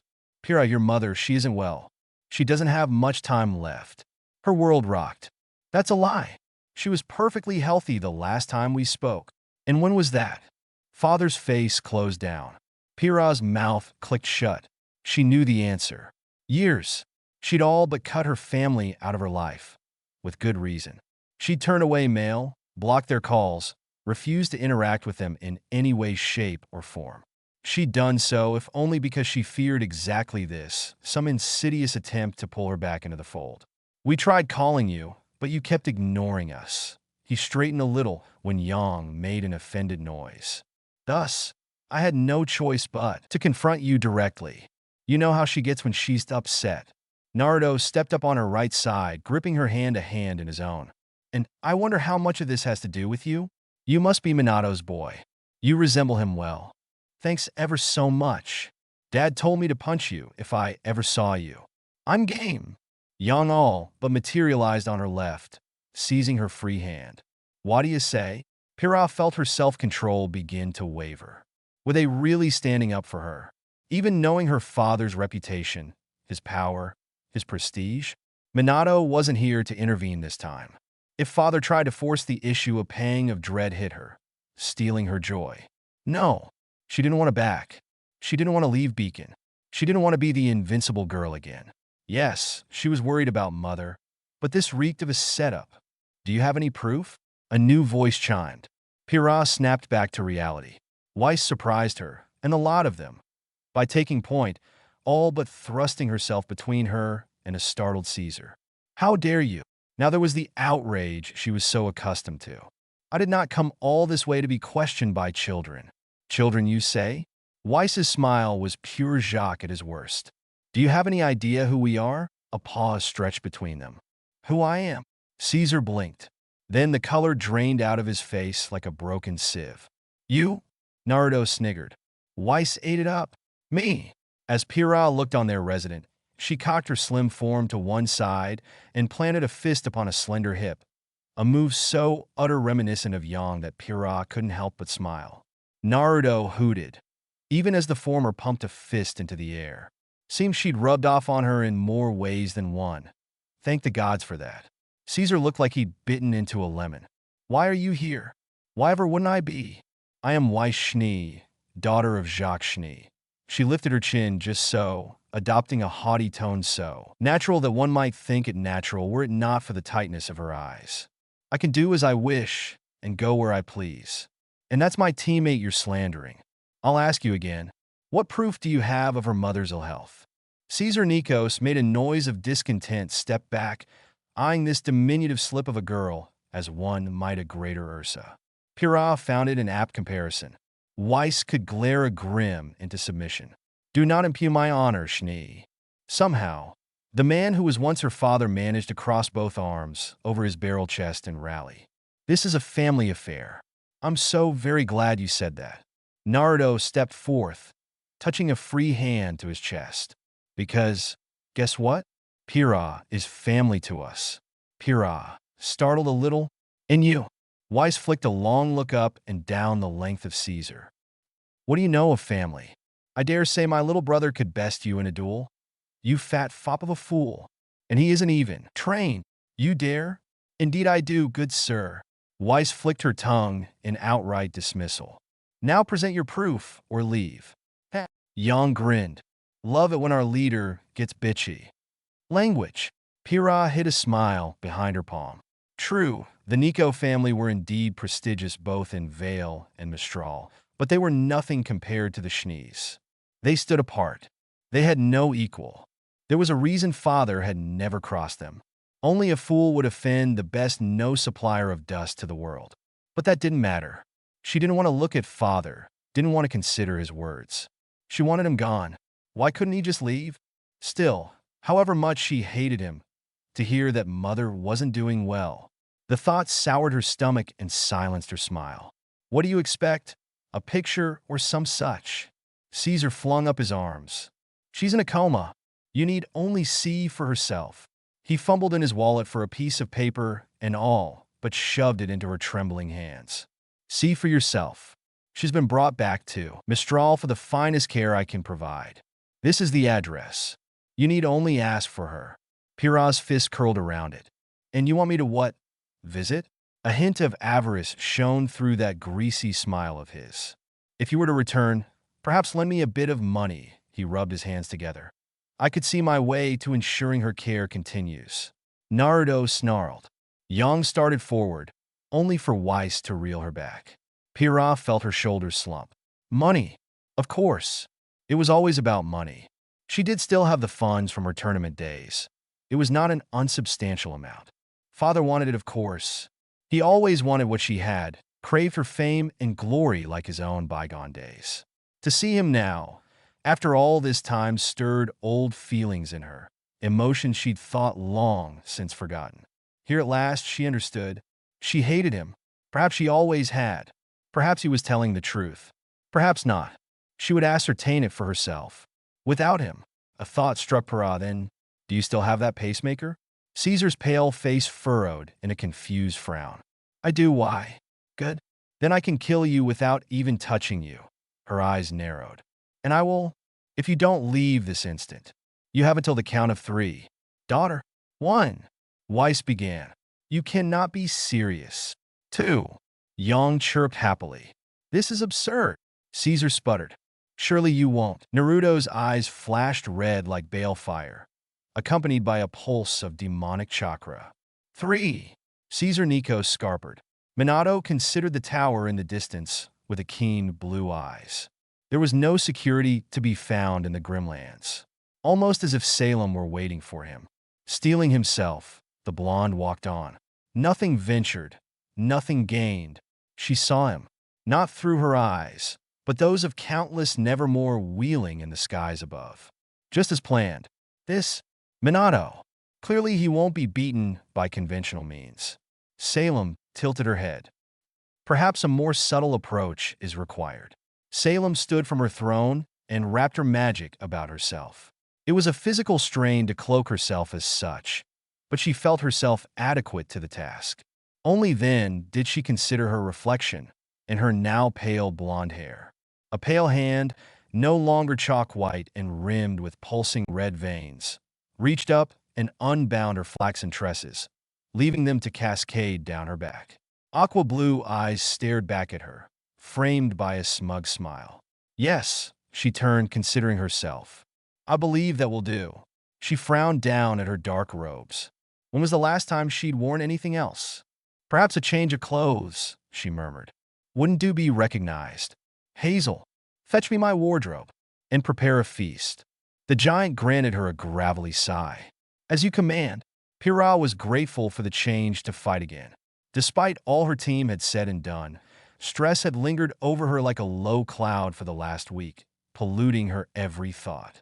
Not even her late-night sessions with Naruto had been enough to quell her anxiety. It ate at her like a physical thing, hollowing her out from within. So when Neo, a certain midget, volunteered again in Glinda's class, she was all too happy to oblige. Neo was a fighter through and through. Better yet, she wasn't a contender for Naruto's heart, which meant she could fight to her heart's content. Distantly, she heard her team holler encouragement. but it was faded now, muted, distant to her ears. Neapolitan fought differently from others. Much like Pyryhha, she had a skill set all her own. Unlike her, Neo had taken to Minato's training with a singular enthusiasm. The Leaf Gym had honed her, sharpened her. While she had busied herself with her new life and all the happy trappings that came with it, this little hellion worked herself to the bone. And she was rather cross with her at the moment. All the better. Pyryhha wanted a real fight, not a slaughter. She needed to vent. Miss Goodwitch swung her crop down. They lunged, and the world spun on. Kakashi frowned at the ceiling of the tent. Really, it was a very nice tent. Large, spacious. And why the hell was he here? Where are my clothes? He blinked once, then touched a hand to his forehead. Why do I have a hangover? He rolled over and beheld a pair of bleary blood-red eyes staring back at him. Raven Branwen stretched sleepily, granting him a generous view of her bosom and bare body besides. Morning, handsome. Kakashi's world ground to a halt. One word emerged. Irk. Perhaps had he listened, he might have heard familiar laughter. You sure that was a good idea? Getting him drunk like that? Yup. Abito materialized with a swirl of air. 100 Lean says she falls in love with him. No bet. Rin didn't look up from her magazine. Sensei could charm the pants off a frigid bitch like Goodwitch. And there goes my ship. Tough luck, Buster. Now see me here and gimme a massage rub. She wiggled her bare shoulders at him. I'm sore, and you know I can't move like I used to. The wayward trickster sighed, but did as he was bade. The things I do for my pregnant wife? She swatted him with a magazine. I heard that. His laughter redoubled. You were meant to, Pyryhha whimpered. It hurts, it hurts, it hurts. There, there. Naruto bore with her grumbling patiently as he dabbed a bit of gauze to her cheek. I told you Neo was in one of her moods. Just what the hell has she been doing? Pyryhha wriggled in his lap, wincing a little as he tended to her wounds. I barely got a hit in. She just wouldn't go down. And ouch, she yelped. Be careful. That stings. Hold still. Naruto sighed, dabbing her cut with a bit of cloth. Really, that was reckless. She glared at him out of the corner of her eye. I'm not sorry. On a whim, he pulled her close. Would I say to a date this weekend? Would that help calm you down? Pyryhha perked up in his lap. And you're forgiven. Someone was knocking at their door. Naruto stumbled out of bed, glowered at the ghastly hour indicated by his clock, and staggered to the door. Fumbling fingers closed around the latch and flung it open. He looked up, then down, frowned. Ruby Rose beamed back at him, impossibly perky despite the early hour. I've come for training. Distantly, he heard her words, but his brain didn't quite catch up. It's a weekend. He heard her at last and scowled. Why are you awake this early? Please. You and Neo are the only ones who can hold a candle to Pyryhha. And now there's that Cinder girl. She clasped both hands before her chest. I'm falling behind. It was entirely too early for this. Then why not ask Neo? She balked. Oh no. I'll die. I want to live. Look, Ruby. It's early. I'm really tired. I'll buy you ramen for a month. He perked up at once. Sold. /n. As ever, we're going by the Embers rule. This will be deleted quickly if folks don't like it. So speak up. Make yourselves heard. Every bit of feedback counts. Seriously. Strange as it may seem, I can't write without reviews. That's no joke. Worry not. We haven't seen the last of summer or the rest. Didn't see that coming now, did you? And there we go. As ever, reviews keep me alive. Without them, I cannot write.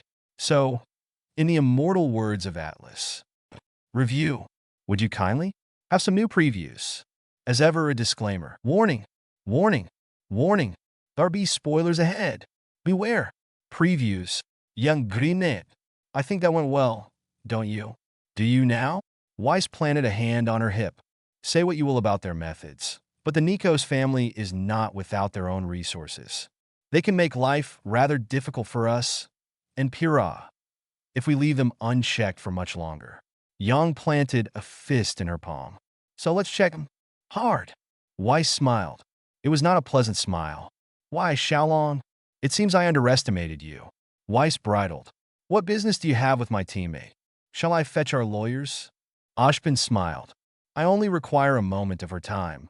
Nothing more. Anything you have to say to her, you can in front of us. Naruto half expected anger at that remark. He only received a smile instead. Such solidarity. Where is my wife? Cinder pursed her lips. I'm not your enemy, girl. I merely came to give you a warning. She stalked past, heels clicking against the floor. Warm lips brushed Pyryhha's ear. Be careful whom you trust. And then she was gone. Pyryhha scowled after her. R&R. Carry on, fragment. A/N. Edit. Oof. Not much of a response. Saw that coming. Crying face. This is far shorter than I'd like, mostly because I just got my third shot. Not by choice, and I feel like crap. Sadly, it was forced on me due to my bad health and other issues. Should be alright in a few days.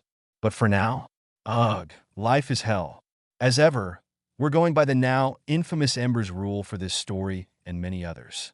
2 jobs keep me busy as all hell, and my energy's at an all-time low as of late. I don't have time to write a tale folks don't enjoy. So by all means, speak up. Make yourselves heard. Every bit of feedback counts. That's no joke. I really look forward to reading and chatting with you all after a long day working back-to-back shifts. What little downtime I have is often spent writing these days, and that really has a tendency to wear me out these days. Now, then let's answer your burning questions. Mostly general stuff this time around. Question, may I have a refresher for the teams? Sure, I'll do it for everyone since it's been a bit. WPYN is Obvious Weiss, Pyryhha, Yang, and Naruto. RVRB is Ruby, Nora. Last name? Ren, and of course Blake. Jam Min is none other than John, Melanie, Miltia, and our dear Neapolitan. CRDL remains Carden, Russell, Dove, and Sky, while CFEY is still CFEY. In this story, at least. Cackles. Question, we've not seen the last of Pyryhha's father. Have we? A. Zips lips. Question, is Pyryhha going to become a maiden in this? A. Laughs. Question, team, WPYN, solidarity. Who? And we get more into that here. Say what you will about Yang and Weiss, but they are fierce friends. They protect those close to them. Question, is Naruto aware of Kurama? You've been hinting at it. Kurama is a touchy subject for him. Recall that in the beginning, the OL furball usually emerged when he's angry. We haven't really seen much of that here. He'd had a good life, and most of his friends and family are quite capable of defending themselves. But to answer the unspoken question, no, they haven't struck an accord as of, meaning that if Naruto slips, it's the red cloak we'll be seeing, not the gold. Question, Ashbin be plotting? Hey, isn't he always? Granted, he usually means well by it, but as we've seen, his secrets have a tendency to blow up in his face. Time will tell if he makes the same mistakes here, or actually learns to trust a bit earlier than the events of canon. Whether that's a good thing or not remains to be seen. Question, who's the strongest here? Hey, as stated, Minato and his gym, well, it's helped to elevate many to new levels. Ruby's but one example, as we saw during her bout. Others are coming along quite nicely. As such, that's something Ashbin's all for. Strong huntsmen means strong soldiers against Salem. I mean, hell, if she weren't invincible, Minato or Jiraiya could just blitz her. But as well know, immortality doesn't mean invincible. Alright, I've kept you long enough. I'll let the chapter do the talking for me. Hopefully everyone enjoys it. As ever, I own no references, quotes, memes, or themes. Not a wit or a one. You'll never break that girl. She's stronger than you know. What's that? You don't believe me. Have it your way? Fine. You'll see. Carry on, fragment. 3 days passed in relative peace. Weiss counted them down with palpable dread, expecting an attack at any given moment. And yet none came. Bar that brief interruption, their idyllic days continued unabated. Even after a full 72 hours, and neither hide nor hair was seen of Caesar Nikos. Indeed, Team WPYN, the name had started to groan on her somewhat, carried on as they always had. Naruto provided spotty training for Pyryhha. She studied, and as for Yang, well, she was young. The less said about her puns, the better. No one wanted to address the issue. She couldn't blame them. Families were awful and mess. They had a habit of taking a neat, orderly life and throwing it all into violent disarray. Finally, it reached a head for their team. Well, half. To her credit, She managed to wait until Naruto and Pyryhha went out on the town for a well-earned weekend respite. They deserved it. It gave her time to come up with a plan. Had a feeling you'd pull this sooner or later. Young bounced on the bed beside her, snapping her back to reality. Has Whittle ice cream gone soft? A glyph sprang to her fingers. Care to repeat that? Come on, I think it went well, don't you? She shrugged. We drove him off. Did we now? Weiss planted a hand on her hip. Or did he make a tactical retreat? Say what you will about their methods. But the Nikos family is not without their own resources. Her lips pursed, recalling another father she wasn't predisposed toward. They can make life rather difficult for us. And Pyryhha, if we leave them unchecked for much longer. Young planted a fist in her palm. So let's check him. Hard. Well. Her partner was taking the initiative. Color her impressed. Why, Xiaolong? Weiss crossed one leg over the other and smiled. It was not a pleasant smile. It would seem I underestimated you. You know, this is kind of nice. Isn't it? Pyryhha's head kissed his shoulder. It is. Naruto agreed wholeheartedly as he sprawled out in the grass beside her. It's nice to just relax for once. Without our noisy teammates? She giggled a little into his neck. I suppose. A picnic really wasn't something one considered when relaxing, but this did put a smile on his face. They'd chosen the park at random and gotten more than a few odd looks for lazing about rather than eating. But really, it was the sentiment that mattered. Food could come later. For now the day was theirs. So his partner asked apropos of nothing. How badly did you beat Ruby? A bead of sweat ran down Naruto's brow. He looked away. No idea what you're talking about. Naruto, I'm not blind. Green eyes pinned him. She looks up to you. Adores you like the brother she never had. A finger poked his cheek, denting it a little. You've been taking her training seriously, haven't you? Maybe. Pyryhha propped herself up on one elbow. How hard did you push her this time? Nothing to be gained by lying. No broken bones if that's what you're worried about. Maybe a few bruises. Bit of aura exhaustion. Pyryhha elbowed him. That's more than a little. Mess, she'll live. Sides, she asked for it. Really? Ruby kicked the door open, stumbled into her dorm, and pumped a dirty fist in the air. I won. Nora bounced upright in her bunk. Won what? What happened to you? Blake looked up from her book. You look like you got run over by a bus. A sniff. Smell like it too. The little Reaper flopped onto her bunk with a weary smile. I actually managed to hit him this time. Ruby, I wouldn't call that a victory. Let me have this, Ren. Anyway, the days is ours. Anything you want to do? Pyryhha pursed her lips. Such an innocent inquiry. Her mind said otherwise. He corrupted her. Ideas swelled in her head. None of them tame. Granted, they were in a public place, but when had that stopped them before? She tucked herself a little closer, fingers hooking in the waistband of his jeans. She touched a finger to the corner of her mouth. I can think of a few things. Heat flooded his face in a rare blush. Pyryhha, kidding. She waved him down. I'm kidding. It's been so long since we've had proper time to ourselves. Maybe I'm just giddy. HRMPH. He grunted, but didn't budge when she tucked herself into his side. Whatever you say. They lay there in companionable silence for what felt like an eternity. You know, he mused, if we go any further into the city, there's a chance we'll be recognized. Probably. The silence grew awkward. Are you sure you don't want to talk about? No. She winced at the sharpness of her reply and amended it. No. We'll save your mom, Pyryhha. He pulled her closer. I promise. I'm sure Weiss is already cooking up something. And if it fails? A grin. Brute force hasn't let me down yet. If worse comes to worse, we'll get her out the hard way. Pyryhha made please Pyryhha noises. Then, can we stay here a little longer? Sure. He looked an arm around her waist as she cuddled close. This was fine. He didn't need anything more than this. Fate had other plans. The very next day saw them dragged before Headmaster. Weiss planted a fist on her hip. What business do you have with my teammates? Shall I fetch our lawyers? Ashpin smiled. I only require a moment of Naruto's time. Nothing more. Pyryhha didn't budge. Anything you have to say to him. You can in front of us? She half expected anger at that remark. She only received a sigh instead. Such solidarity. Ashpin shook his head. I had thought tell you before the news spread, but if you all wish to know, Naruto stilled. Weiss didn't like the look of it. Yang and Pyryhha, even less. The former flailed her arms. Well, don't keep us in suspense. Ashpin laid a broken kunai on his desk. Weiss didn't recognize it. The others did. Yang gasped. Pyryhha physically recoiled. Naruto just stared. And then came the words, I am afraid your father has passed away. Pyryhha saw it in that moment. The instant the light died in her partner's eyes. What? A/N. Has Minato, though? Has he really? Or do they simply believe he did? You'll have to read and see. As ever, we're going by the Ember's rule. This will be deleted quickly if folks don't like it. So speak up.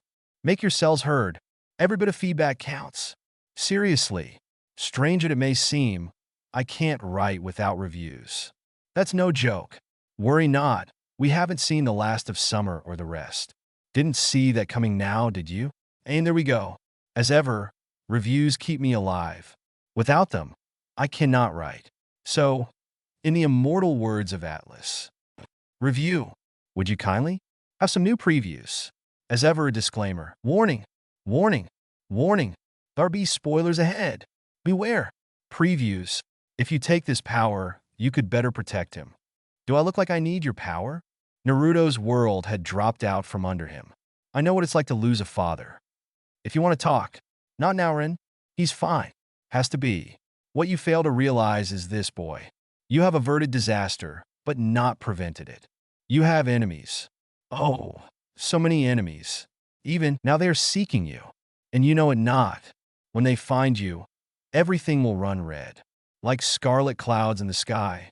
Clouds? I don't understand. Pyryhha plucked up her spear and took a stance. Just you watch. Ruby knew better than to question him. He'd been more intense since knew news about his dad. She wouldn't let him down. So, you're Pyryhha's mom? Nice to meet ya. Who are you?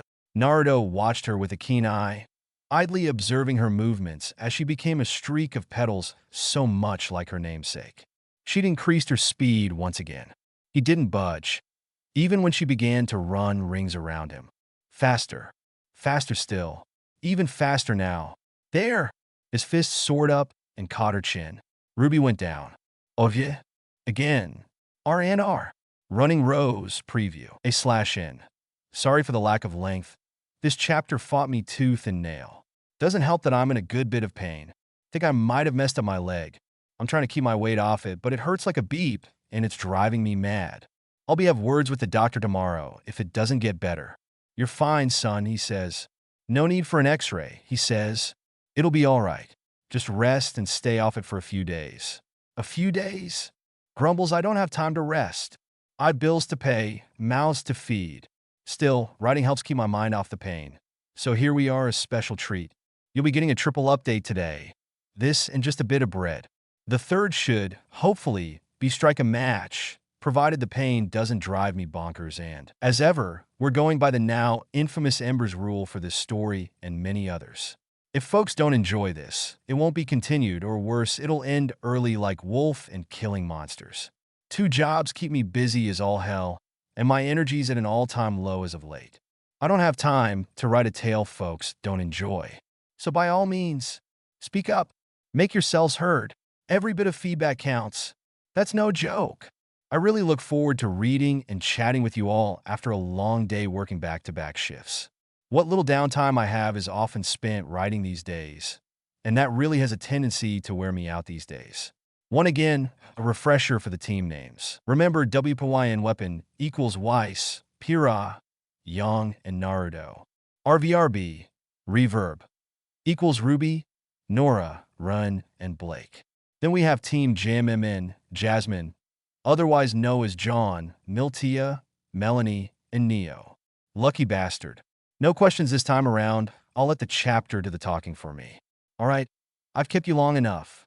I'll let the chapter do the talking for me. Hopefully everyone enjoys it.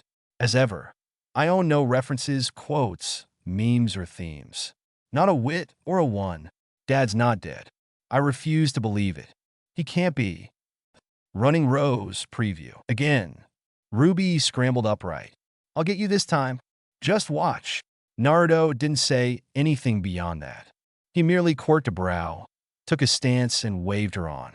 Ruby knew better than to look a gift horse in the mouth. Or was it a fox? Didn't matter. He'd been more intense since the news about his dad. Almost worryingly so. If he wanted to train with everyone, she'd not let him down. Anything to keep her from seeing his tears again. Anything to distract him. Anything. She owed his dad that much. Minato had been a good guy, like the second parent she'd never had. Always there with a smile and a kind word, a bit of advice when she was stuck, a stern hand when she needed someone to push her past his limits. Sure, he was a bit strict in the gym, but that was because he had to be. If he hadn't been, she and Yang never would have improved. Now that was gone and Naruto was flailing, looking for a way out, for an outlet, for something, anything to take the pain away. Just thinking of it made her heart hurt. Ruby wouldn't let him lose anyone else. Not like they'd lost Mom. She swore it. Silver eyes flashed as flared her semblance and vanished in a curtain of crimson petals. Naruto watched her with a keen eye, idly observing her movements as she became a streak of petals so much like her namesake.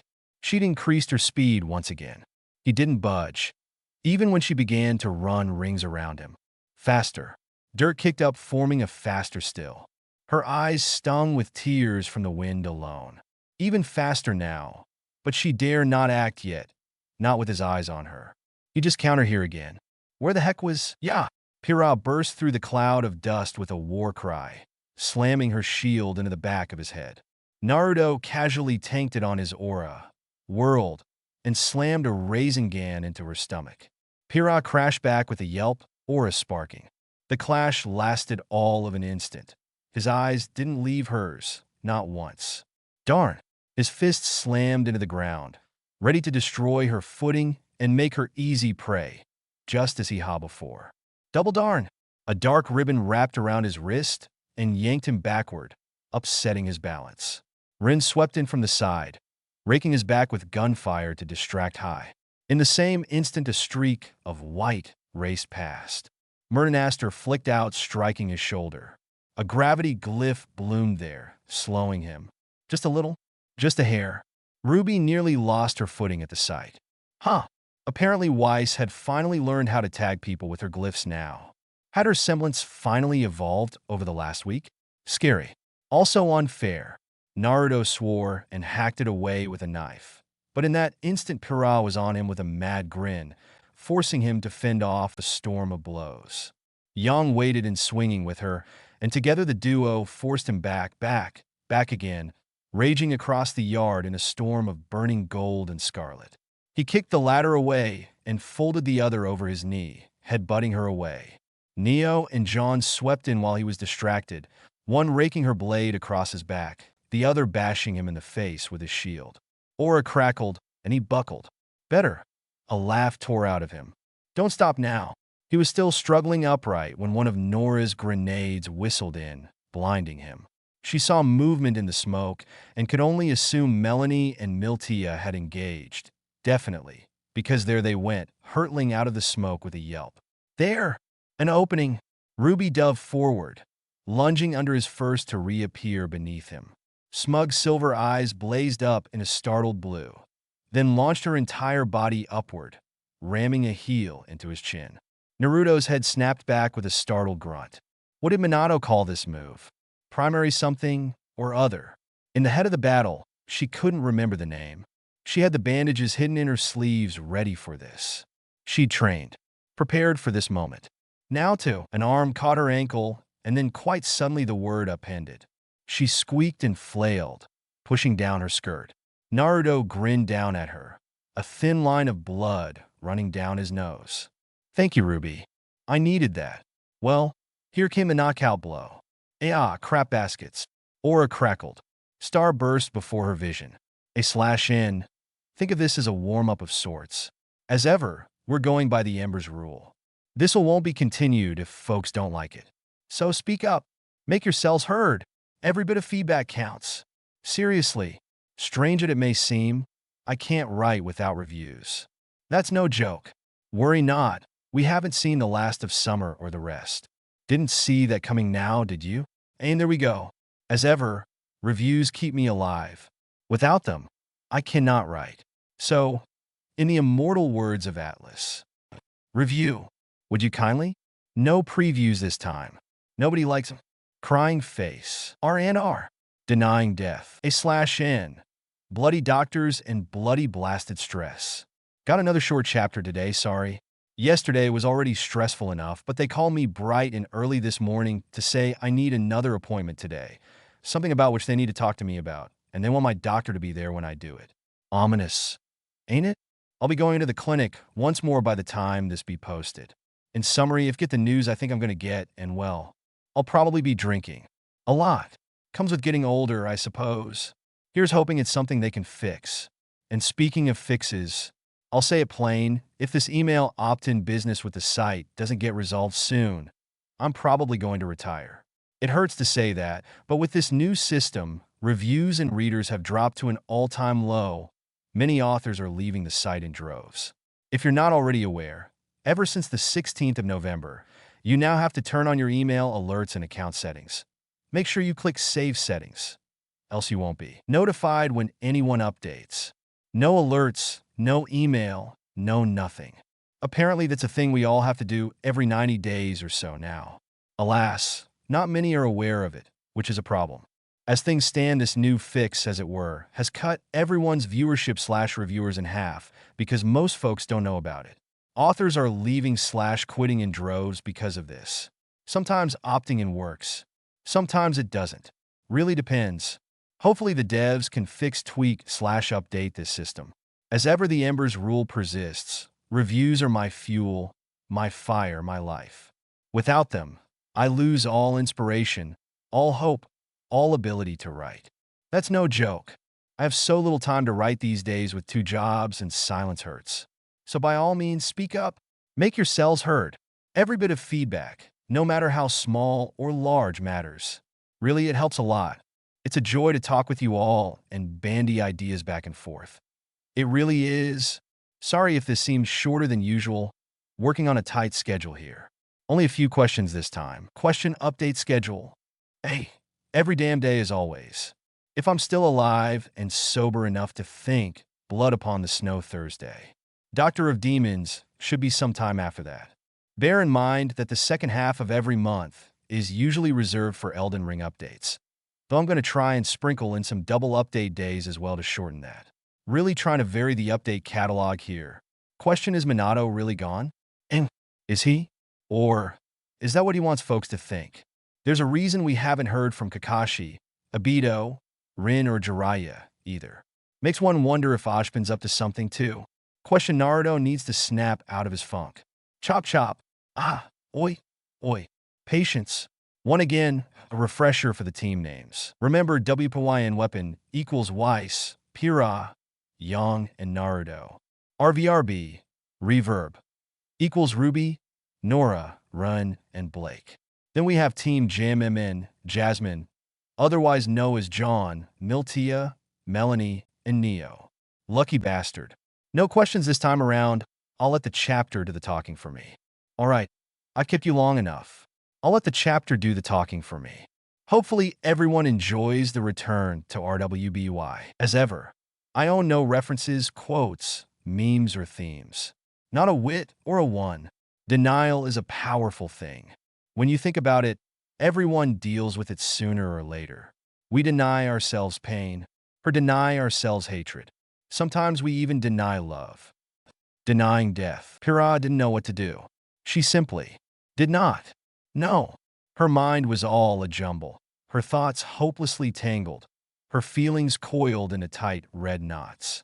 Things had been bad enough when Naruto was saddened over Minato's death, then angry. But this went well beyond the pale. He wasn't raging or shouting or drinking or even depressed by the news anymore. He'd gone into full denial. It hurt to see him like this, but it hurt even more to know that a part of her almost preferred it, because at least he was smiling now. Dad's not dead. He kept saying whenever she or anyone tried to broach the subject with him. He can't be. He'll come back. This is all part of his plan. You'll see. It was driving her mad. How could she calm him? How could she soothe the fiery flames of his heart? Pyryhha knew there must be a way, but to find it, she had to. She must. He wouldn't listen to anyone else. Not Yang, and certainly not Weiss, nor Ruby or even the Malachites. There had to be a way to crack that outer shell of his. If there was, she'd yet to find it. Nearly a week had passed since he descended into this phase of his, with no end in sight. She flung herself down onto her bed with a pensive sigh. Someone answered. For the love of just bang him again or something. Pyryhha's head snapped up. Yang no. Yang yes. A familiar pair of lively lilac eyes glared at her from opposite bunk, framed by an impish grin. Look, the two of you are clearly overthinking things here. Bonk him, bang him, whatever floats your boat. Helps get the bad stuff right out. Works like a charm for me, and her hands flew up seemingly of their own volition and sealed over her mouth. Weiss poked her head down from the bunk above and glared her way. You and whom? Yang's visage went paler than snowfall. Nothing. You didn't hear shit. Pyryhha hid the ghost of a smile one hand. You clearly said, nope, I didn't say nothing. Stubborn girl. Weiss sighed before fixing her with a pensive look. Xiaolong's not-so-secret paramour aside, the two of you have been together for quite some time, no? A glum nod on her part. We have. Naruto and I knew one another long before his father founded the Leaf Gym. Yang dove on the topic like a drowning woman would a life raft.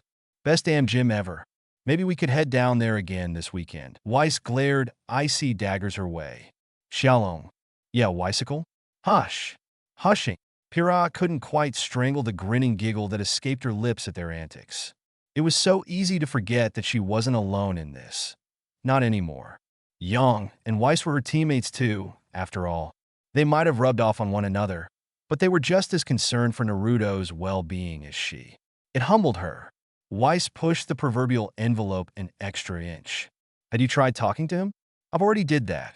You clearly haven't done it properly, if he's still being this pig-headed.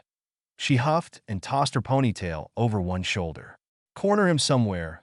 Fight him if you have to. Wear him down until he can't get away. Then have it out with him. Fight Naruto? Pyryhha's blood sang at the thought. An explosive little thrill that had quickened her pulse and her rubbing her thighs together atop the bed. It had been some time since they'd gone at one another for real. Perhaps where was the harm? Leave it to Weiss to attack the situation with overwhelming logic. Maybe that was what she needed here. Logic. Beat him down with cold logic, then turn on the passion to burn his anger away. It sounded silly, cliché even, but it was the only idea she had. Even a bad plan was better than no plan at all. All right, I'll talk to him. Good. Weiss nodded sagely, then bang him. Yang hooted and fell clear off her bed, legs kicking in the air. Pyryhha choked on her own air, gagged, managed to swallow somehow. Only then did she squeak. Weiss? But not here in the dorm. The Schnee continued unabated, heedless to her increasingly red face and Yang's howls of laughter. Preferably someplace quiet. It's rather late after all, and we need our beauty sleep. Pyryhha leaped to her feet. Weiss? Maybe the rooftop? I believe he's up there now. Weiss? Pyryhha's retreat became a full-blown rout. Her team's laughter chased her out their dorm and down the hall. Naruto's world had dropped out from under him. In the span of a few short weeks, it felt like he'd come undone at the seams, been torn asunder, then stitched back together the wrong way. He knew he hadn't lost everything. Hell, he still had plenty to live for. Pyryhha, Yang, Weiss, Ruby, and the rest, to say nothing of his uncles and aunt. One mustn't forget Jiraiya, either. Hope was not yet lost. But Dad, the idea, the very notion, that he'd just throw his life away out of the blue, it didn't sit right with him. Minato wouldn't run off and die like that. He wasn't stupid. Dad was strong. Invincible. Unbeatable. Sure, his health wasn't the best these days with that illness of his, and maybe he wasn't as lively as he used to be, but still, silence was his only solace. So long as he denied it, so long as he refused to believe, there was hope. No matter what others might think. He'd come up here to the rooftops to get away from it all, from his own thoughts and doubts. The night air was cool against his skin, the wind a gentle lull through his ragged hair. It didn't bring him much peace, but he'd take what he could get these days, while he could get it. His sixth sense perked up. A door opened behind him. Footsteps echoed therein, shoes crunching across gravel. He needn't look to know who it was. Their presence was appreciated, but not unexpected. Did you need something, Rin? Ruby's teammate didn't approach. They'd never been close enough for that. It didn't stop them from trying, bless their simple soul. I know what it's like to lose a father. If you want to talk, I appreciate the gesture, but he shook his head. Not now, Rin. He's fine. Has to be. Perhaps you should consider the possibility that… No. He bit out the word, then calmed himself. No, a shake of the head. You don't know my dad. He's probably gone undercover somewhere. Trust me, he wouldn't go out like this. Behind them, the door opened anew. More footsteps. Rin chortled softly. It seems you have company. I'll let you be. He heard Ruby's teammate walk away, but his sixth sense still insisted someone was there. Who? He could only think of 3 persons who would willingly seek him out at this hour. One was Ruby, and she was absolutely, utterly incapable of standing still for this long. The other was Yang, and she would have said something by now. Which left? Against his better judgment, he turned to face the newcomer. Errors were made. Pyryhha. She had a strange look on her face. Why was she wearing her weapons? And her armor? What are you doing up here? She didn't answer. He climbed to his feet, not liking the look in her eyes. Boy, say something? Gloved hands grabbed his jacket, dragged him forward into her. Her lips met his, and she kissed him roughly, ruthlessly plundering his mouth with her own. Harsher than usual, an almost frantic desperation to it that had her tangling her hands in his hair. It concerned and excited him in equal measure. He yielded to her happily, only for her to dance backward when he tried to grab her hips. She slipped through his fingers with a shake of the head, plucked up her sword and shield from her back, and took up a stance. Fight me. Ha! Laughter burst out of him. She didn't budge. Naruto balked. Wait, you're serious? Pyr, I don't think that's a good idea. His face hurt. Why the hell did his face hurt? Blinking, he touched a hand to his aching nose. It came away bloody red. Wah! Her shield had blood on it. His blood. He hadn't even seen her move. Was he that unfocused? Sorry, not sorry. His partner lowered her shield, wearing a fierce smile. Wasn't asking. Fight me, or I'll beat you into the ground. He twitched. Leave. No. Damn it. Now she was mimicking Ruby again. You'll have to beat me for that to happen. Now wait just Ard. She clocked him again, turning his words to an irritated growl. His head snapped to the side. Stop. Blue eyes flashed red. You don't want this fight. Oh, I do. She slid her shield down over her wrist and struck again, folding him over a strong fist. And so do you. Get up. I'm not stopping until I see the real you. We're gonna get this, all of this, she grabbed at him when he tried to pull away, out of your system. Here and now. Tonight. No. Naruto growled and clutched at his stomach. Another blow, rocking him on his heels. Pyr, I said no. We're not doing this. I'm not gonna fight you, or take my anger out on. Thunk. His head snapped back. She laughed at him, sparking his temper. Wrong answer. 1 punch. 2. 3. He caught the 4th, twisting her fist in his hand. I warned you.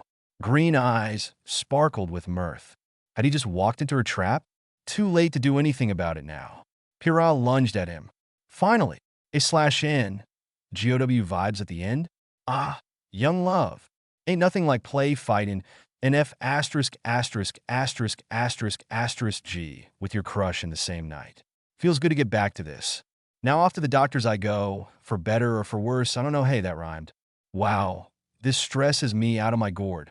As ever, we're going by the Ember's rule. This'll won't be continued if folks don't like it. So speak up. Make yourselves heard. Every bit of feedback counts. Seriously, strange as it may seem, I can't write without reviews. That's no joke. And there we go. As ever, reviews keep me alive. Without them, I cannot write. So, in the immortal words of Atlas, review. Would you kindly? No special previews this time. Nobody likes them.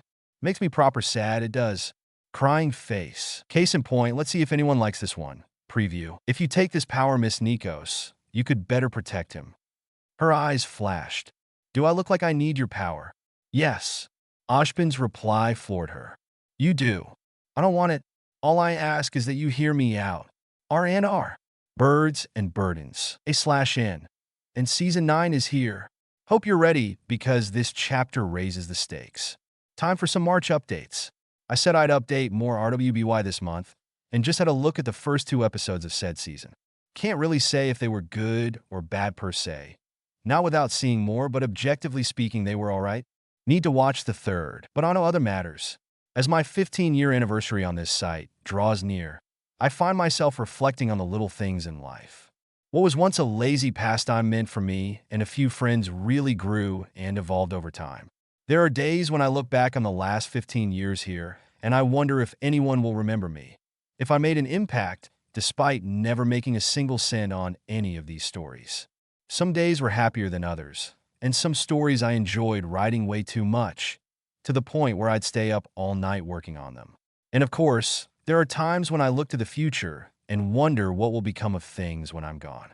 Of course, I try not to dwell on the latter over much. I'm still alive and still writing. In an ideal world, I'd like to keep doing so for as long as I can. But old age is catching up to me, and these days, the world is filled with so much madness and death.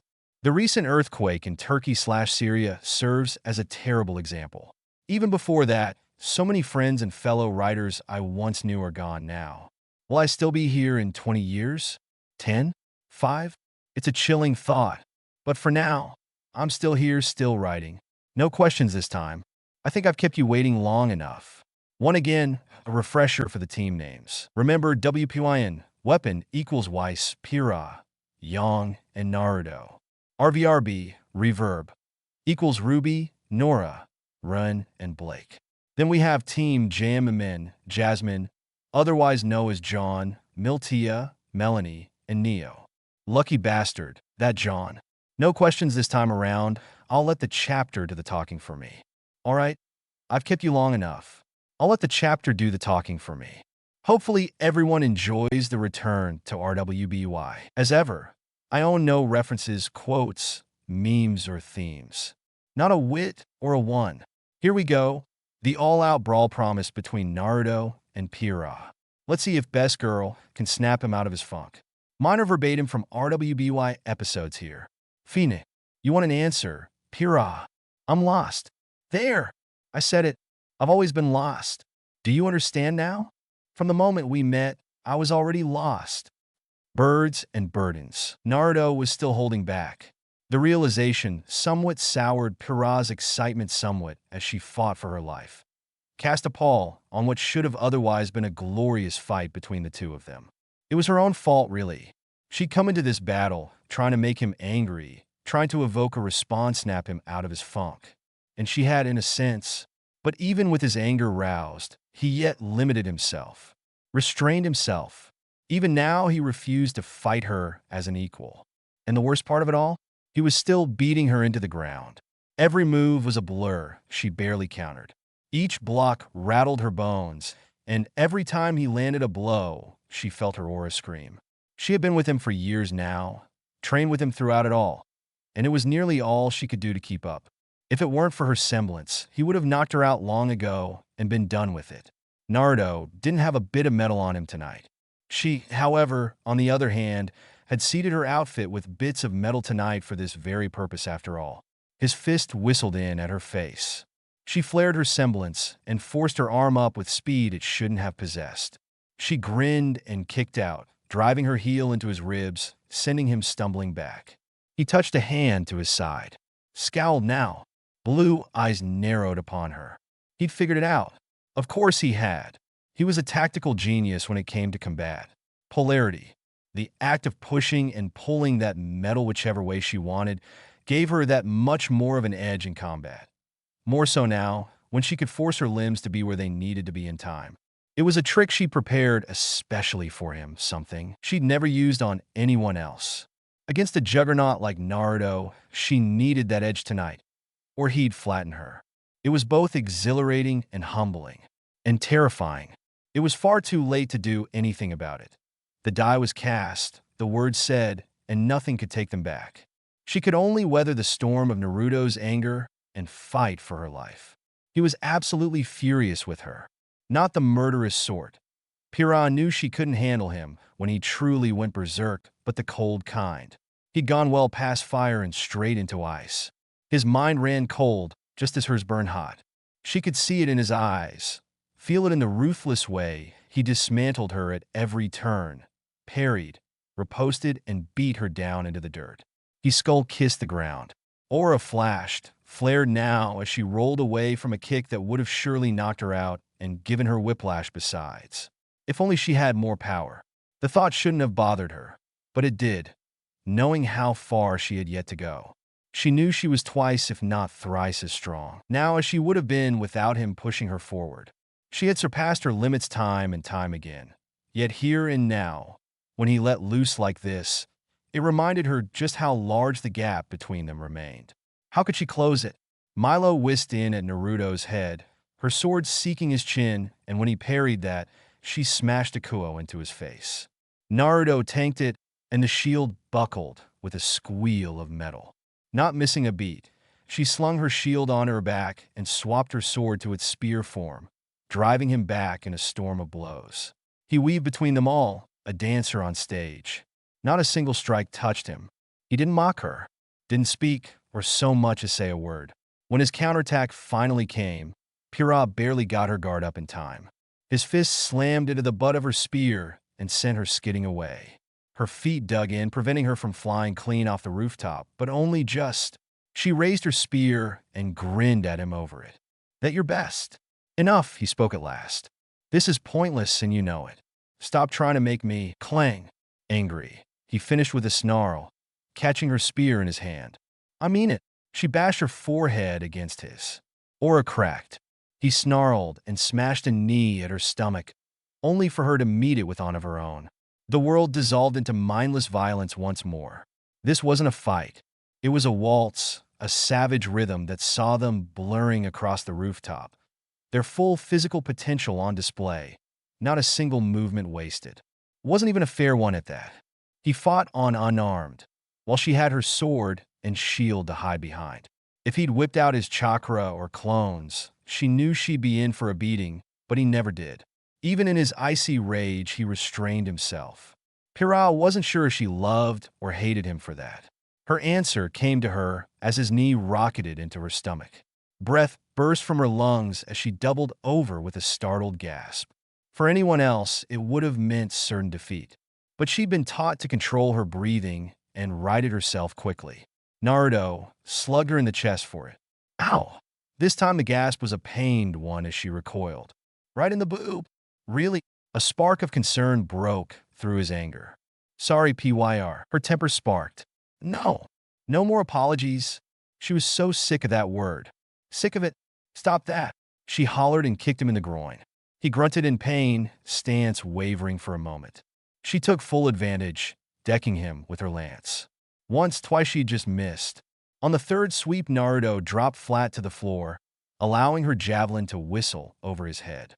In the same instant, he swept her legs and kicked her into the air. Her world went sideways. Down became up, and up became down as she rocketed upwards. He reappeared behind her there, right fist swinging back before she could hope to touch the safety of the ground. Well, this isn't grand at all. Pyryhha knew this move, the primary lotus, just as she knew what came next, but she had no real way to dodge it in the air. She turtled up behind her shield, flared her semblance, and prayed for the best. Wasn't enough. Not by a long shot. Crunch.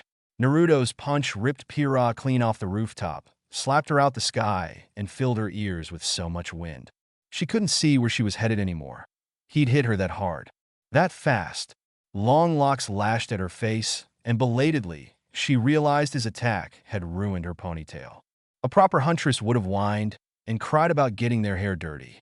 Pyryhha simply sighed, tucked herself into a ball, flared her aura and, there, by the brother god's good grace, she landed in a tumble and bounded up to her feet with only a bit of aura damage. Green eyes widened as she realized where she'd crashed down.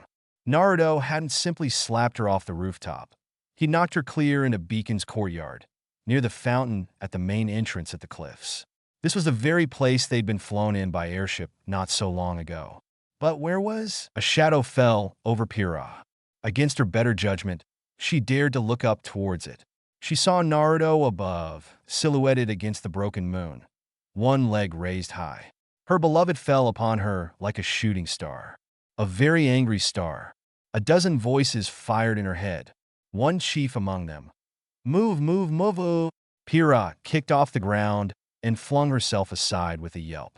Just as well she did, too, because Naruto's axe kick ruptured the courtyard, creating a chasm between earth and stone. The dirt wasn't simply destroyed.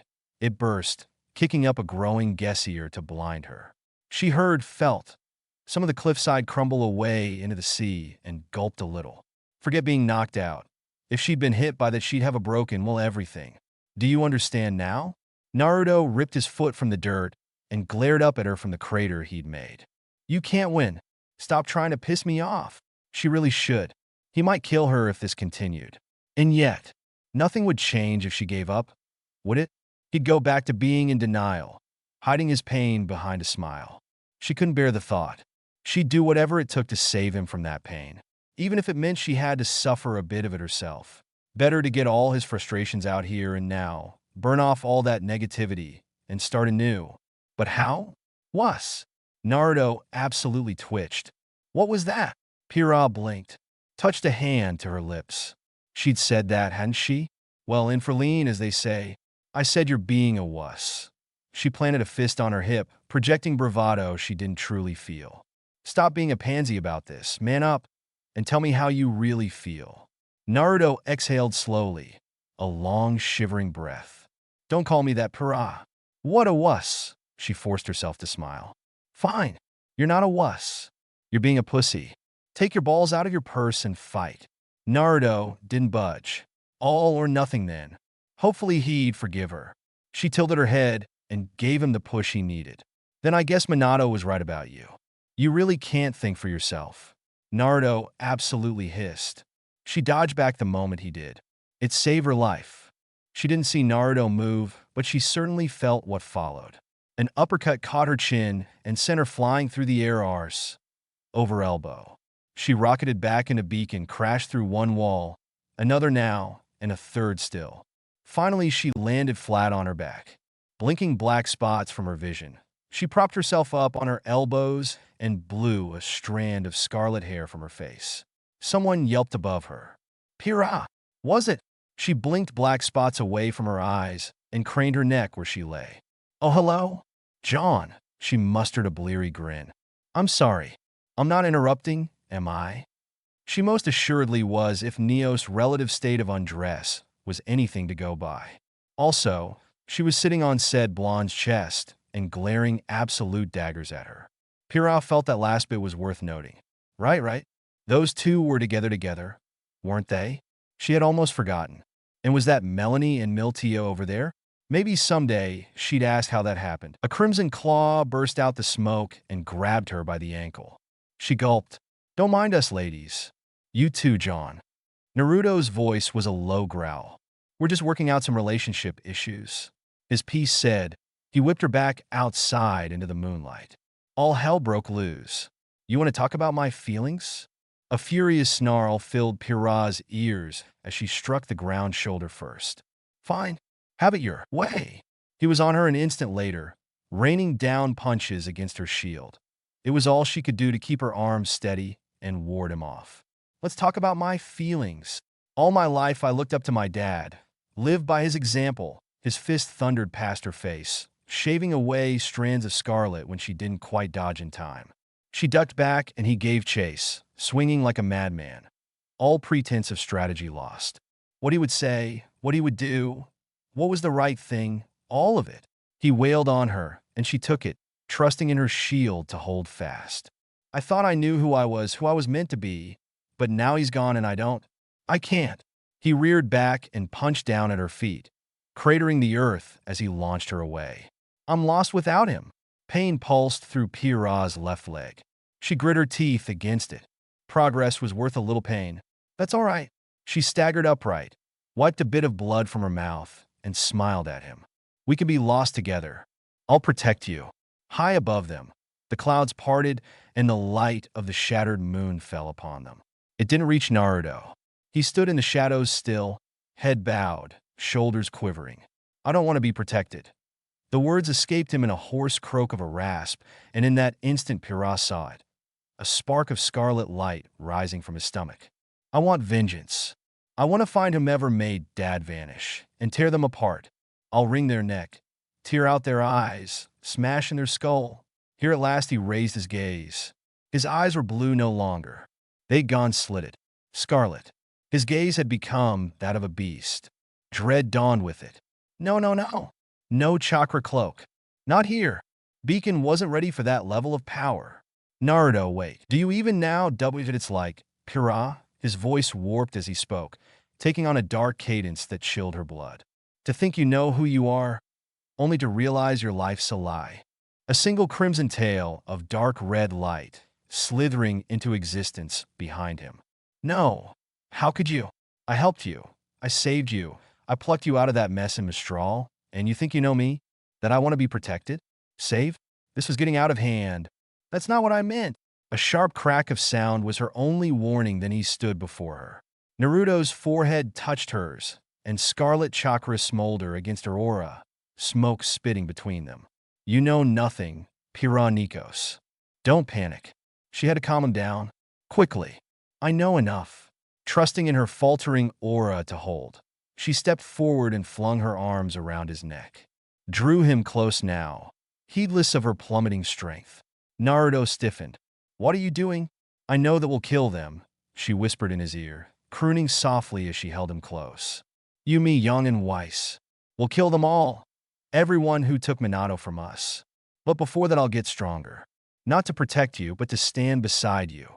Her hand came up to cup his cheek. To be your equal. I'll become so strong that you'll never need to be afraid again of losing me, yourself, anything at all. But I can't do that if you keep pushing me away.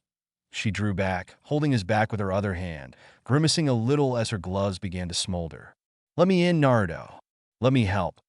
Her aura was buckling against the fox's chakra. She felt it now, yet she didn't dare let go. Not here. Not now. And in return, I'll give you all that I am. My past, my present, my future. He made a strangled noise caught somewhere between a snarl and a sob. You'll die. Maybe not now, but someday. She smiled softly at him. Then I'll haunt you. Remember what I told you? I am yours, and you are mine. His fingers curled around hers. Oddly enough, her words seemed to mollify Naruto. The crimson chakra surrounding him guttered out, dissolving into wisps of red smoke. He slumped in her arms and she caught him, kneeling against the ground. Tears stained her shoulder. She didn't remark on them. I'm just so angry. That's all right. She'd known he would be. Do you feel better now? His body sagged against hers. Tired. Sleep then. She tucked his head into her lap. We can rest here until you feel better. How does that sound? He offered a rusty laugh in return. The teachers are going to be so pissed we wrecked Beacon. I say. Right on cue, she heard a most familiar shout. What is the meaning of this? Pyryhha smiled at Naruto, refusing to look away. Sorry, not sorry. She was certainly feeling sorry when Ashpin called her up to his tower the next morning. You wanted to see me, sir? Yes, Miss Nikos. Ashpin took a long drink from his mug. Please come in. Her gaze flitted about the room, taking note of a scruffy-looking man lingering by the elevator. She assessed him an instant, just as she'd been taught. Bright red eyes, dark hair, a silver flask in his hand, unconventional weapon at his back. Huntsman. Had to be. But why was he here? And why did he remind her of Ruby? If you don't mind me asking, sir, she looked back to the headmaster, why have you called me here? If it's about last night's fight, well, the less said about that the better. Dr. Oblek had slapped them with a month's worth of detentions and docked team WPYN a grade besides. Weiss and Yang weren't terribly happy about the latter. Naruto was still sleeping off last night in the infirmary, and she'd barely had a chance to see him this morning before she'd been hauled up here.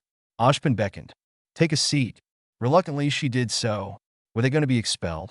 She hoped not. What is your favorite fairy tale? Pyryhha blinked. Hard. Pardon? Fairy tales. The headmaster prattled on, heedless of her confusion. Stories from your childhood. Surely you must remember some of them. My childhood. Pyryhha flinched at the thought. She hadn't had much of one before she met Naruto, before she escaped father. I'd rather not think about that if it's all the same to you. Ah yes, Ashbin at least had the good grace to wince. I'd nearly forgotten. My apologies. Tell me then, have you heard the story of the seasons? Pyryhha recalled it vaguely.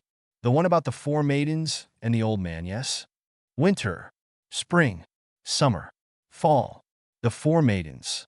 The ghost of a smile touched her face. My mother loved that story. She missed mother. She'd give anything to see her again.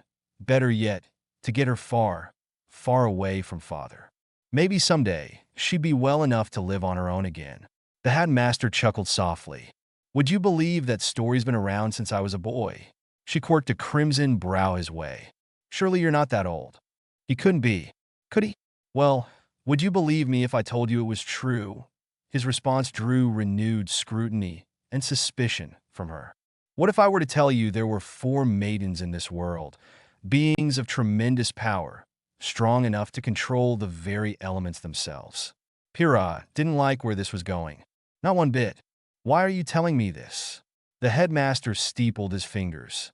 Because I have a story to tell you, Miss Nikos, and one not at all pleasant.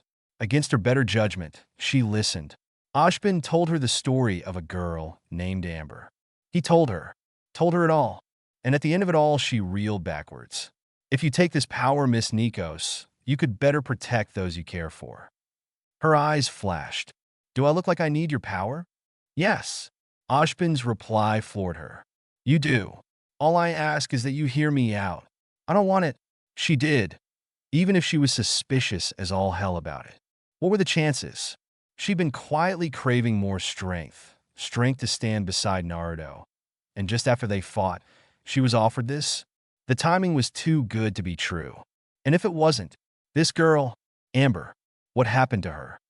She is dying. Ashbin hung his head. Though her wounds are most assuredly fatal, she managed to cling to the lion's share of her power despite being attacked. Power. Strength she could use to close the gap, the better to keep Naruto safe and paint a target on her back. If I agree to this, I won't answer to you. She expected anger from him, disappointment at the very least. Something. Anything. Instead, he smiled. That smile worried her all the more. I should hope not. I drove Amber away. He shook his head, experienced a bad memory. In my need to protect her, my desire to keep her safe, I indirectly caused the events that led to her doom. That's a lesson well learned and a mistake I shan't make again. Allow me to be clear, Miss Nikos. His eyes met hers as he steepled his fingers. I will not constrain you in any way. You may come and go as you please, and on the day you graduate, you are welcome to pursue whatever career you wish. I would only ask that you defend Beacon should it ever come under attack. That was all? Miss Nikos, may I be frank? She frowned. I thought you already were. I make no exaggeration when I say you're one of the strongest huntresses in this generation.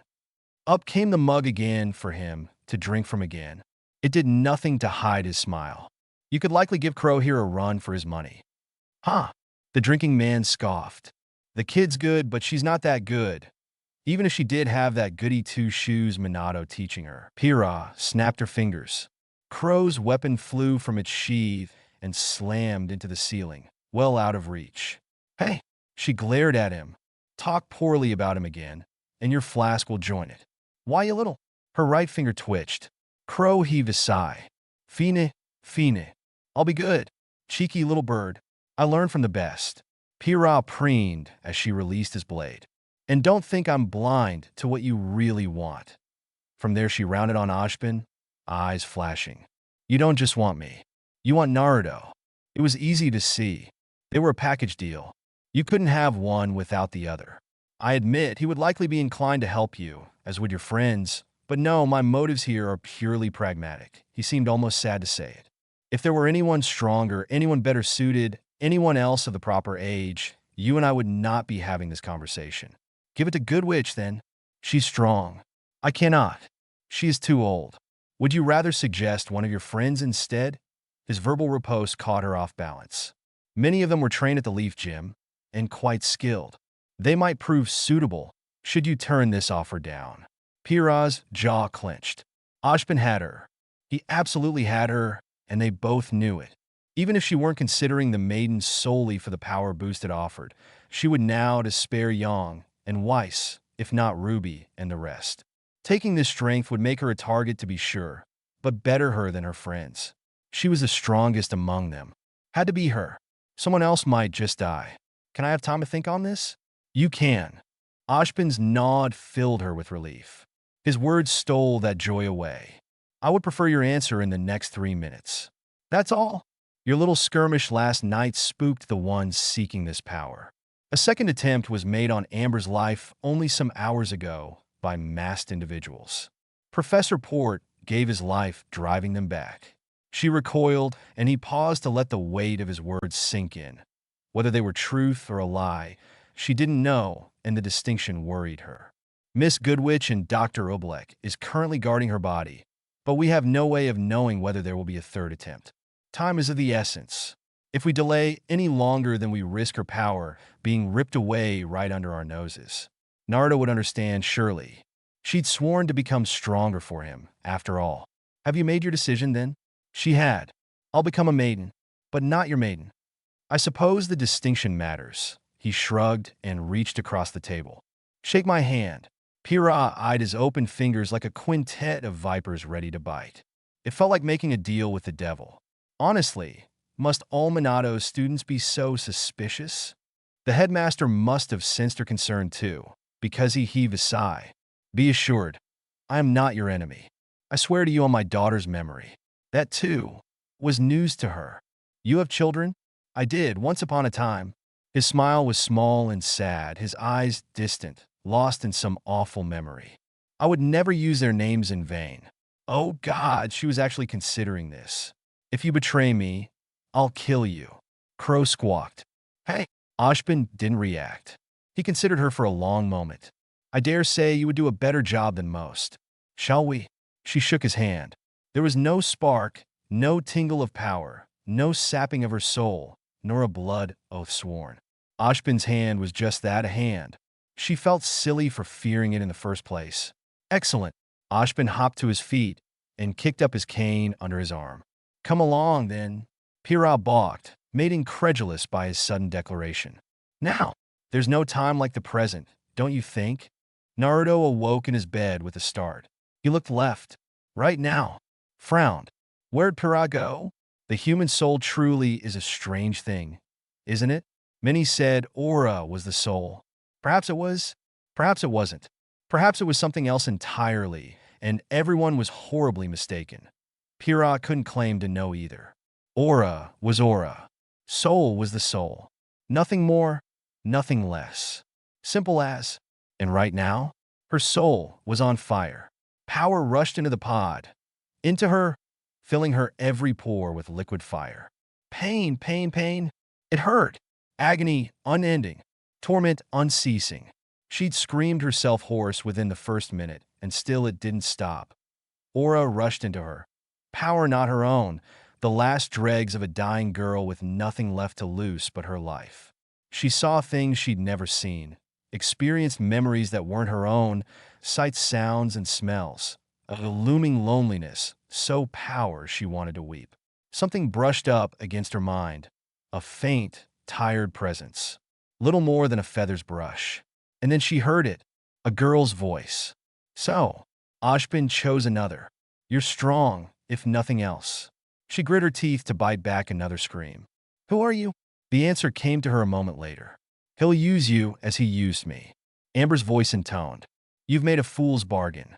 Maybe she had, almost certainly, but it was the only one left for her to make.